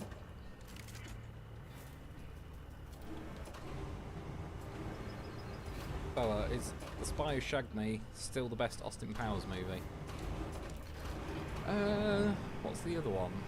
I'll be honest, maybe. I can't remember between the two films. It's funny enough, my brother was here the other day and we watched Smokey and the Bandit. Oh god, there's tossers back. And we were trying to like remember which thing was Smokey and the Bandit and which was Smokey and the Bandit 2. It's what we always liked as a kid. It was one of the times our mum let us swear. Yeah, on Smokey and the Bandit 2, where they fold the police car in half and then when he's driving along, he says to his kid, "Can I have your hanky?" And he says, "What for, Daddy?" And he says, a little fly shit. But obviously the car's like bananaed in half and all that. Let's see. I don't know why this is being weird. I've got it in yesterday's video. It just was no hassle for some reason tonight. It's being all kinds of awkward.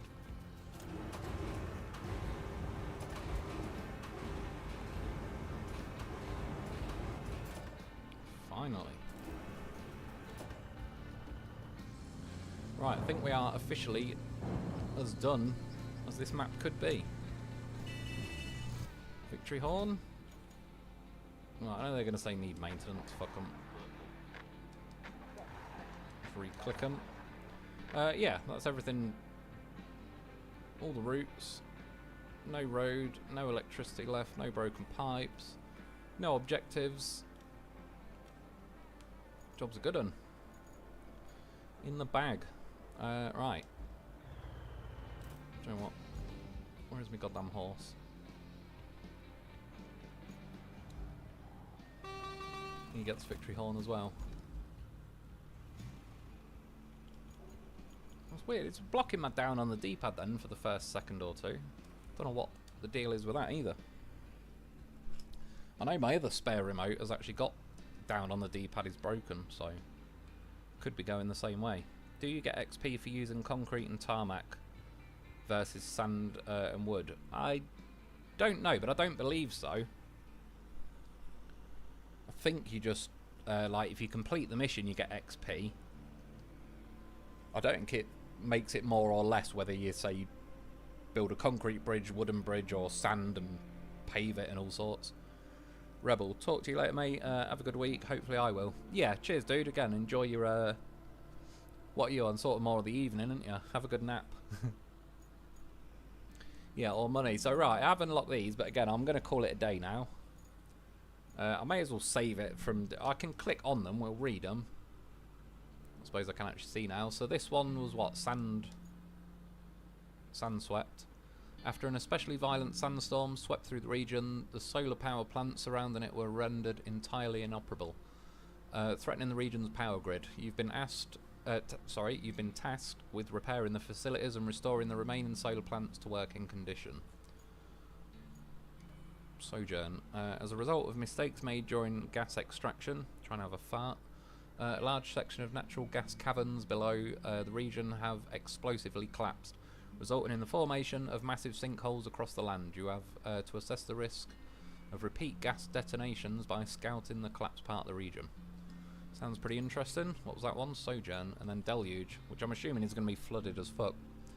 After a continuous season, of bad weather, the water level in the local area has risen. Unfortunately, the aging upstream dam, already weakened by recent seismic activity, collapsed, causing a reservoir to drain. You've been tasked with restoring its spillway before it gets any worse. That one sounds pretty cool, to be honest, because I'm guessing it's going to have, like, be reminiscent of, flooded and Deluge and that back in the SnowRunner Mudrunner, Spin Tires Mudrunner days. But again, I'll do a little bit of research when I'm off stream, just figure out which vehicles I unlock from which one and that, and then I'll kind of probably do it mainly based off of that, kind of, whichever vehicle I kind of most want to unlock first, I'll probably go on that one. But again, this week I've only got those missions where I delivered those drilling equipment things, and then do those 2 AI routes. But again, in my own time, I'll probably just bunch them into a video anyway. So I'm only going to have 1 or maximum of 2 more videos on Sunken anyway, and then I'll be on to these. I'll figure out by then which one I'm starting. So yeah, at some point this week I'll have footage of at least one of these. I may even start one and go to another one. I don't know yet. I sort of do like to just fully complete a map and then move on, but at the same time, yeah, I don't know, it might also be handy to get 20% into that map, unlock a vehicle, then go on that map and so on. So I'll figure it out. Borough Mega, Sunday has arrived here. Have a good week, folks. Yeah, I appreciate it, man. It's, yeah, 6:30 in the morning here. It's actually pretty fucking sunny again. Probably going to be another hot day. Yeah, cheers everyone though for popping in and hanging out and all the rest of it. Enjoy yourselves, whatever you get up to. Oh, I'll just quickly check there. I'm level 11. Let's go over to this. Yeah, apparently I've earned, what, 28.2 million? I wish. Is that fucking, see, that's before tax. It's after the fucking greedy little government get their hands on it. I've got 214 grand, and they've got 27.9 million. Total playtime 16 hours, vehicle 26, routes 2,210 routes. I would argue probably I haven't done that many. Resources 117, 13 bridges, no multiplayer, 5 toys sold.